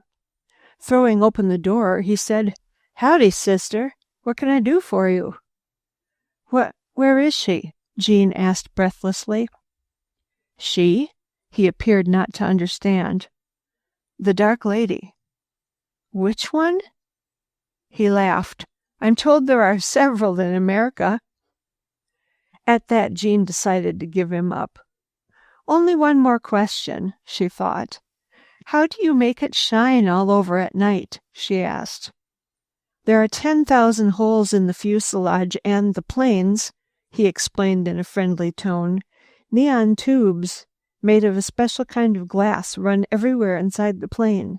When we light those tubes, they shine out through all the little holes. Simple, what? Very simple, Jean agreed. A moment later, she saw him go bobbing across the field to rise at last and soar away. All the same, Jean told herself, he did once have that dark lady, the spy, as a passenger. Wonder if he has her still. She concluded that that plane would bear watching if it ever returned. Chapter 23. The Gypsy's Warning. When Rosemary Sample discovered that the person who had attached herself to the learned party being conducted through the textile mill was none other than the spy, she found herself in a tight position. This visit of the wise men, she realized from the look on Danby Force's serious face, was an occasion of no small importance.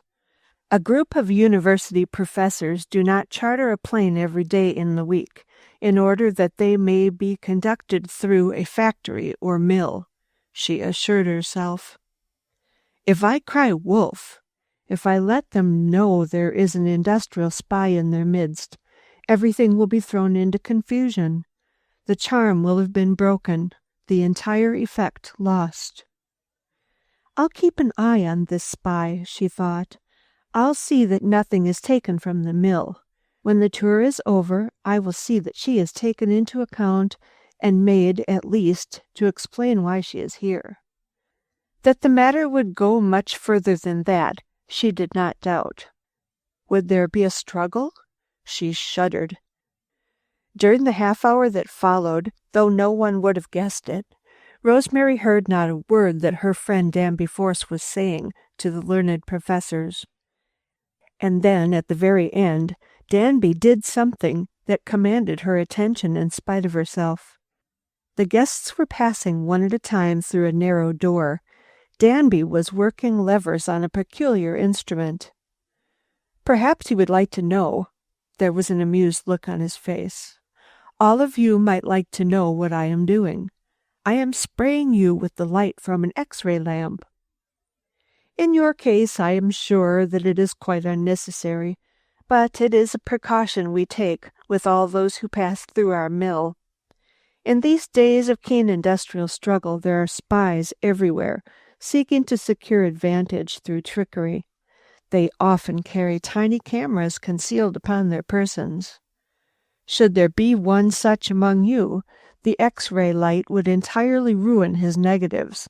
His picture-taking would be without result. As he made this explanation, Danby caught and held the little stewardess's interest for a brief interval. Fatal interest. 10 seconds later, when she gripped his arm to whisper, "Danby Force, there is your spy," she found herself staring at empty space. The spy had vanished. Danby stared at her in amazement. "What? You don't mean—" He was apparently unable to finish. Yes, she was here. She was dressed as a young man, but it was a woman. I saw her fumbling at the back of her coat as only a woman would. And now she's gone." "Quick," he whispered low, that the professors might not hear. "Run outside. Perhaps you can see her. If you do, ask any man about the plant to seize her. He'll do it at the risk of his life." There was no demand for such heroism. The spy had vanished.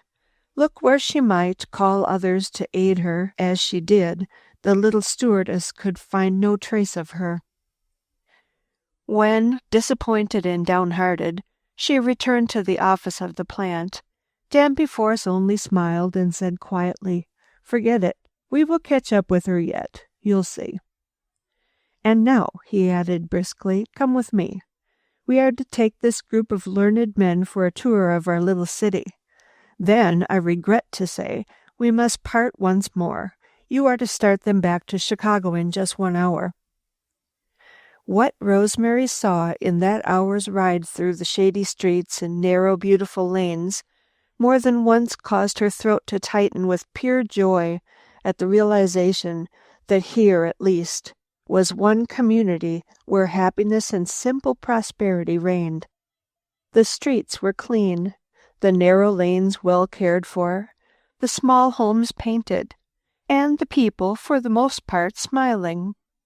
Yet, even as her heart swelled with admiration for those who could bring such a state of affairs into being, her mind was filled with misgiving. "It doesn't seem possible that one selfish person could spoil all this," she said in a low tone to Danby. "Yet it is possible." His brow wrinkled. "Once the secrets of our new processes are in the hands of unscrupulous persons, they will be exploited, and that will bring ruin to us." "We have not tried to expand," he said a moment later. "Perhaps we should have done so. But it has seemed to us that much of the unhappiness of the world has been brought about by the desire of honest and misguided men to tear down factories and build bigger, to cut costs, to sell cheaper in every market. Our aim has been an honest living and simple contentment for all. Simple contentment for all, the girl whispered to herself.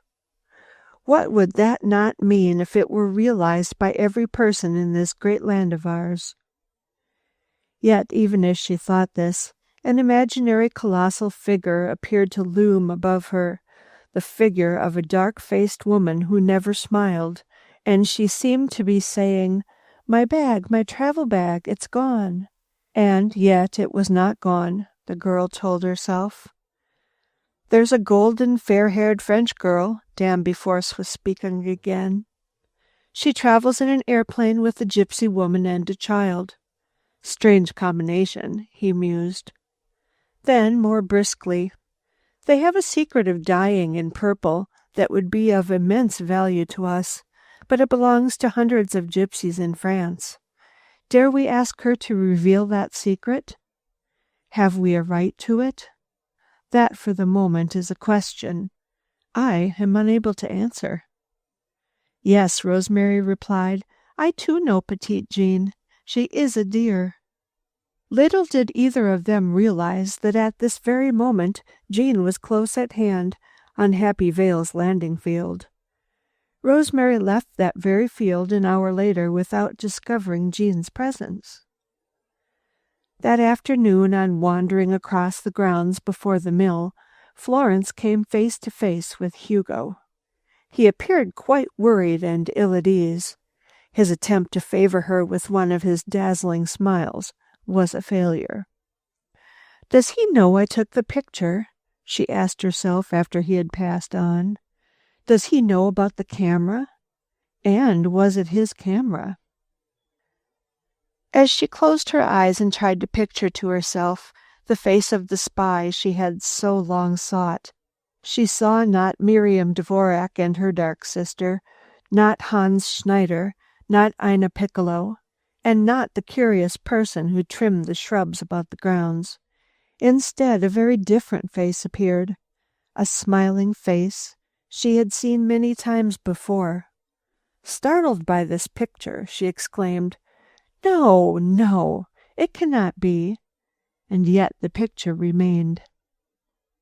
Yes, as Florence had guessed, Hugo was troubled, so very much troubled that any person with an eye for such things could have told it quickly enough.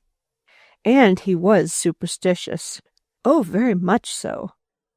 Selfish people who think much of their own happiness and very little of others are likely to be superstitious.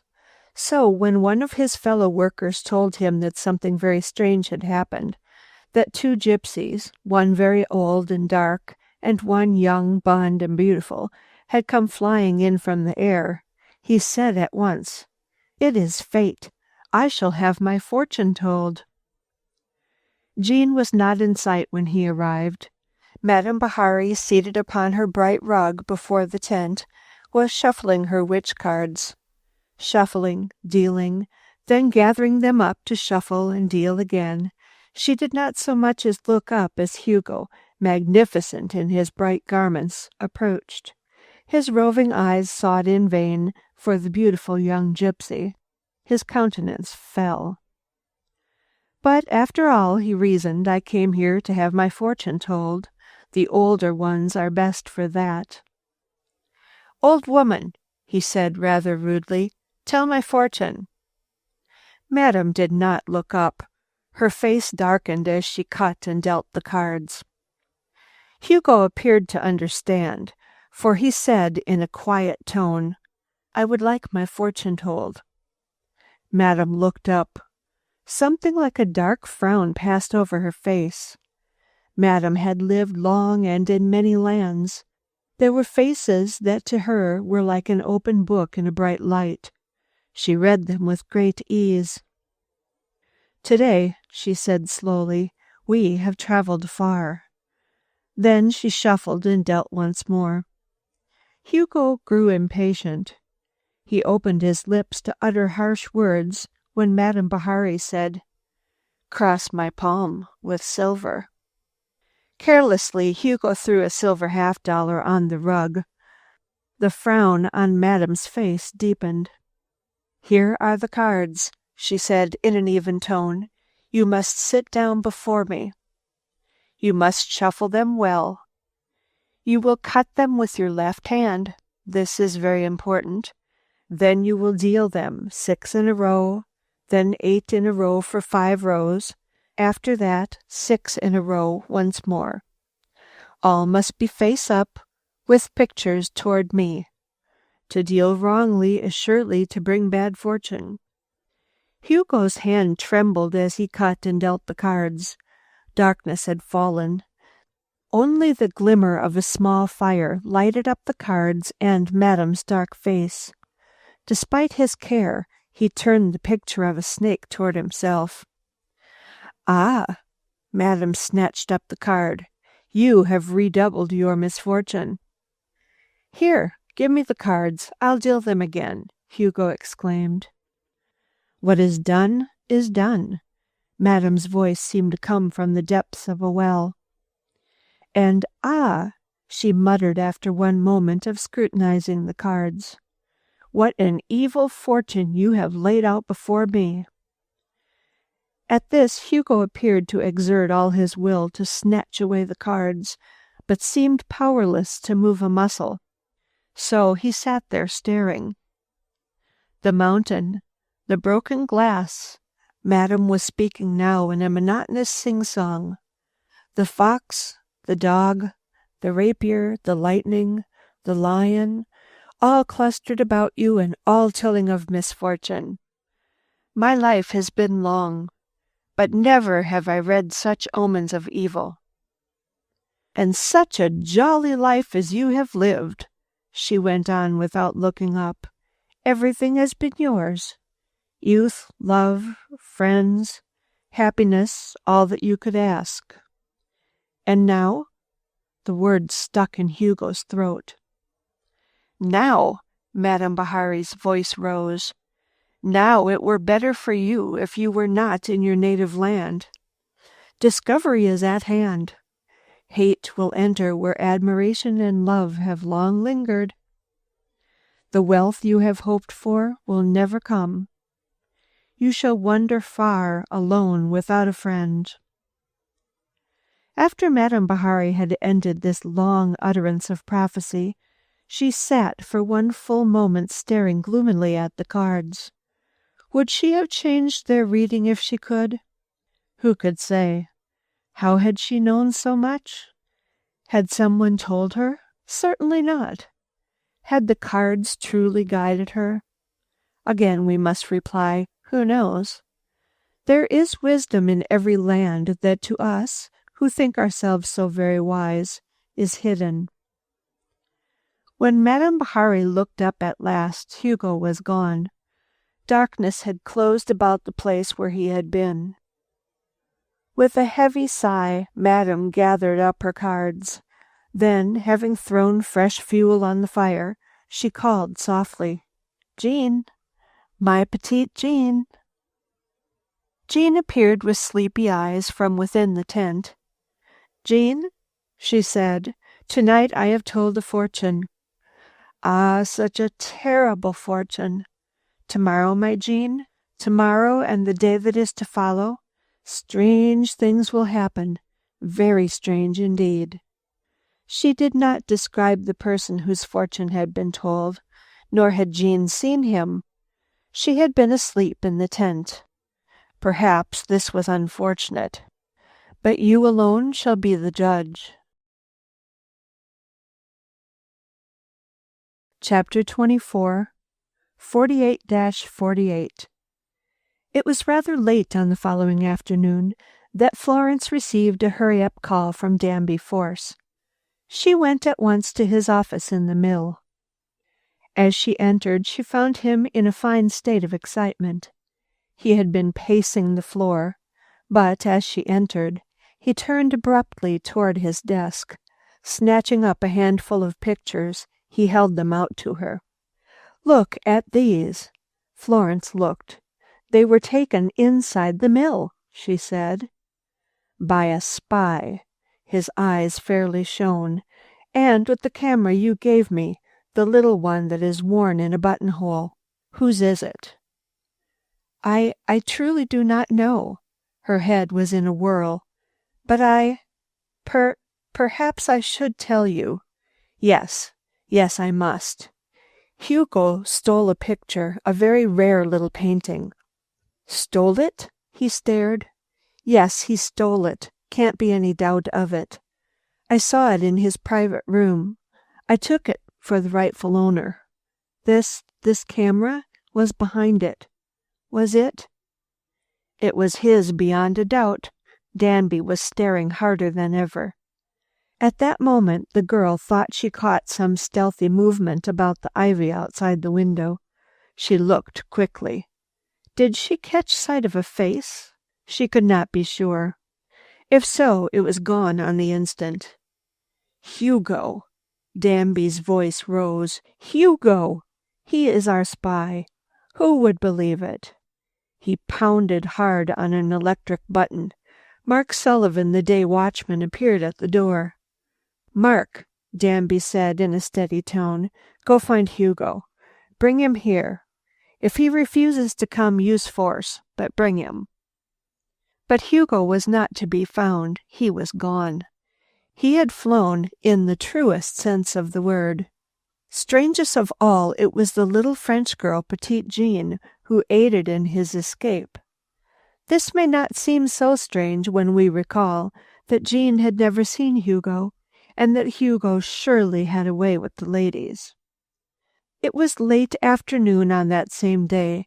Petite Jean sat in the door of her dragon-fly airplane. The door faced the sun. She was basking in its warmth. She loved the sun, did this little French girl. She had once heard an aged gypsy say the sun was the smiling face of God. A rather fanciful remark, this, yet it had stayed in her mind. At least, she told herself, God made the sun, and everything he created is good, so surely he means us to enjoy the sunshine. All day long, without presuming to call upon the busy Danby force, or even upon Florence, Jean had wandered through the town, and had come to love it. It is wonderful, she said to Madame Bahari, and to think that any possible harm might come to it. This indeed is too terrible. She was thinking of all this when her eye caught sight of a person approaching rapidly. It was Hugo. You are Petite Jean, he said, appearing to be in great haste. Yes, I am a friend of Florence, he said, casting his spell with a beaming smile. A friend of Florence is my friend. Ah! One might have detected in the man's deep intake of breath a feeling of great relief. Then you will help me? He exclaimed. But yes, if I may. Jean was on her feet. If you would but take me a short distance in your plane, it will not require an hour. You will be back before dark. Hugo talked rapidly, as one in a great haste. What could be easier? Will you come aboard? Jean climbed to her place at the wheel. Ah, poor Jean, had you but known. A little thrill ran up the little flyer's spine as her plane took to the air. She felt restless, ill at ease. Ah, well, she whispered, just one more incident in a flying gypsy's life, nothing more. It was more, much more than that, as she was to learn. Time passed. In Chicago it had been dark for 2 hours. Rosemary Sample was seated at her desk in her own private room. A radio headset had been clamped down over her ears for 2 hours. She was reading a book. At the same time, she was listening. She had not forgotten her promise to be on the air, listening every evening she was at her home port, listening for that code number she had given so long ago, but never forgotten. Of a sudden, the book dropped from her nerveless fingers. A message of startling clearness has reached her ears. 48-48, Petite Jean, 100 miles north of Happy Vale, an abandoned farm. You will see my plane. Help! Come quick, or you may be too late." "Too late," Rosemary repeated, springing to her feet. A moment later, she had Jerry, the mechanic, on the wire. "That motor done?" she demanded. "This is Rosemary Sample." "Just finished, but say—" Rosemary hung up. Another moment and she was talking to Willie Van Gelt. "Willie," she said, "this is Rosemary Sample. Be done at the flying field in a quarter hour. I'm going to take a ride in your plane." "A ride? That's great. Say—" Once more Rosemary hung up. When Willie appeared, prompt to the moment, he found his plane oiled, fueled, and ready for flight. "What's happened?" he demanded. "You said you'd never fly in my plane. You—" "Hop in," Rosemary commanded. "I've had duplicated headsets put in. We can talk on the way. We'll be flying the best part of the night." Willie's mouth dropped, but, be it said to his everlasting credit, he never faltered. 3 minutes later they were in the air, flying an air lane in the dark. Rosemary shuddered as she thought what the outcome of this journey might be. Not that night flying over a regular air route, such as they were to follow for hundreds of miles, is usually hazardous. It is not.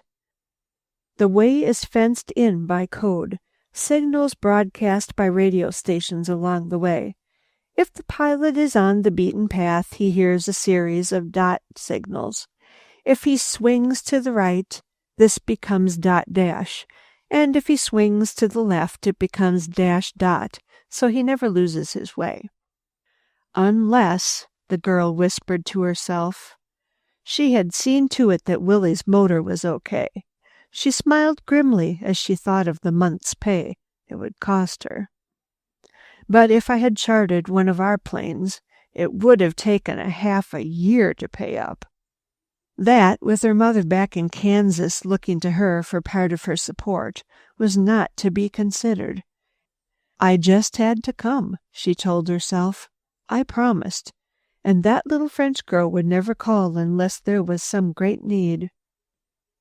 "Listen to that motor," Willie chuckled in her ear. "Never heard it rattle along so sweetly." "No," Rosemary agreed, smiling down deep in her soul. "I guess you never did."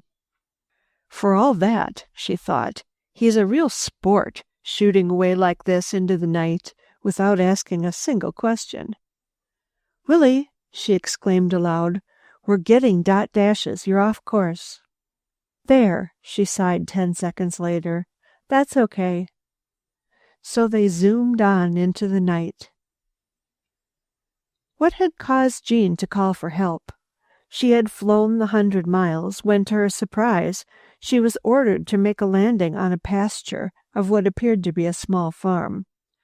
This was a level country. She experienced no trouble in landing and in taxiing her plane up to a spot near the house. "Wait," Hugo commanded. "There may be some message to take back." There was that about Hugo's look, the tone of his voice, that gave Jean a sudden impulse.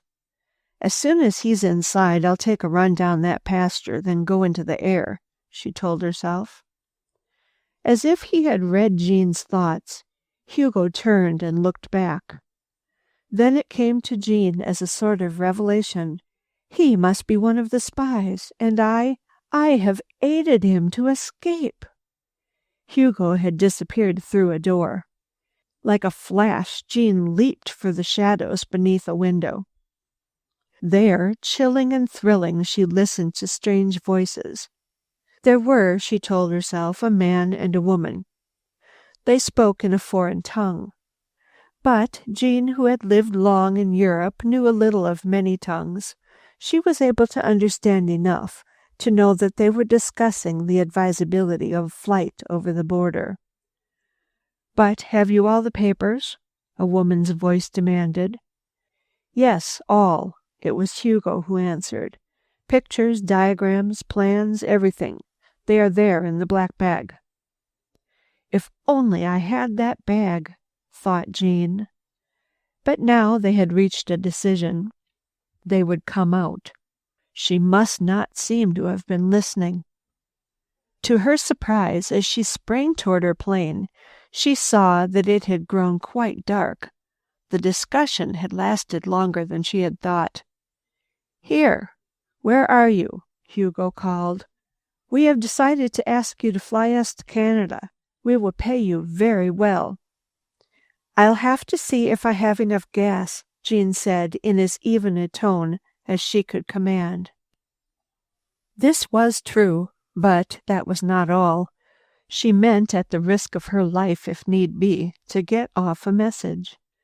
Then it was that, after softly closing her cabin door, she had sent the message that reached Rosemary Sample's ears and sent her flying away into the night.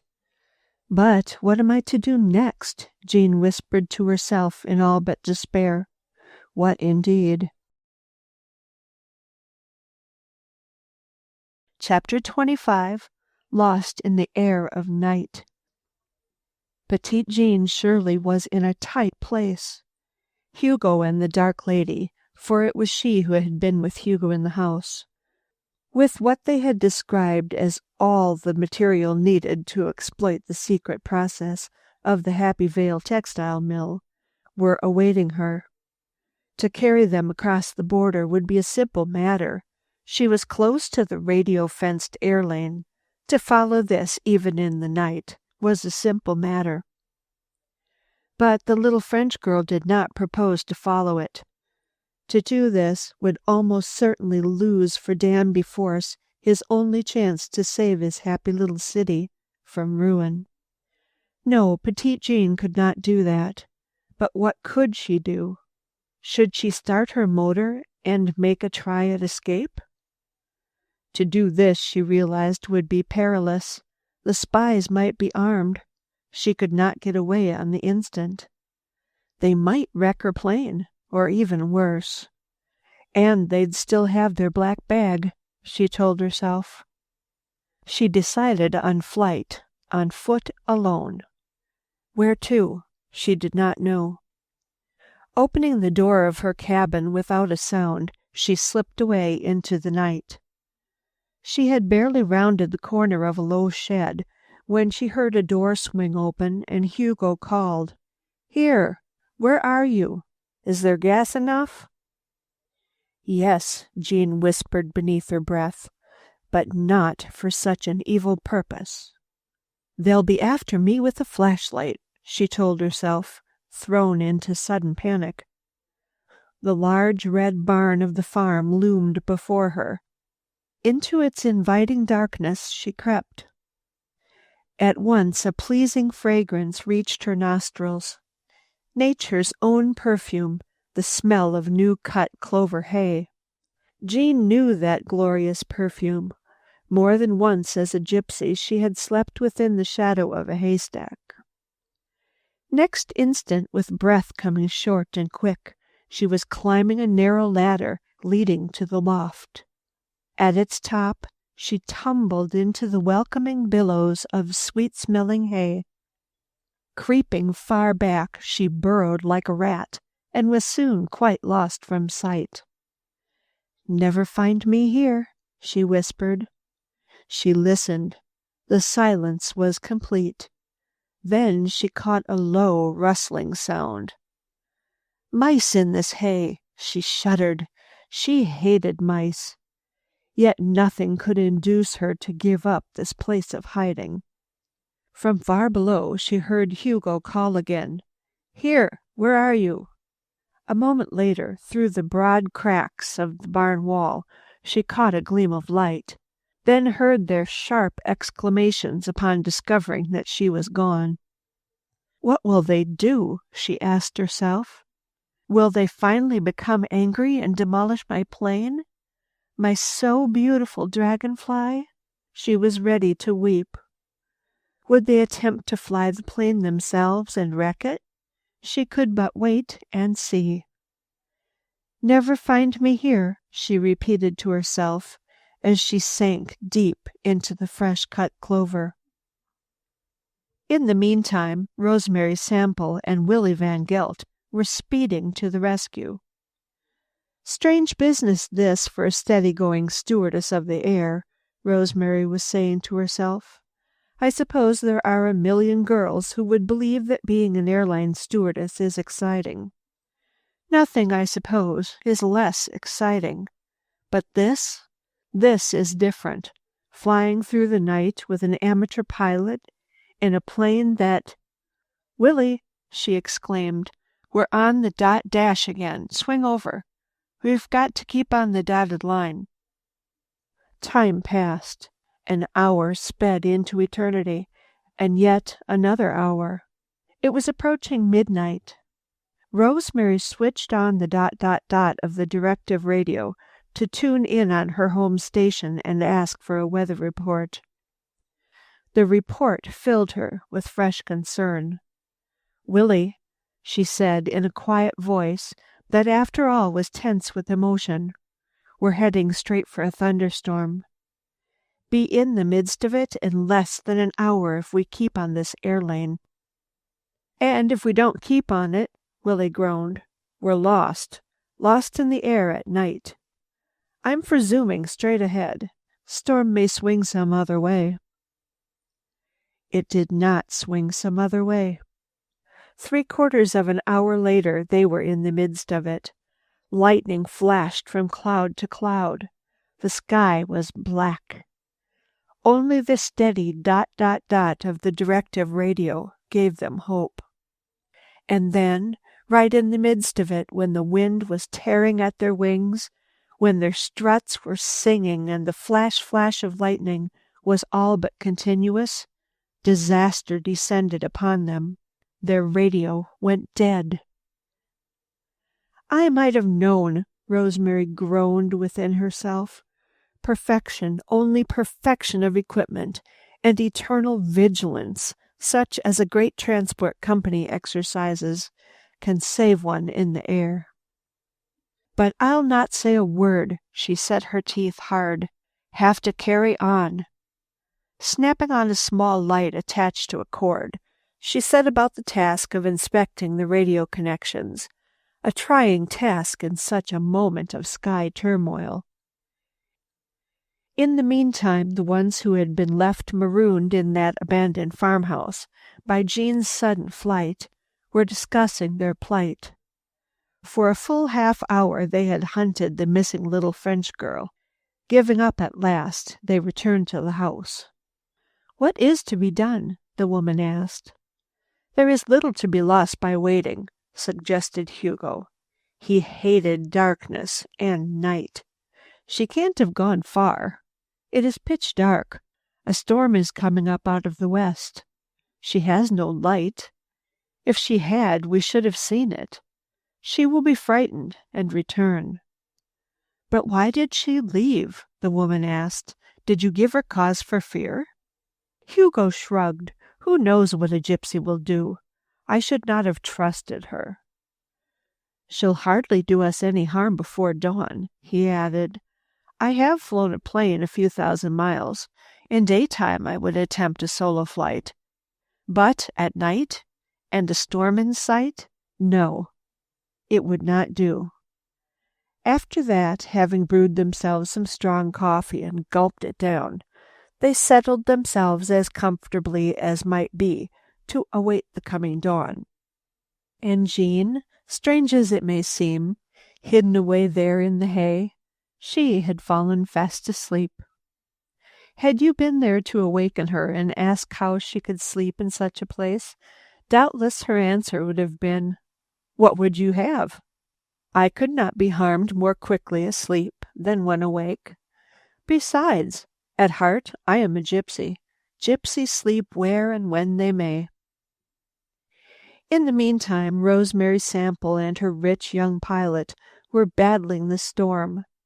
Having long since lost the beaten airway, they were flying blind. The storm was all about them. Now the lightning appeared to leap across their plane's wings. Now, caught by a rushing gush of wind and rain, they were all but hurled through space. And now, Met by a countercurrent, like a ship in a heavy sea, they appeared to stand quite still. All this time, quite unconscious of the tumult, Rosemary was working over the radio. She tested a wire here, a tube there. She pried, twisted, and tapped, but all to no avail. And then, with a suddenness that was startling, they glided from out of the storm into a gloriously moonlit world. The earth lay silent beneath them. The whole of it, groves of trees, broad farms, sleeping villages, was bathed in golden glory. If only we knew where we were, Willie sighed. But boy, oh boy, what do you think of my motor now? I didn't think it would go through that. You wouldn't, Rosemary replied dryly. Then of a sudden she fairly leaped to her feet. It's working, she cried. The radio is working. I'm getting something. Willie, she said a moment later, turn sharply to the right and keep on that course. After that, for some time, only the zoom of the motor was heard. Then, there, Willie, I have it. Dot dash, dot dash. Keep straight on. We'll be on the air lane in just no time at all. And they were. Dawn found them wide-eyed and resolute, circling the vicinity of that spot where they believed Jean's message had originated. Ought to find it, Willie grumbled. Getting light enough. Just saw a farmer going out to milk his cows. Listen, Rosemary stopped him. Hear that? There's another plane near here. Yes, there it is, over there to the right.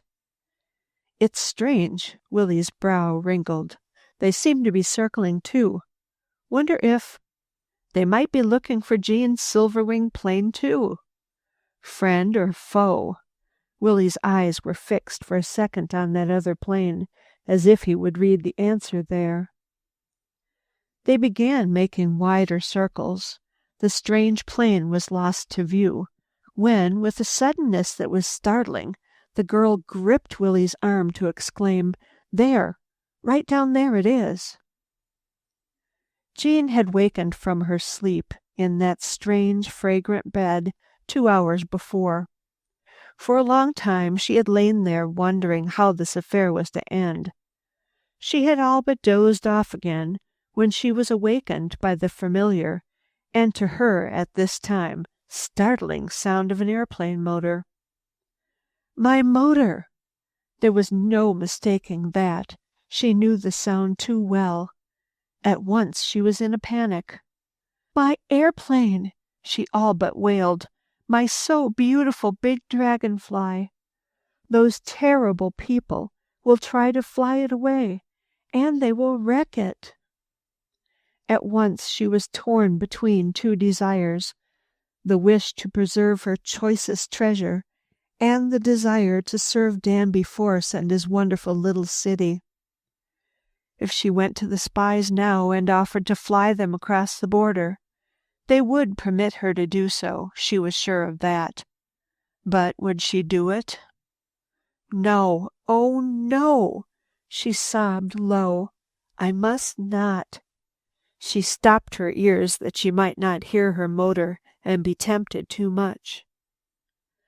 That was how it happened that when Willie and Rosemary came zooming down from the sky to land upon that narrow pasture, she did not hear them at all, and had no notion that they had arrived.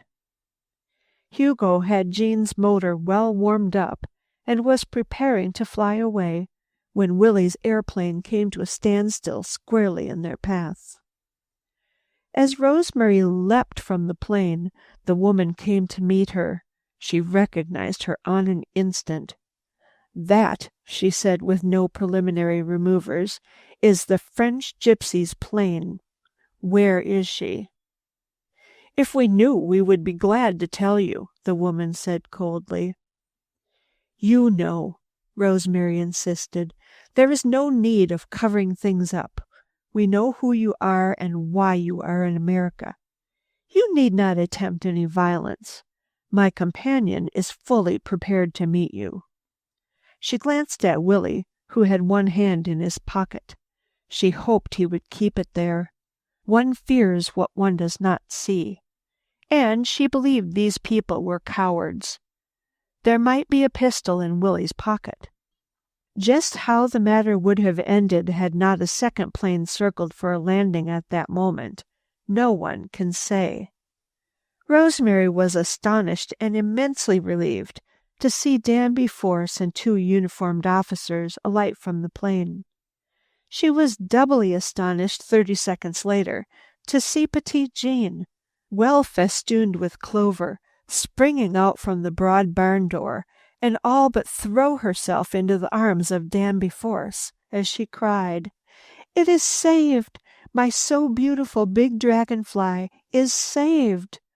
My heart and my happiness, they are saved!"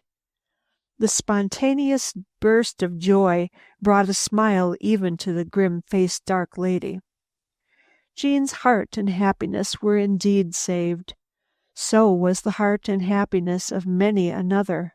When confronted with the facts and charged with spying out the secrets of the Happy Vale Mill, the strange woman admitted it, freely enough. "But remember this," she added, "I am no thief. I had a camera. It was mine. I took pictures. They were also mine. I made drawings with my own hands. Surely that which one creates is his own. I saw things. One cannot be arrested for seeing. And more than this," she added with a touch of sadness, "I did this not for myself, but for thousands in my own land who should be as prosperous as your people in Happy Vale." "I believe this," said Danby Force, "yet that does not justify your action. To rob one community that another might be prosperous gets us nowhere. I am willing, however," he spoke slowly, "I am willing to make matters as simple as possible. If you are willing to surrender the pictures and papers you have in your possession, if you will submit to a search and will leave our land empty-handed, we of Happy Vale will forgive and forget." This the dark lady could not refuse. Her papers were surrendered and were taken over by Danby Force. "As for you," Danby Force turned to Hugo. On his face was a look in which was strangely mingled sorrow, pity, and scorn. "You are an American citizen. This woman has been doing what she could for her people, doing it in a wrong way, but doing it all the same. You," he paused, "you have sold out your own countrymen to her for gold. You were given the friendship, love, admiration, and loyalty of our people. You sold it for a price. You attempted to steal the labor of another's brain. For this there is no legal penalty. But to know that you have been a traitor, to know that thousands who have admired you will think of you as a traitor, to live all your life remembering that you have been a traitor, that is punishment enough. You may go." With head bowed, the once magnificent Hugo disappeared from sight, and at that Petite Jean's heart was heavy with sorrow. Why? Who could tell?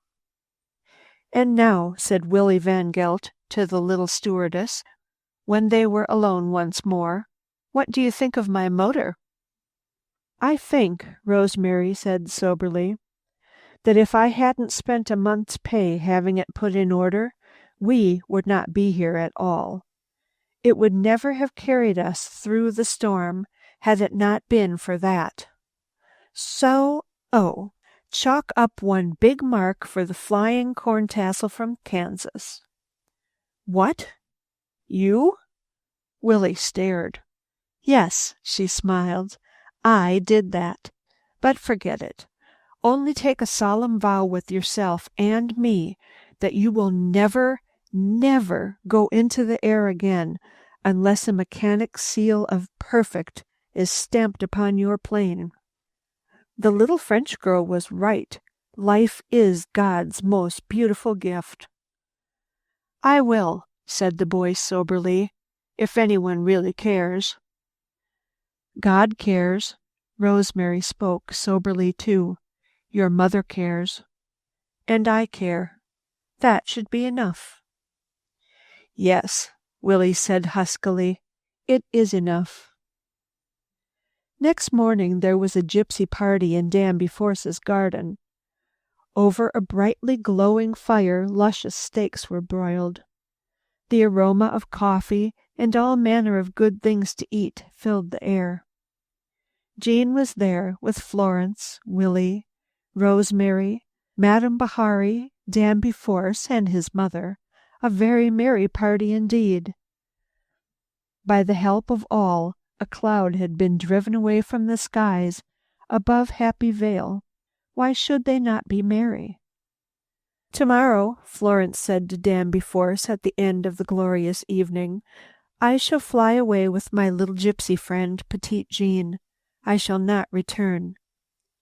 But wherever I am, whatever I do, I shall not forget Happy Vale.